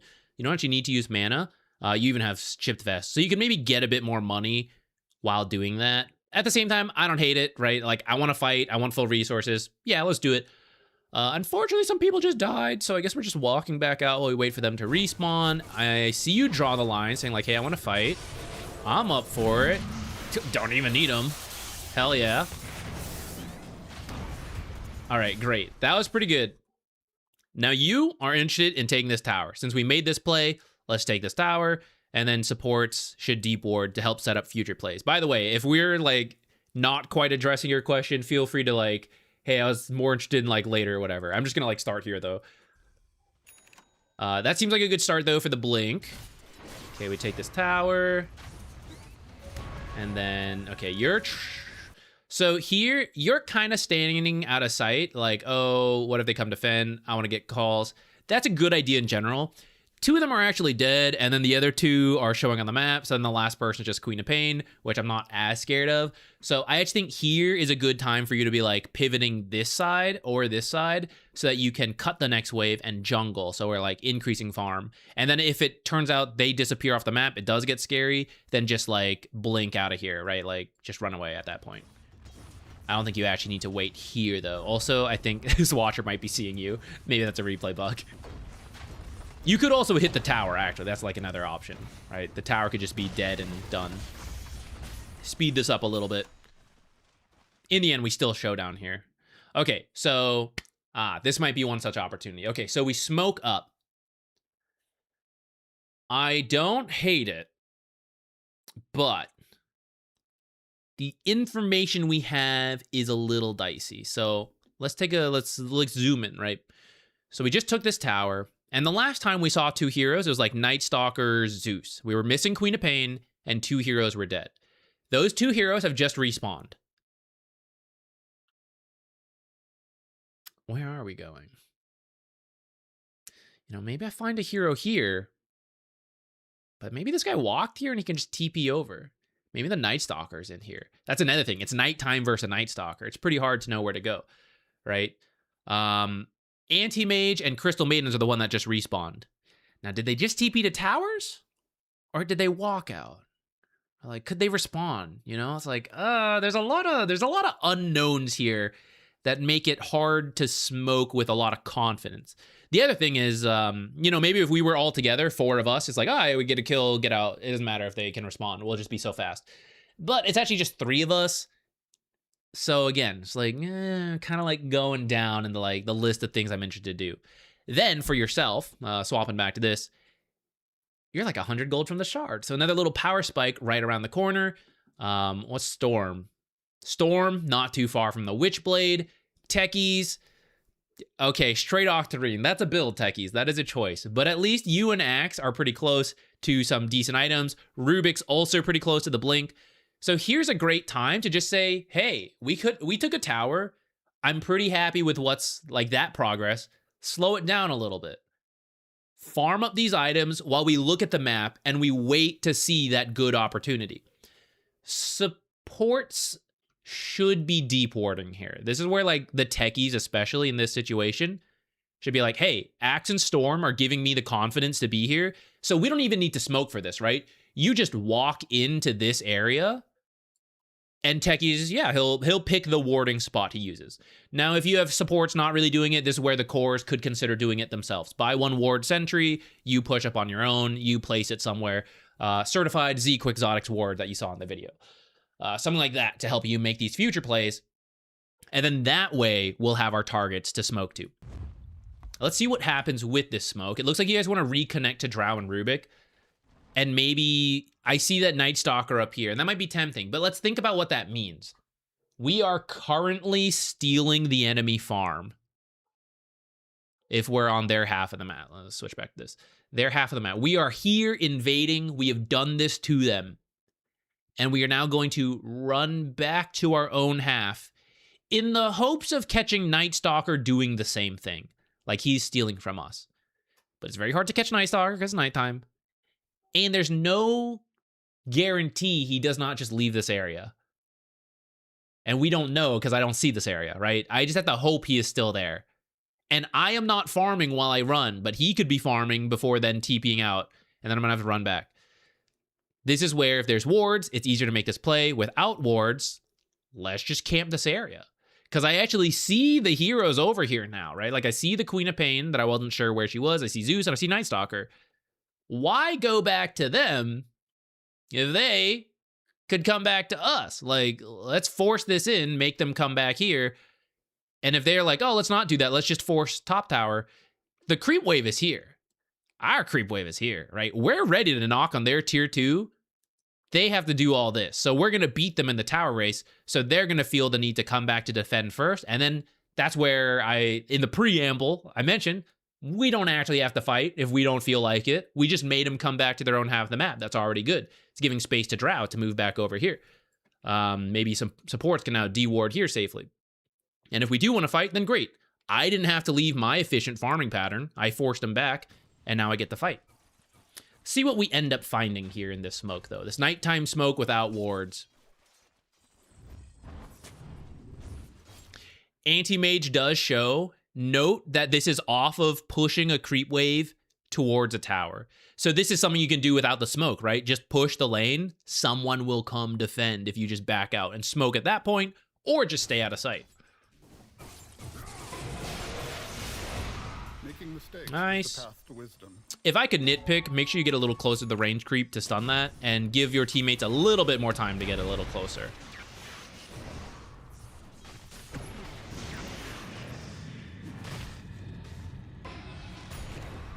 I don't know if you want to run this way, but it might have worked out. You might actually be finding a Crystal Maiden. Hey, we go hard. What's up? Oh, I looked away. What happened to us? Because we went for the Crystal Maiden. Ah, one more attack would have done it. They eventually rotate over. Okay. We got a little scattered there. And that's kind of the danger. It actually worked out initially because you did get the anti-mage. That was what I was worried could happen on the first smoke play.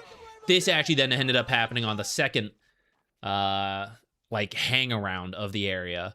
Which, unfortunately, still no deep wards placed, which means it's going to continue to be a little difficult to make these plays with confidence. Okay, so you TP in. Ah, nice try.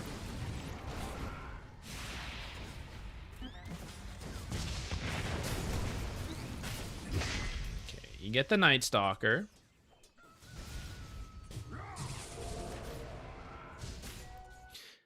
Before we even get further, I want to mention, because the kills happen on our half of the map, right? We're gonna kill this Zeus, let's say. Okay, great, 2 kills. What's the next thing we can take? We gotta walk all the way out to a tier 2. They're gonna have time to respawn and defend. We gotta push this all the way out, and maybe we can take this, right? It's because it's on our half of the map. And that goes back to when we were here. We don't strictly have to force the fight nor chase here. If we just let the fight happen here, even if we screw up, what are they gonna get? They got to push out kind of far for an early game time, right? The respawns are still short. We're going to make it back to defend. So the deaths are not as bad if we can force that type of play.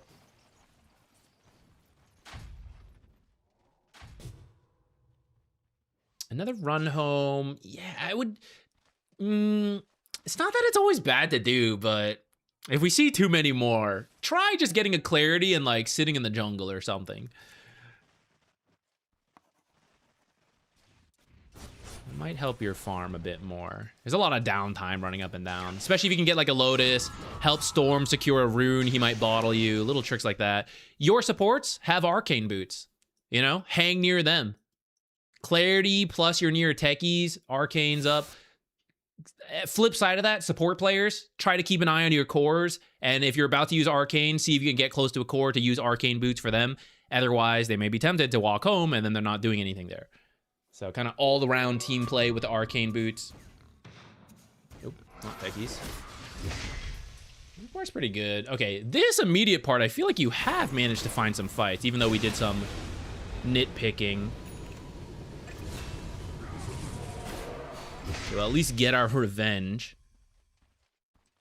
Now, here, we're messing up a little. We're running back. So you actually killed Queen of Pain and the Crystal Maiden. I see the other heroes on the map up here, but then we retreat from this bottom area. And I'm gonna cheat here. This is what we retreated from. It's a wasteland. Well, it's not really. It's quite a lot of forest on the Radiant side, and there's creeps. But it's a wasteland when it comes to enemy heroes. And this is the map awareness, right? To just keep track of enemy heroes, where they are. And I know it's the hard part, but that, you know, when we're cheating like this, it now makes it obvious. Oh yeah, well, I should probably be farming here, taking it from the enemy, pushing waves in, and when random heroes show up, right? I've seen you kill a lot of people, blink stunning, blink call in the creep wave, right? I can't do it from where I am on the map now. I gotta like run over there to go get him.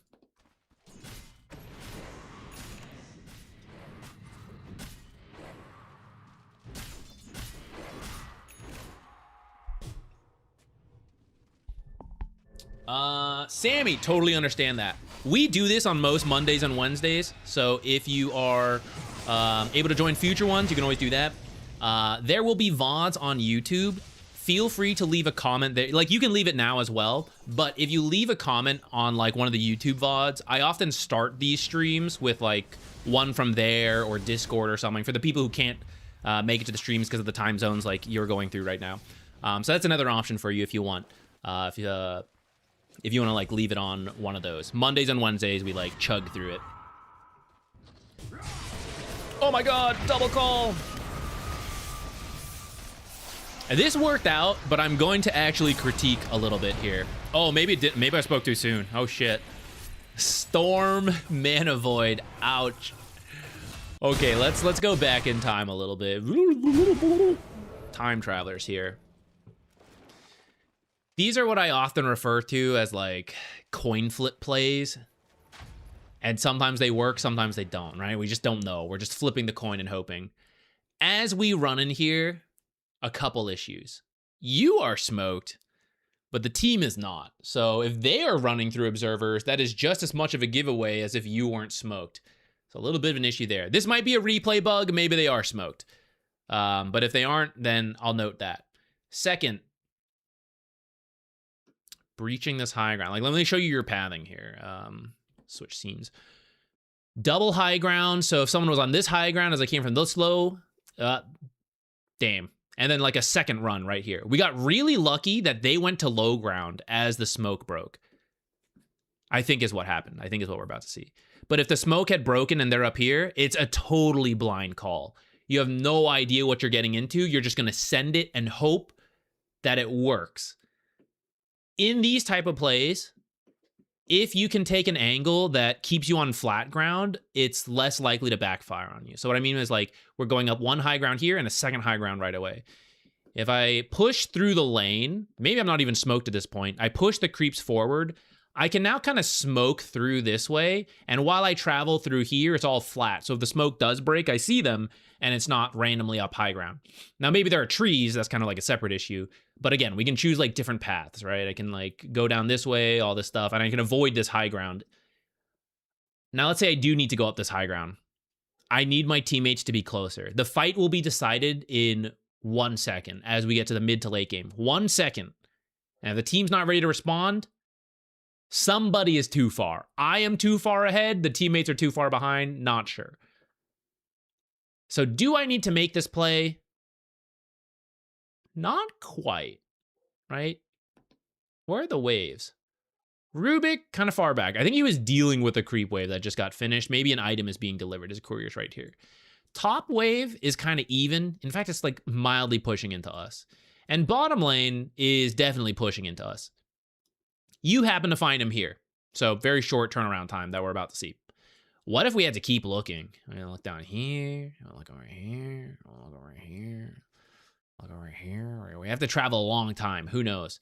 This creep wave is putting a lot of pressure onto us because as soon as they make it to the creeps, it's very obvious we are doing something. Sorry, as soon as they make it to the tower. So someone would like to deal with this creep wave before you make the smoke.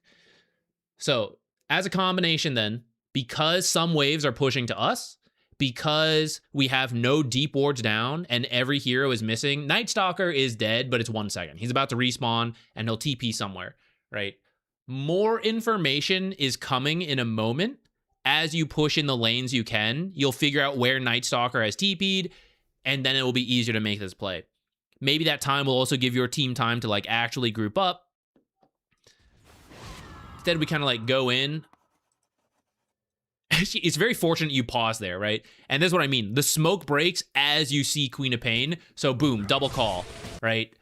But maybe you hadn't paused right here. You walked a little further, smoke breaks, they see you first, they stun you, and you don't even know. Like, you can't react fast enough. Or maybe you blink and you just guess wrong. You blink on the wrong side. When you don't have information to make plays and you're trying to find these fights, push in lanes. That should be your default. Pushing in lanes will work in multiple ways. It will give you information as the creep waves move forward. Someone will defend or someone will not defend, which is also information. If they are not there and you can't find a fight, you can take towers because you pushed in the creep wave. You can at least take those objectives. If no fight happens, you're at least farming, right? I think you didn't know Drow was here.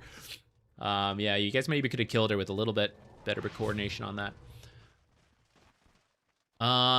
Imagine Drow in that fight with you guys, right?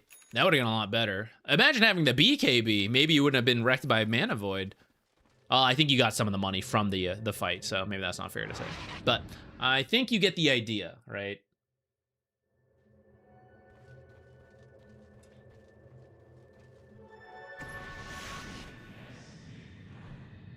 Thanks, Sammy. Have a good night.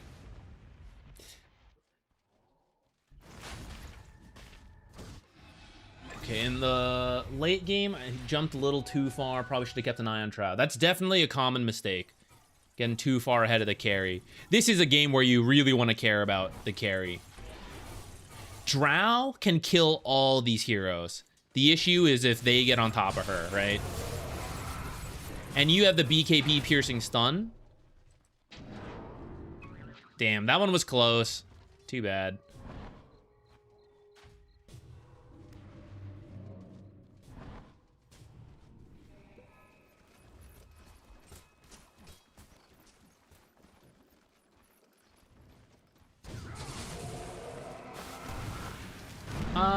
I actually don't know.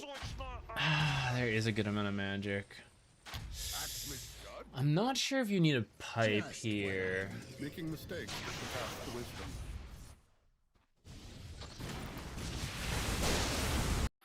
Like, for yourself, when you initiate, you have BKB. You won't really need the pipe. When it comes to keeping your teammates alive, the most important is Drow. And Drow will probably not be dying to magic damage. Like, she'll probably be dying to the right click of these two. Or, yeah, Queen of Pain could have some magic damage as well.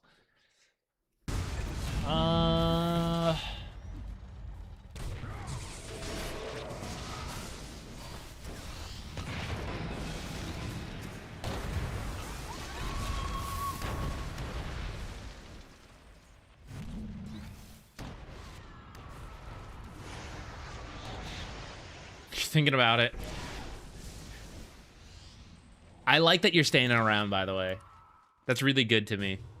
You didn't immediately bolt just because he got low. You were seeing what you could do for Drow.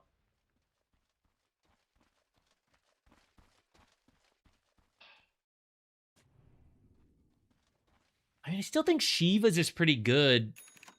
Debuff immunity, piercing, attack slow will keep Drow alive. The vision will help you find these sneaky heroes jumping around trees. I kind of like Shiva's. I don't hate Pipe, for the record. I'm just trying to, like, optimize. I still kind of like Shiva's, even though it's changed a bit. I actually think that change is probably good for you in this game, this particular matchups. All right, let's jump to the late game. Let's see if we can find some of these late game fights you're talking about. Target prioritization. At this case, let's cheat. So Drow is top net worth for you guys, and then anti-mage is a problem. So he's definitely a consideration on my mind. If we can kill him off, that'd be great. And then the other thing is, I want to make sure I'm helping out Drow. I want Drow to be attacking things. Like, she will do a lot of damage. She's going to keep scaling up. Storm can be the one looking for, like, Zeus and Crystal Maiden, right? And solo killing supports. At this point, your Blade Mail and Spin, right, it's much better used on the cores. Kaya Sanj. I think this, again, with the core idea of, like, how does this help me help Drow? I stay alive and I kind of have some mana, you know, but, like, what's the utility on that? When do you want to eat? When? Yeah. You can probably start now. It's probably going to take like an hour, right? Thank you.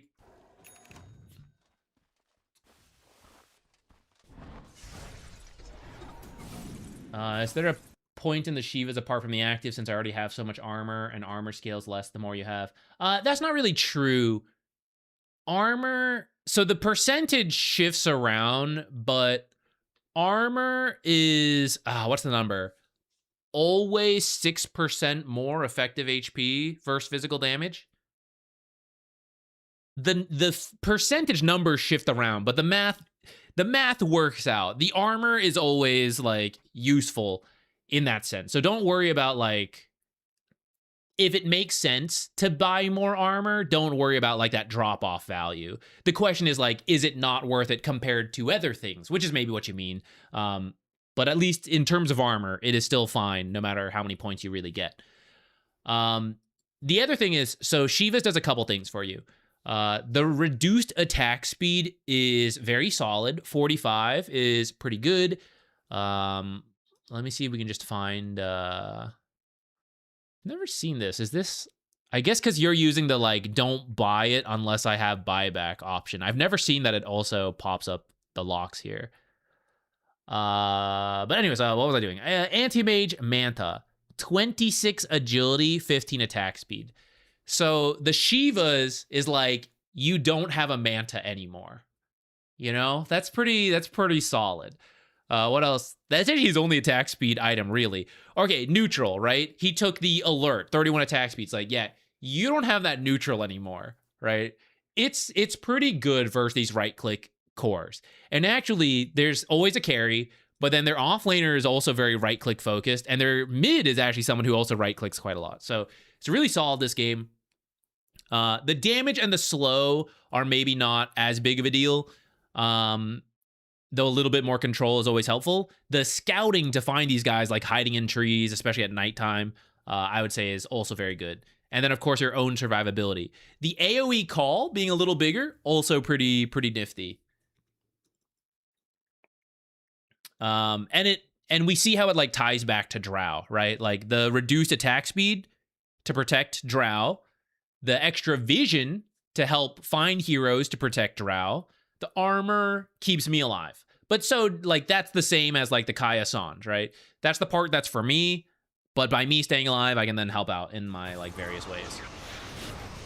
Okay, I like this one. It's on the Anti-Mage. Drow is immediately attacking. Unfortunately, I think there was some overlap in spells there, so Anti-Mage gets away. This right here is actually the Shivas, right? He's like, where is he in the trees? Find him, find him.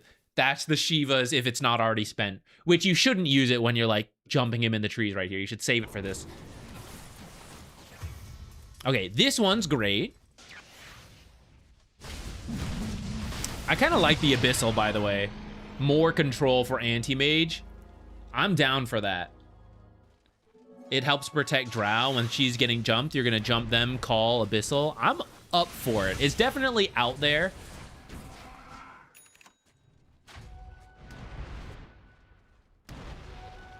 Okay, currently, look at the mini-map. The mines suck. But also, techies players, come on. This is so much time that may not pay off. Put more on the right. Look, there's not anything to Twin Gaze, nothing about a Lotus. No choke points are a lot of missing. Like, this is where the mines are good, guys. This is way over-indexed in the base. Okay. Drow is very much our win condition. When Drow can hit things, we're going to have the damage to kill stuff. Without Drow, you're actually lacking a lot of damage into their lineup. Because, like, Storm does, but his is, like, hybrid magic damage and physical, and Anti-Mage is actually very good versus that. So Drow is our pure physical damage that is very good versus Anti-Mage and the others, as long as she is alive. So, where is she positioned right now? She's over here, and the rest are, like, here and here. Should she be up here? Fair enough if you don't think so. Will you lose if she dies and does not have buyback? Yes. So in that sense, whether you agree with where she happens to be or not, you might need to be closer. There are some games you don't need the carry. Or like you can afford for them to die. And that's where I would recommend you do the correct thing and be like, no, they're dead, I'm out. But this is one where like, I think we can protect her. I think we should be closer as a result. And so this is one such instance. There. Your team is also like resetting. You guys just killed Anti-Mage, but we aren't really like doing anything with that. That's a separate issue, perhaps. Okay, so here's the call, right? Where's Drow? She hasn't launched a single attack. There's the taunt is over. BKB is starting to expire. Okay, now here comes the Drow, right? it's kind of working. Sorry, that was zoomed out. It's kind of working, but also the first, what is it? This is like 3 seconds, right? Yeah, 3 seconds. And in the 4th second, Drow gets there to attack. That means we're maybe initiating a little too soon. This one is tough. I actually blame Drow more than you, for the record. She should definitely have been a little closer here. But sometimes that still has to affect you as the initiator, right? Like, who am I initiating? Like, simply stunning a lot of heroes does not matter. It's only if the damage is coming in. And Drow is the damage, so you got to look a lot at what she is doing.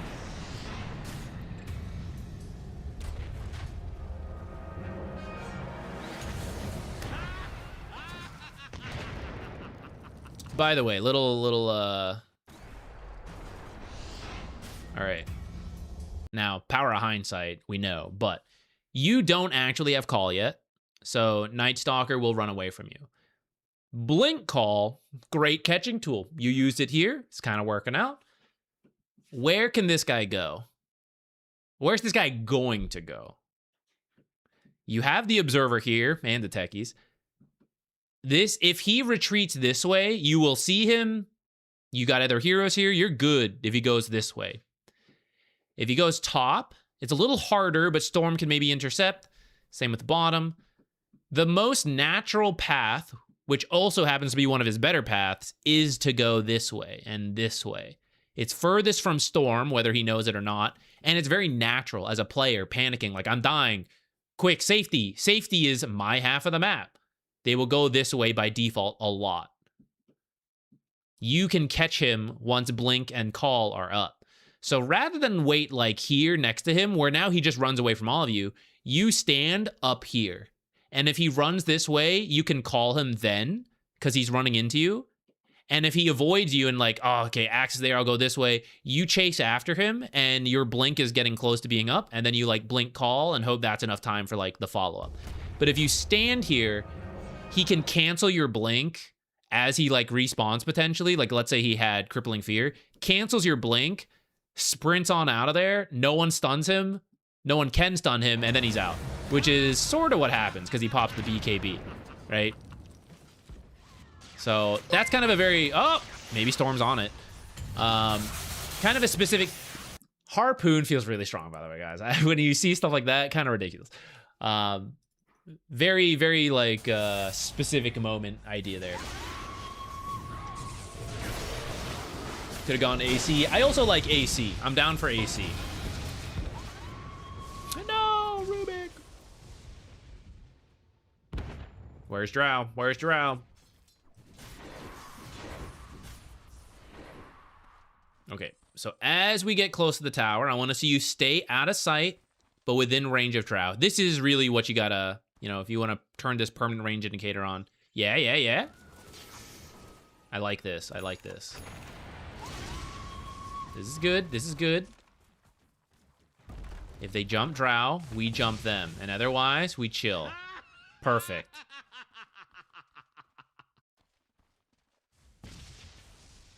Techies players, what are you guys doing right now? What are you doing? This is why Techies players have a bad rap. This is so useless right now, guys. It's so bad. It's so bad. At the least, he should be here pushing. Why is he waiting for it to get here? They're all over here. He should be doing this. But also, he could be winning the game. Why is he defending a base? He should be taking the base. Oh, they take the name Dota a little too seriously, guys. This is why Techies players, yeah, there are issues, you know? There are issues. We'll leave it at that. Could be mining their jungle. Yeah, I would even prefer that. That would be better too.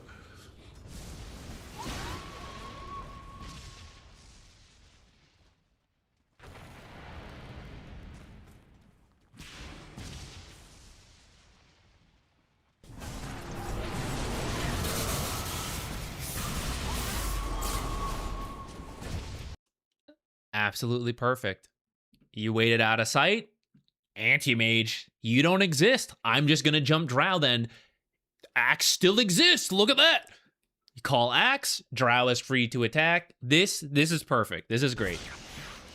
Now here we have used BKBs, so we gotta like think a little bit about this. If he buys back, we maybe gotta consider. Okay, they're dealing with Crystal Maiden. We don't need to over-index.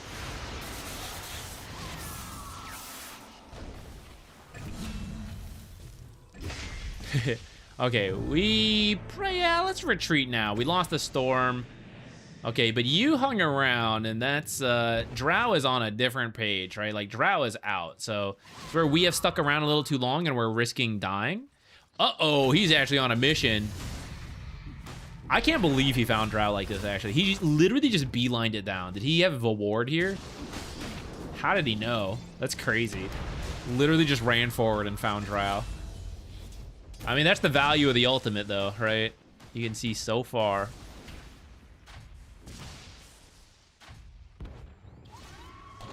Let's say you did find a call here, right?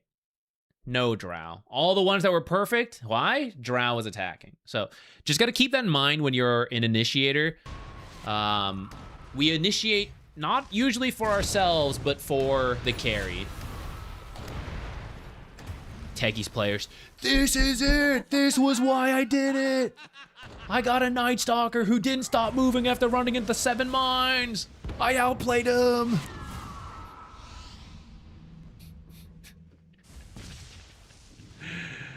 Oh God. All right. Just separate notes now. Are you going to fight them 1v3? And then anti-mage is respawning. They should have this. He's going to TP in 1v4. Are we going to do that? Probably not. We should not. Because you teleported earlier, we're put in a pickle. And you kind of do have to wait here. But if you had your teleport, just walk out. Just go walk somewhere else. Push lanes, and then TP back as these guys respawn. You can lose 1 barracks. It's not really the end of the world. Instead, you'll just kind of like wait here like you are, which means we're not really getting much gold.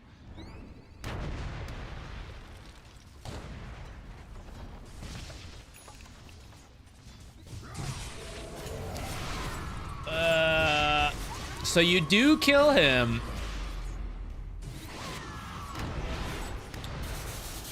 Okay, hold on. You just run in there, run in.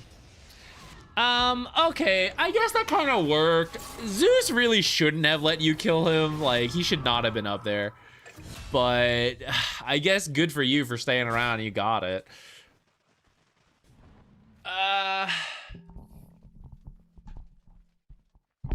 I'm torn on that one, though, because we ended up getting something out of a move a little iffy on. The teammates were close to respawning.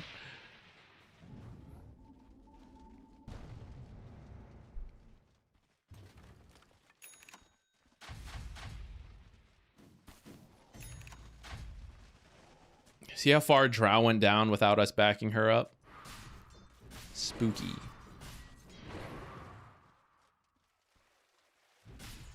We're pretty split up. It's not always bad to split up, but it's pretty late in the game. And that's where you got to be very careful about this stuff. Night Stalker ult. Oh shit. See, this is good. You're like running into her, but we also kind of want it to already be there. Okay, I'm seeing some information. Boom, boom, boom. 3 heroes in different places as Storm is respawning. This is a great place to smoke, potentially. Okay, Queen of Pain here. Zeus, Anti-Mage down there. Smoke, like... Someone push out mid, or someone push out top, probably like Drow Illusions, and then you guys smoke, like, down. Could be good. Because you can all just TB back as necessary, and otherwise, we're hoping to catch the Anti-Mage, like... coming from bottom to join his team top. If you don't want to smoke, that's also fine. Like, I don't feel like you have to smoke right now, but if I was to smoke somewhere, I'd be smoking to this creep wave that I think Anti-Mage will do, or he'll move through here.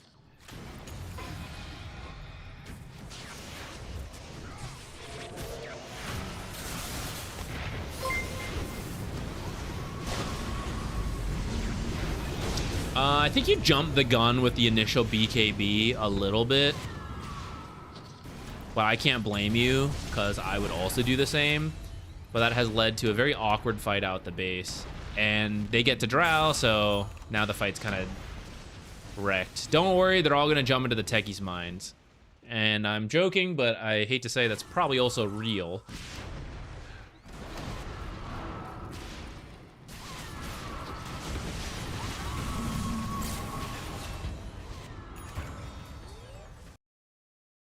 Oh, it's working.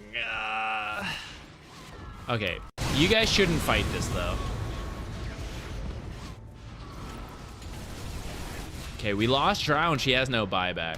You have teleport. So again, this is where you like sprint down a side, shove out the side lanes, and just lose the middle lane. This tower's almost dead. It's very, very hard to fight here, which is what happens, right? Like, you guys try to fight.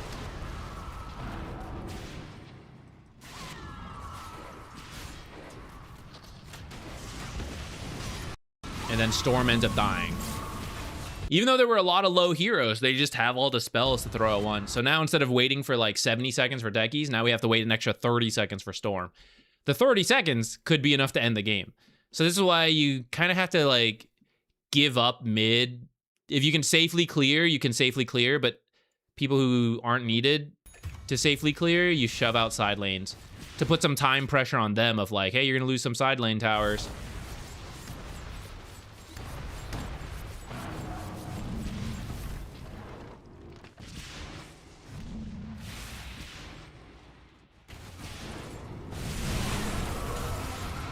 How does he keep getting calls? No, we're making the techies play work. No, evil is winning.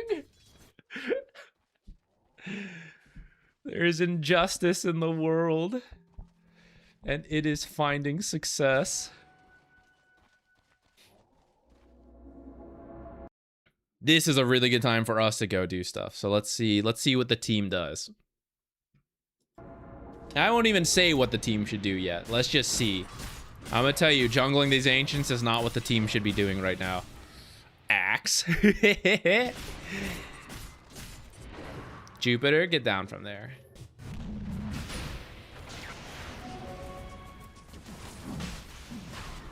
All right, I am glad to see you guys do Roche. You should be a little careful of this. Axe is a really good counter initiator. You're moving up here like this, so you might get initiated on. You're a really good counter initiator because Berserker's Call is debuff immunity piercing.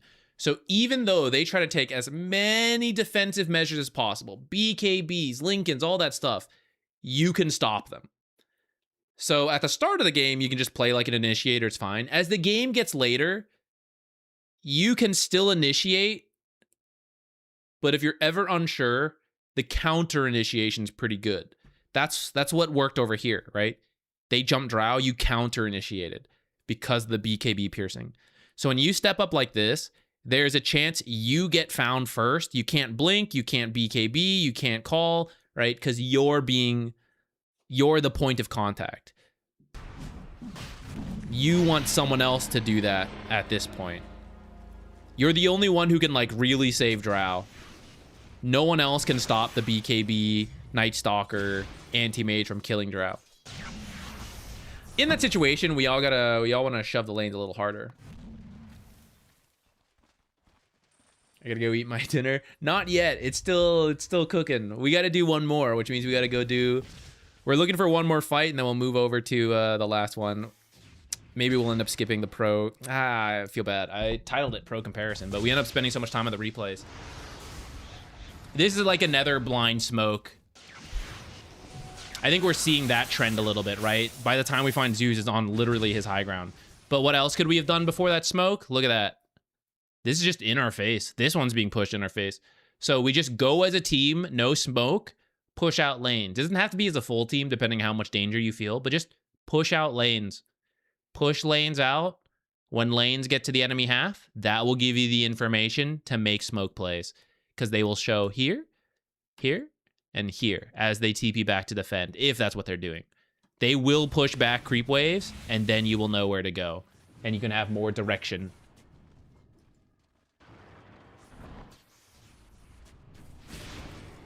You want to be a little further back than here versus a Night Stalker, because when he pops ult, he might see you and they might cancel your blink. So you want to be like back here now. Because we're not going to jump anyone in here. Remove that temptation from yourself. We are protecting Drow.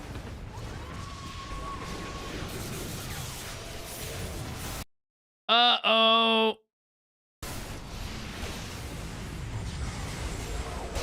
Oh, thank God you got the refresher shard. Nice. Okay, that kind of worked out. We have now used all our tools, though. We've used all our tools. We don't actually need to push for more. Okay, that was good up until your team did not retreat with the buybacks. It's one of those moments you should just, like, feel happy with what you got. I'm sorry, guys. That was zoomed in. Let me show you guys that again. I'll show you that again while I copy and paste the next one.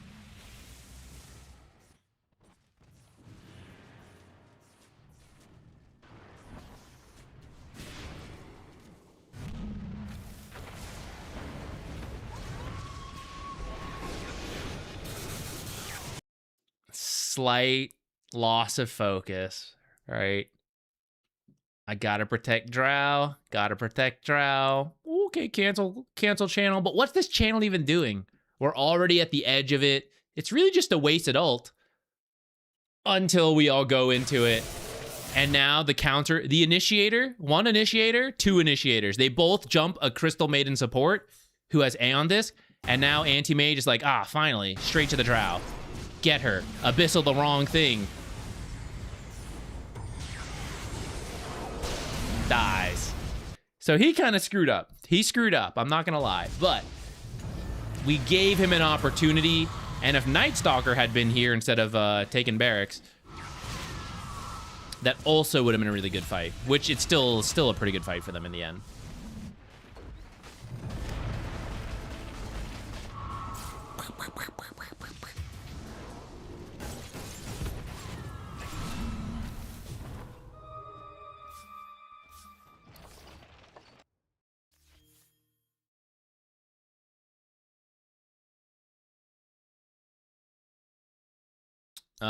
So I'm gonna make sure we move on to our next one to make sure we cover it before we reach the end of the stream. But mainly a lot of the smokes felt hard because the lanes weren't pushed in enough and there were no deep wards down. If your supports aren't doing it, you can buy some yourself to do. Oh, Nate, this one's too old. This one's from April 8th. If it's over a week and it's not like a ticketed tournament type game, I won't be able to download this. Do you have another one? Do you have another one that can be downloaded?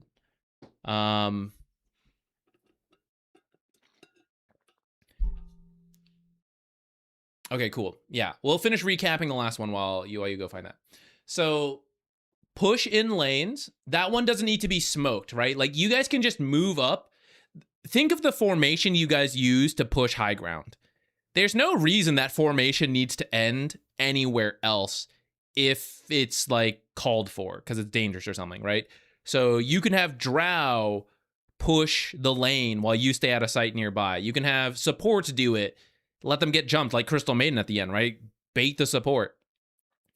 Push in the lane. Someone will go to defend.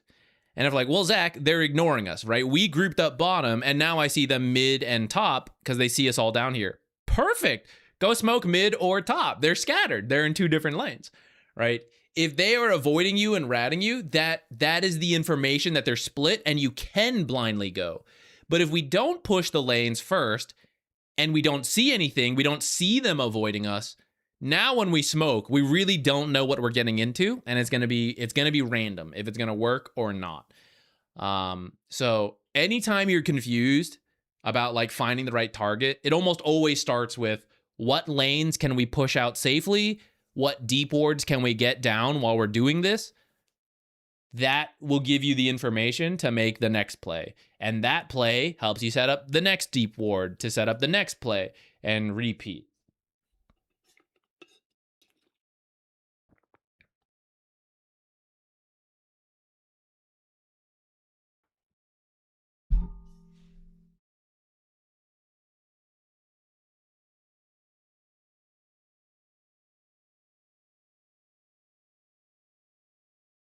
is my latest game, so if it doesn't work, we'll do that later. Yeah, if it doesn't work out today, I will save the name, and we will, whenever you want to come back, we can do it. Just make sure you come back, because there's a growing list of people that has happened to, and they say they'll come back, and they haven't come back. This should be fine, though. 14th should be good.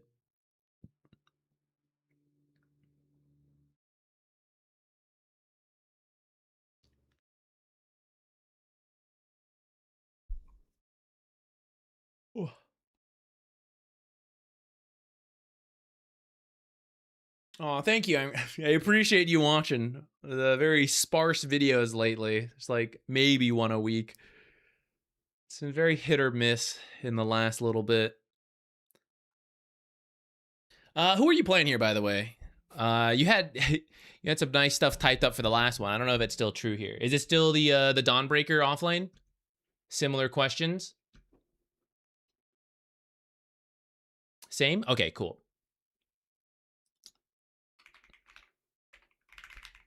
Where am I typing? I was trying to do the timestamp. I don't know what I clicked. Dawnbreaker 3. What is this? Crusader. Okay.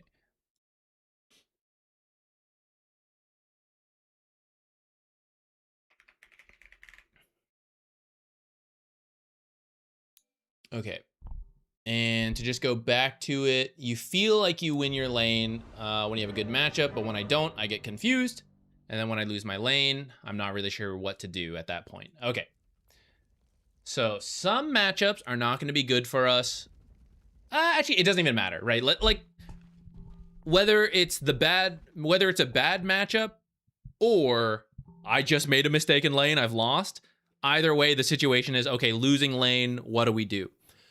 Dawnbreaker has pretty good jungle speed because 2 of her abilities are AoE. So if your lane is really bad, bouncing the lane like back and forth and then you come jungle is pretty good. What I mean by that is like a lot of times we talk about hold equilibrium, blah, blah, blah. If you hold the lane versus a losing lane, they're just going to kill you while you're standing here, right?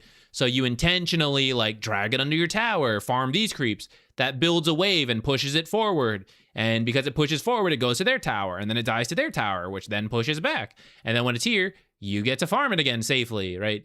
Those are kind of like the really bad situations. I don't know what we're going to see, what we're going to get into.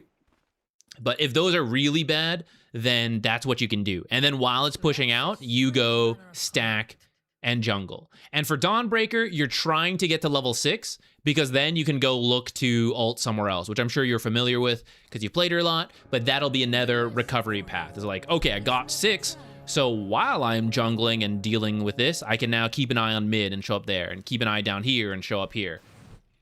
I will say your lineup is very awkward. This might be part of why you feel strange, at least in this game. Spectre's a global hero waiting for something to happen. You're a global hero waiting for something to happen. And then Huskar's not really an initiator, but that's what you'll have to work with. And then your 2 supports are not initiators either. That's not your fault. This is one of the weird things about Dawnbreaker and pubs. I don't know, maybe you last picked Dawnbreaker, then it would be your fault. But I'm guessing you second phased it. And you didn't really know what you were, like what team draft you're gonna end up with.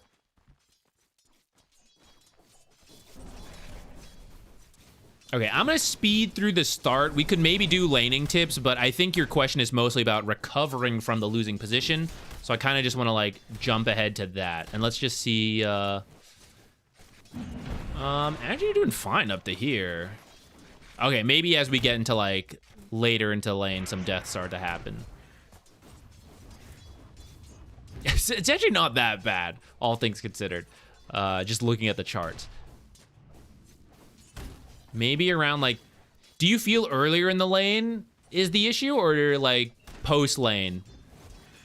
I want to make sure I address the actual question later on. Okay. Let me jump to here and see what we see. Still later or starting to feel it around here?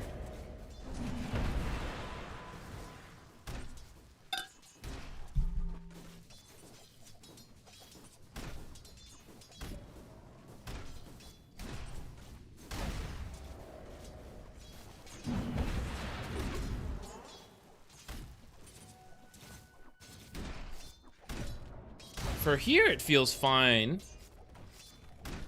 I'm sure we could talk about like, oh, improve this last hit, whatever, but here you have your phase boost, your soul ring, so we're kind of good to go. If you are losing, you don't need to make aggressive plays like this. You can just go back to farming. It looks like they had done a pull, so you could just come clear all that. Anytime you're losing, the question is, how can I drag out the game and get money? As with real life, many problems can be solved with money. So, it's just about avoiding enemies as safely as possible. Let's try like 15 minutes onward. Okay, sounds good. Just jump forward like twice from here. For Dawnbreaker, you have Celestial Hammer. So you can clear waves without being spotted if you like run through the trees, chuck the hammer, and then just let it fall back to you naturally. You won't get every CS, but that's fine. You will push in the wave, which is kind of good enough. As you respawn here, if we're not ready to like make plays with a team, let's just walk out, walk somewhere. So looks like you're trying to decide. It is a little awkward. We got to figure out where Spectre's going. As a default, taking the enemy safe lane tower is always great. Even if you're losing and you feel like, oh, I don't feel like I can force it, Zach, just continue shoving waves at it and the creeps will chip it down, or it'll at least keep forcing enemy heroes to show up top to defend it, which will then give space to Spectre. So if nothing else, you can take that. Just go to this tower. The reason this tower is better than the other towers, technically take any tower you can get, but what does that tower open up for you to continue, you know, from this losing mindset, avoid the enemy, split push, get farm? The mid tower doesn't really open up that much because it's so close to the tier 2. Like maybe I can walk through this area a little bit more, but that's it. The bottom tower, again, same deal. Close proximity. There's even the outpost here. I can move a little bit more comfortably in here, but there's like one escape path from here. That doesn't feel good. And then Ancients can be tough, and also the triangle is hard to break into. So taking this tower gives you actual access to some jungle camps because the towers are further apart. And there's all sorts of wiggly paths over here. So as we avoid the enemy, we can like farm things and hopefully escape even as we like have to run around. So if you're ever unsure, just head up to here or down here, depending on what side you're on. Otherwise, if your team is like up there already, maybe you're going somewhere else, especially if your ult available. If someone is doing well like Huskar, that's always an option. Like I see you heading to Huskar. I'm up for that. You will get the Ricky and then we run away. Uh-oh, might have some problems here.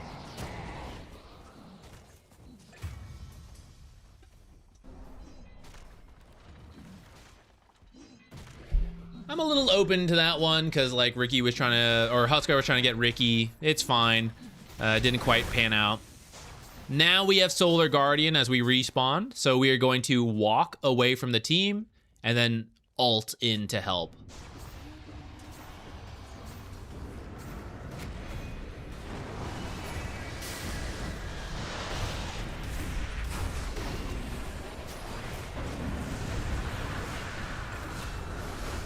I was gonna say, I was like, Spectre?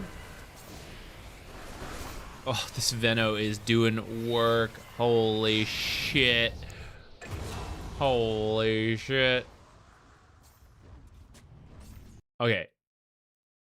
Mostly even. You have an extra challenge in this game in that Spirit Breaker is really good versus split pushing. So you have to be very careful when you do it. And then you have to throw in like Invis Ricky as well. But we still have to try. It's still the play. He is dead, so we have some freedom to show in lanes now without worrying about charge.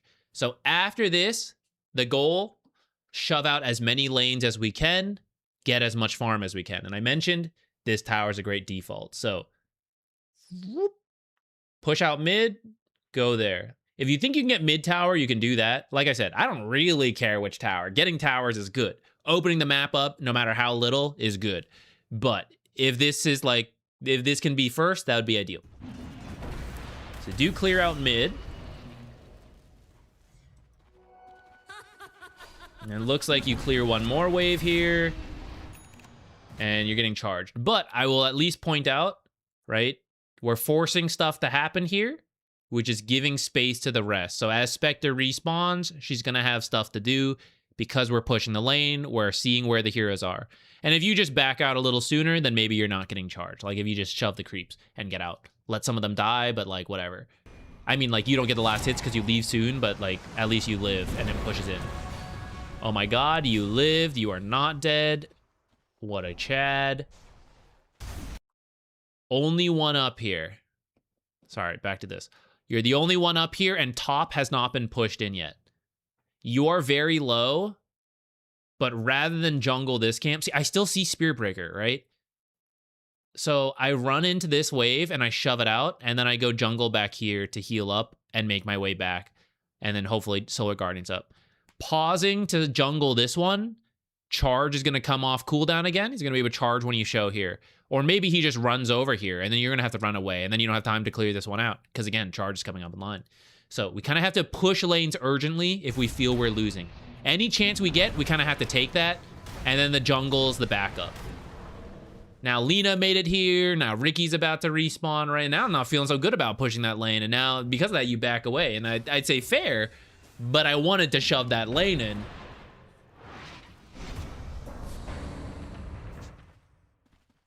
Okay, so we're healing up. Solar Guardian is up. It looks like they're pushing mid. I don't hate this TP because you have Solar Guardian.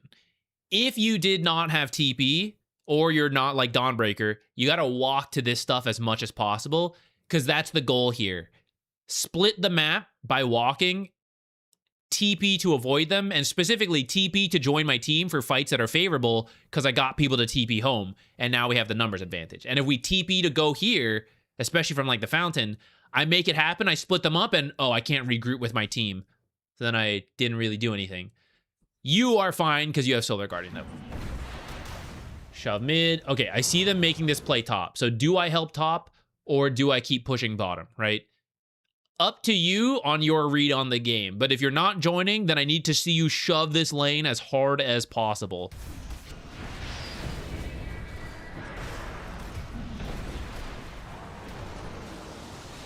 You did feel like maybe we could do it. You tried. Unfortunately, Spectre did not live. I'm not going to make a big deal out of it because this is the really hard stuff to call. Like, was that fight worth it? Was it not? And you just learn over time. So you thought, I think we can do it. You came a little wrong. The calculations adjust in your head.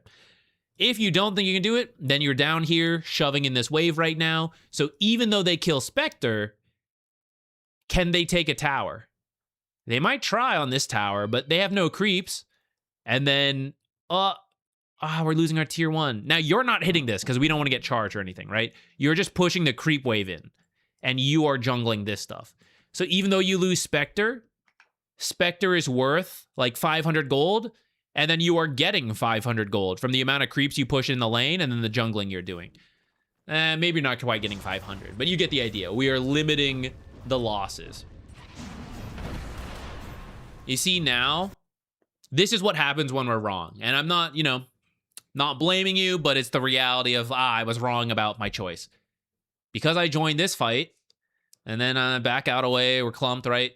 This is what we're now all in. 4 of our heroes are right here. And it's my team, me, because I was the one pushing down here, farming this stuff. That is what helps us catch up in gold, or at least stay even. But now we're losing access to all this because we clumped up to try to fight and it was wrong. If you are really losing and you know you can't win the fight, then you just give up. You delay as long as possible with as few heroes as possible and you push out other stuff. This is like the gold movie. Another option as you push bottom, by the way, is to twin gate, go through top. Cut the top wave or just jungle sneakily back here. Those are other options you have. Wanted to save him. It was close. Like, you guys almost got the Lina. I don't blame you for trying. But yeah, it's one of those things, like, the more you play, the easier it hopefully gets to predict how the fight will go. As little downtime as possible. As soon as you finish clearing a wave, look, you're spinning around, you're unsure. Okay, here we go. Could have jungled this stuff. Could have gotten a little bit more farm there. keeping an eye on the minimap. We keep going back. Really, okay, I know it's a little different experience, but honestly, in losing games, like your eyes are glued on the minimap. This is like all you really need. I'm just gonna stay on this screen for a little longer. This is everything. Because where are they? Venomancer's mid, Spiritbreaker's bottom. So what does that tell me? Top. Top is where I go. Lena's here. Right? If we engage and we feel like we're losing, then we're going to just keep getting in these fights. But if I had given up on this and I had gone top, right? You actually walked here. So if I had ran top, I'm farming this stuff right now. Pushing a tower, making someone have to leave this. Oh no, we lost Huskar. They're going to take our tier 2. I'm going to take their tier 1s. And tier 1s are very similar to tier 2s in terms of gold. So at least we get that. One of them might come back. So like, what are we really losing? We're not losing a tier 2 because they're coming back to defend their tier 1. And now we have 3 heroes sitting under this tower. So we're not really getting much money here. It's being split. But it could just be 2 heroes sitting there with 1 hero farming top. Now they have 3 heroes split up, right? So they're farming very efficiently. That's what's going to grow the gold lead as we keep clumping up. But if we're scattered and they're scattered, we stay even. If they're clumped and we're clumped, we stay even. If they're clumped and we're scattered, we're actually catching back up. Now I think you should have seen that with Ricky coming in. And you always got to remember the Spiritbreaker. You always got to remember the Spiritbreaker can come in on the charge. So you got to stay out of sight as much as possible. This is where your death... Let's say you had died up here, because you didn't go mid, you had stayed pushing top. Ah, damn, I died. But it's all the way up here. It takes a long time to get over here. Maybe not that long, but it's like 20 extra seconds. Here, dying, they can transition immediately into pushing towers, so then she doesn't get as much time to farm all this stuff. If we die up here, we see them all come, then Spectre can just like go through bottom, push all this.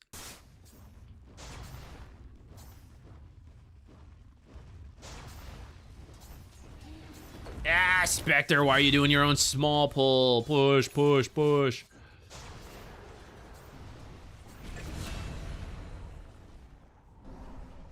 Okay, I see you looking like, are we joining this? I see a Ricky through here, right? Maybe we could try to fight this. This is scattered, though. We're losing, so when we take scattered fights, do we have the strength, right? If we think we're losing, we're all weaker than our counterparts. So, like, can we actually do this? Maybe, especially if, like, Spectre haunts in. Spectre? Spectre? Oh, Spectre! She's here. I actually don't mind that fight. Too bad Spectre didn't come in a little sooner. Why is she switch? Her Radiance is somewhere, right? Oh, it's on the courier. Okay, okay.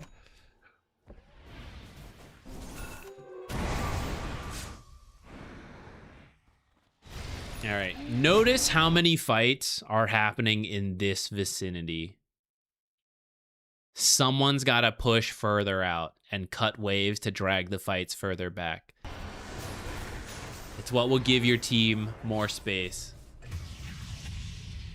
All right, so as this guy dies, all right, oops, I have global. I can rejoin as necessary.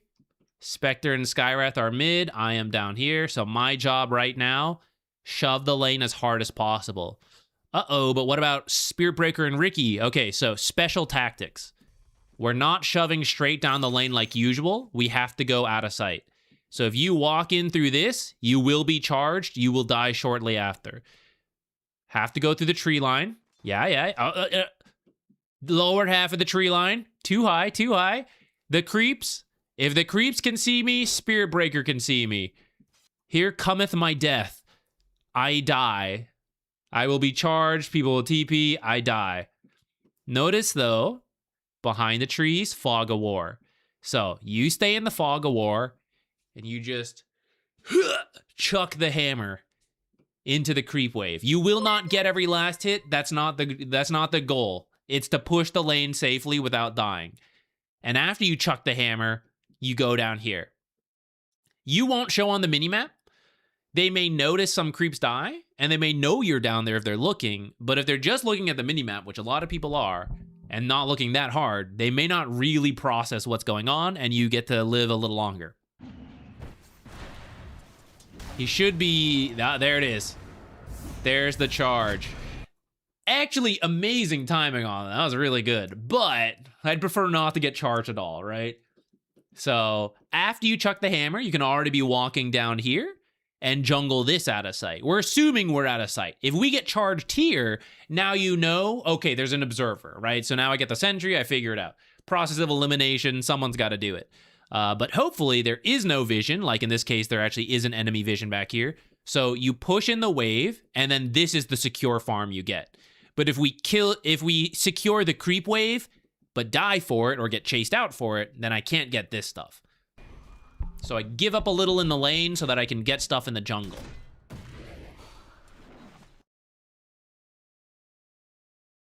So even if we are losing, I go split push, and even if I died, it's much better to have split pushed before. Yes. Now, of course, try to die as little as possible. That is preferable, but some deaths in Dota are not as bad as others. And it's very hard to put numbers on this and to like explain it cleanly.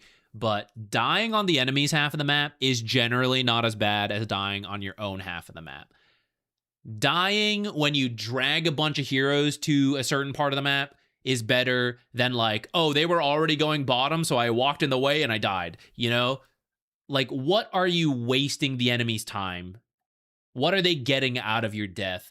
It's a very convoluted, like, mental equation, but when you are losing, that will essentially be what you need to do. Is by pushing out, you make them go to their own half. They're not pushing your half. They're not killing other heroes. They're just killing you up here.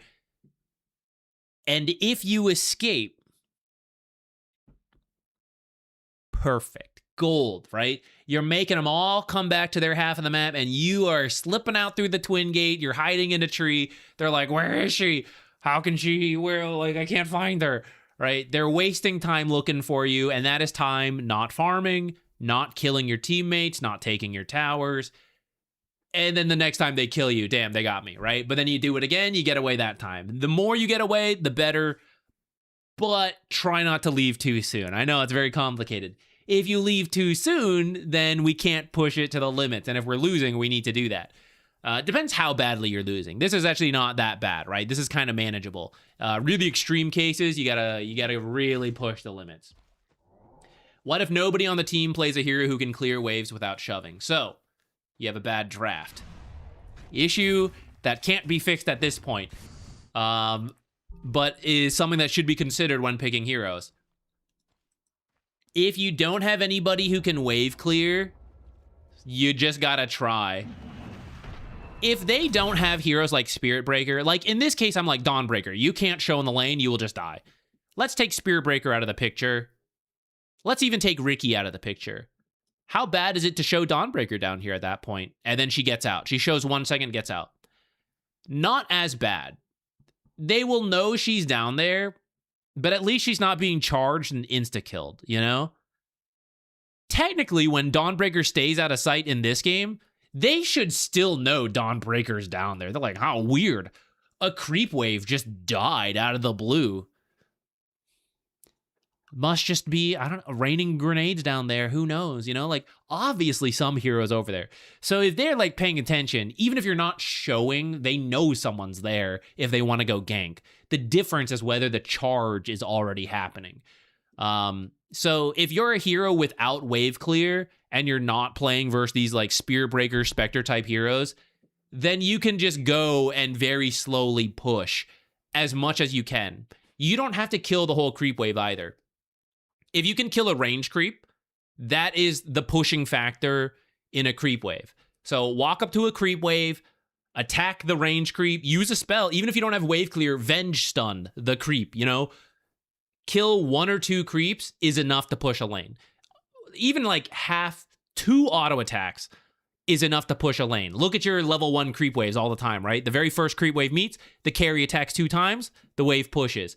The equilibrium snowballs in Dota. So even if you have no wave clear, just a little bit will push, given enough time and given the enemy doesn't respond to it.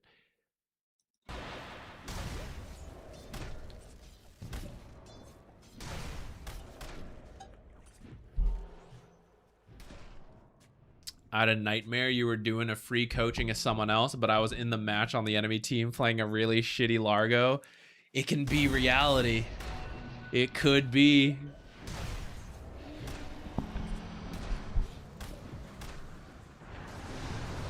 Okay, so in this case, it's not Dawnbreaker's turn to do it. She was down here, and I see the enemy team like all clumping up here, right? Spectre's turn. Whoever, core, support, right? It's just about moving to different parts of the map and making use of this.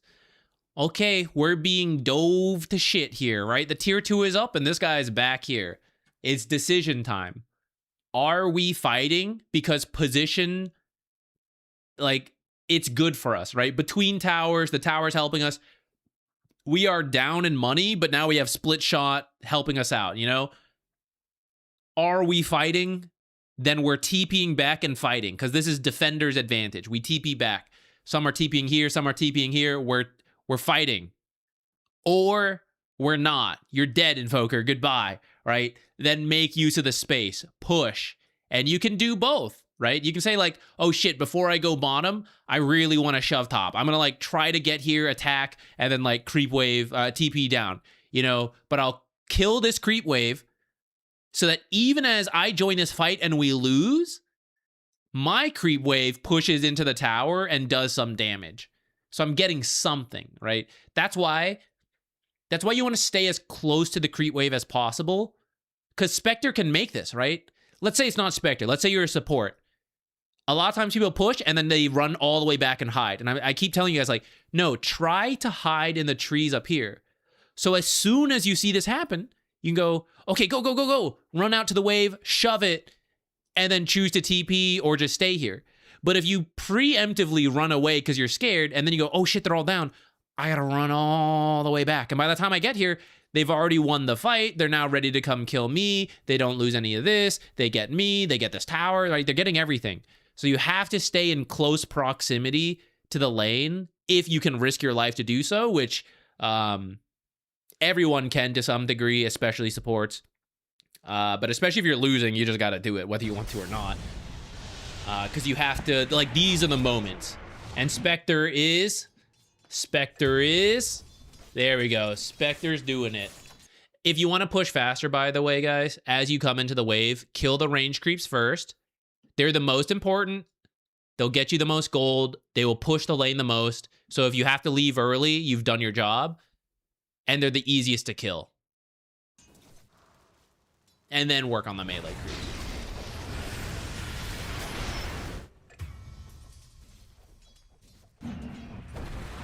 Helm of the top, Helm of the Dom pushes if the draft's missing. That's kind of true, but your draft is pretty cooked if we're digging in that far. Like, maybe I'll buy Helm of the Dominator on this hero because of how bad our draft is. I also think there are ways to push without Helm of the Dom and all that. I'm open to it, but like, yeah. Get shown, get charged. And that ends the shove, right? I can't do more once I get found. That's why it's like so important to try to stay out of sight and not get charged, right? As they're bottom, they've been bottom for a while, right? They've been bottom for a while now. They're even like chipping at the tier 3 now. And yet, why is this not here, right? Why are we not farming here? Like, we're fighting mid. We're fighting mid where they can TP to their tier 1. Let me cheat and show you the free camera. This is where we want to be. It's freaking empty up there, right? And from here, we can cut enemy waves and TP out. We can make it back to the lane, like I was saying, close proximity. But when I'm on the bottom half of the map, I can't do that stuff. There's no creep wave cutting. And actually, if you're losing, enemies tend to place more observers on your half of the map because they're just living here, right? This is their half of the map. So they're putting their wards here.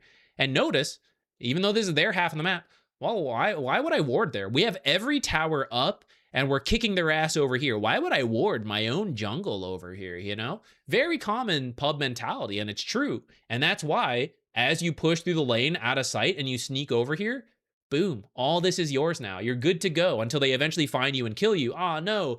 But then I said, hey, if we die back here, what's the big problem? They all TP'd all the way over here. Now they got to push all the way back into the lanes wherever they were.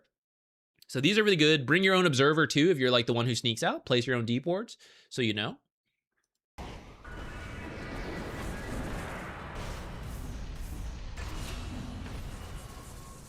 So safe lane is our priority as off lane always. Whatever you can push safely is good, right? Let's start with that. If the enemy is top, I go push bottom. If the enemy is mid, then bottom top. You know, like whatever you can get to that avoids the enemy while pushing is what you want to do. And if you are uncertain, then default to the enemy safe lane because this tower will open up the most. But if you know they're top and you know top is dangerous, then don't like, oh, I gotta force it. Zach said like, this is the best one. Whatever. You know, I'll go mid then. I'll go bottom. As long as I am avoiding them and pushing things out, you will find farm. There's farm everywhere on the map.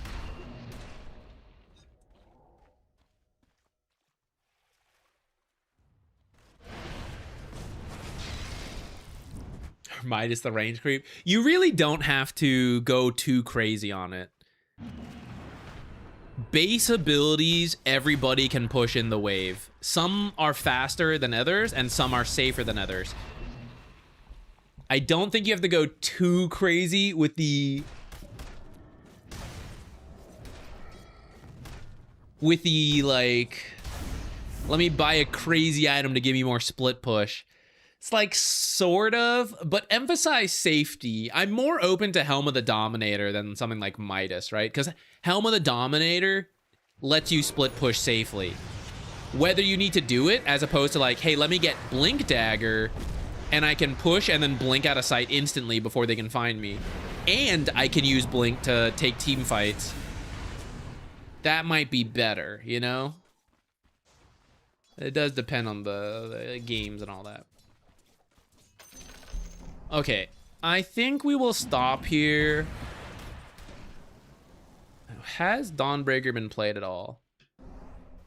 Maybe if we find a losing pro match, we can show this quickly, but otherwise, I think we will probably just end for the day here in a bit. The next replay stream, oh, it's not working. Dota 2 Pro Tracker's not loading. The next replay stream is Wednesday. Oh, there we go. Monday, Wednesdays. They're all Dawnbreaker wins. We can't find a losing match. What the heck? No, there might be a losing comeback match. Let me see. Oh, yeah. Oh, I see one. Trust VP to be losing, but come back.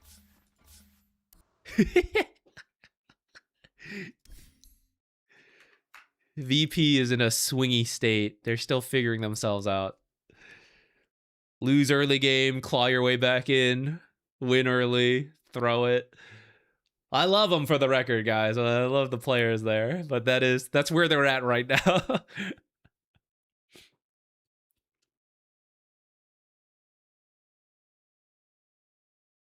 No, Nate, you're good. You even donated. You specifically did not take my time. But even if it was, this is meant to be like the free replay, so you are good.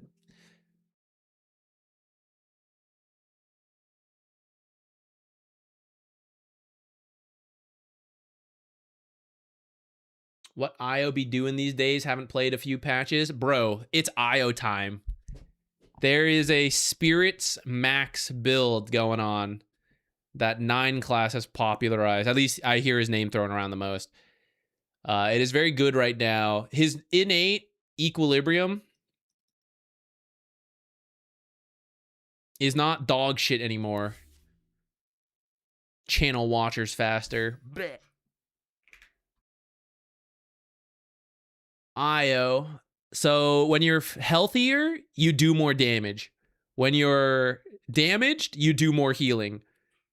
It's so much better for the hero. He's doing really well. Even in pubs, where we complain about the lack of coordination, he's got a positive win rate in like every bracket. Okay, were they actually losing? Let me see.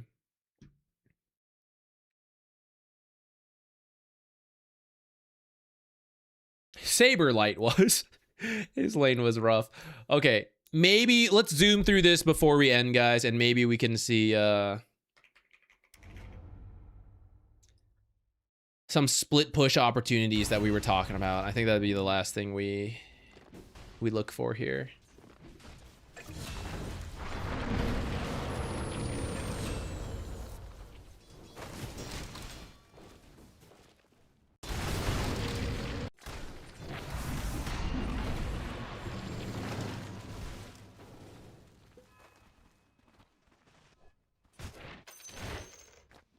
Okay, go back to heal. This is maybe not. Let's go a little later. He's got to have the option of like ulting in. Okay, here's some jungle stuff you can do. You see the double camp? That's always good. Jungle recovery. See the lane comes up here. Just clear it out very safely. Stays far back. Right, clear this out. Under tower. And then if you're scared, you go back jungling. He's actually worried they're in the area, so he's chilling. Just under the tower. Very safe, right? Just trying not to feed too much more. And then I guess a fight's breaking out, so he's joining in.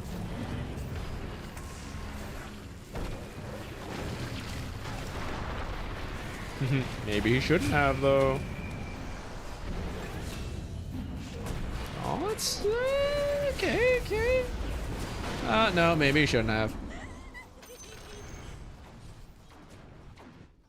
So that play in the end didn't really pay out. But you see what they were going for, right? They did this stuff. Now, actually, this is a good example of, is that death as bad as usual?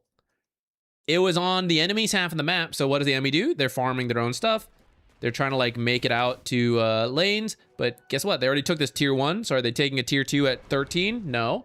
Are they taking mid? But the fight happened over here, and mid lane was pushed into our half. Okay, are they gonna go take top? Well, the fight's all the way over here, you know? So by the time they can move out, they can't take easy towers.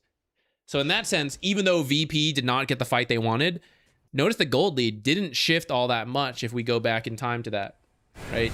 Yeah, it went towards the enemy. Like, VP was slightly in the gold lead, and now it's slightly towards Tundra's side. But a lot of this is because they did not lose another, like, 1,000 gold because they lose a tower in that creep wave, you know, in some of their jungle camps.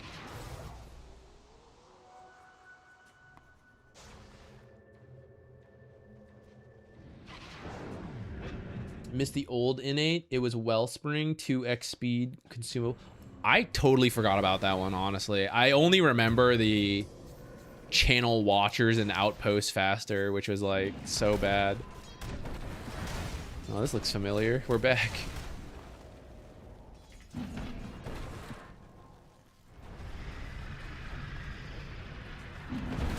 we go.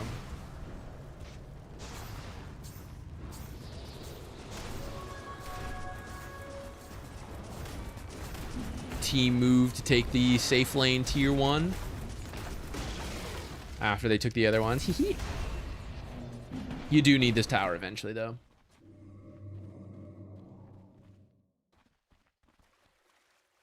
Hero chase. No wonder. I thought that perspective was weird. I was like, there's no way he plays like this. He timed it with the stack. Farmed 2 camps for the same move back here. Excellent. Used to lose all my games as off lane. Once I learned to play for creep equilibrium, it got a lot easier. Yeah. The off lane is a lot about doing creep aggro tricks. I guess laning in general is about that, but especially the off lane. The people who complain about off lane being like impossible and way too hard. It's a tough lane, I get it, but a lot of times it's like, we'll look at those replays like, brother, there's like 18 different tricks you could do here to make your life easier. You just gotta learn them. Looks like this might be another fight that's not really panning out for VP. And then they will lose what? Not gonna lose the tier 2. Maybe mid will take some damage because death timers are starting to get longer. Maybe Twin Gate pop back out here. Maybe they can take this tower, right? But at the same time, 30 seconds before these heroes are up. So there is a chance with 1 Fortify, you could defend any of these.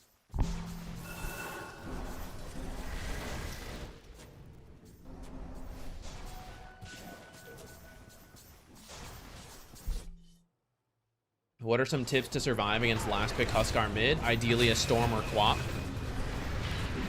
That one's tough. Level 1, he's not too scary to ranged heroes. So I recommend take more aggressive trades at that point if you see an opportunity to. He may not give you one, but like, okay, he's in the creep wave, you know, throw your spells, all that stuff. He doesn't have the magic resistance yet, you know, chunk him down. Shove the lane in. He doesn't have natural wave clear that he wants to use on like creeps. Whereas Queen of Pain and Storm, right? Max your farming ability. Level 1, good creep block, right? Try to get it on your half, lane here as long as you can. When it starts getting bad, just shove the lane. Intentionally pull creeps under tower, nuke it out, shove it out. Against Smurfs, it's probably not going to be great no matter what you do. But against the regular, like, actual Huskar player in your brackets, most pubs, until you're talking, like, Immortal level players, they're scared to, like, really push under the tower. So the further you drag it under, you're probably going to miss some CS. Probably missing it out here versus the Huskar anyway. So drag it under. That's going to shove the wave out. Huskar's going to have to deal with it. And while he's dealing with it, you go jungle. So we're minimizing the interaction as much as possible by intentionally pulling equilibrium back. Now, if you're not a ranged hero, or even if you are, 1, buy boots versus Huskar. Extra move speed, get out of his attack range. 2, you could try creep dragging. While he's crushing the lane here, just walk around, catch the wave, pull it, God knows where. If you see him chase you, right? You see him coming after you, just TP out. You've already made the lane weird. They're gonna like double up. It's gonna push out. You're fine. Maybe Huskar catches it. It's a skill check. You're like, okay, does Huskar know how to handle this situation? I'm already getting nothing. So like, I can only go up. Huskar can only go down. So he has to do everything perfectly here, right? So throw it into chaos and make him deal with it. And then as soon as you're able to jungle, just do that. Just shove lanes, jungle. And then, of course, mid's going badly, so try to help the side lanes if possible. You need to get what you need first. So, like, don't try to gank at, like, level 3 as a Storm. But, like, I have 6. Okay, very much incentivized. Can I do anything in the side lanes? Because, boy, does mid suck. What positions have people been playing All Spirit IO? I have heard position 4 is stronger adventure class. But I've seen people do it in both. I've been meaning to try a little bit myself, but I haven't gone around to it yet.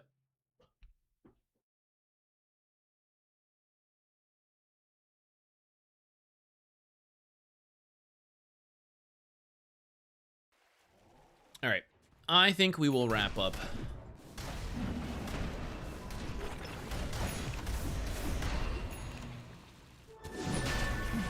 I am getting tired, guys.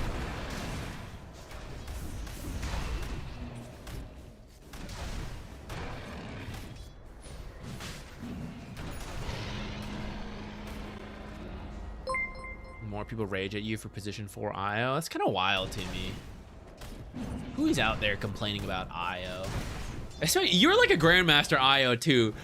Who complains about seeing a Grandmaster hero picked on their team, yo? But especially IO. It's like, oh shit, a Grandmaster IO? Surely this guy must know what he's doing. Who's complaining about that? That's wild to me. I guess I can let that play out, actually. I pause as I'm reading chat, but I'll just let it go.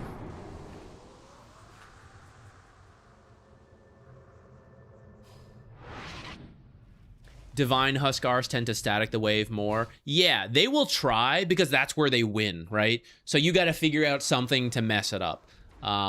Intentionally shove it by throwing in spells if you can do it safely, or do the creep dragon, like any number of tricks depending on your hero. But you don't want him to... You don't want him to static it because, yeah, that's where he shines, right? You walk up, eat a couple spears to the face, get out. Right, it's not a good time when it's standing still. He'll deny everything. Put the pressure on him. He's a fake. Most Huskar players are fakes. They're like not actually that good at Huskar. They're just depending on you being scared, and then like they'll get the convenient lane, and then they'll go from there. You make them deal with some weird situations. They're like, oh, I don't really know how to do it. And they'll mess up. The thing, okay, here's the other thing with Huskar. Something to give you hope. Truly, at a high level of Dota, Huskar players get to make maybe one mistake, maybe two, and that is it. If you mess up more than that, you miss the point of Huskar, and you will fall behind. Huskar scales better than before, so there's a little bit more wiggle room, but that is generally kind of true. So when you're playing versus Huskar, that's what you're doing. You're like, how do I make this guy mess up? Make him chase too hard, make him waste too much time on his half chasing me because I'm like bringing creeps around. Like, try to get that one or two mistakes. You get to make a bunch of mistakes. You're versus the Huskar. I try not to feed him, but like, you get to slip up all you want here. It's supposed to happen. But he has to be like, I gotta punish this guy. I can't die. I gotta get Roche. I gotta hit this item timing. I gotta like take these towers. I gotta end the game. Like, he has to do all this stuff. And you're like, haha, what if the creeps were over there? Isn't that crazy? Like, how do you deal with this? You know, what if I had all my teammates TP in? Whoa, wacky. And if you can get like one or two of those situations, it really breaks Huskar's momentum. And only the like true Huskar players who are picking him into like any matchup, first pick, whatever, they don't care. They can deal with it. They're probably gonna beat you anyways because they're like freak specialists. But like, you know, the fake Huskars who are just like, oh, Ember, that's easy, right? I'll play a Huskar. They don't know how to deal with it.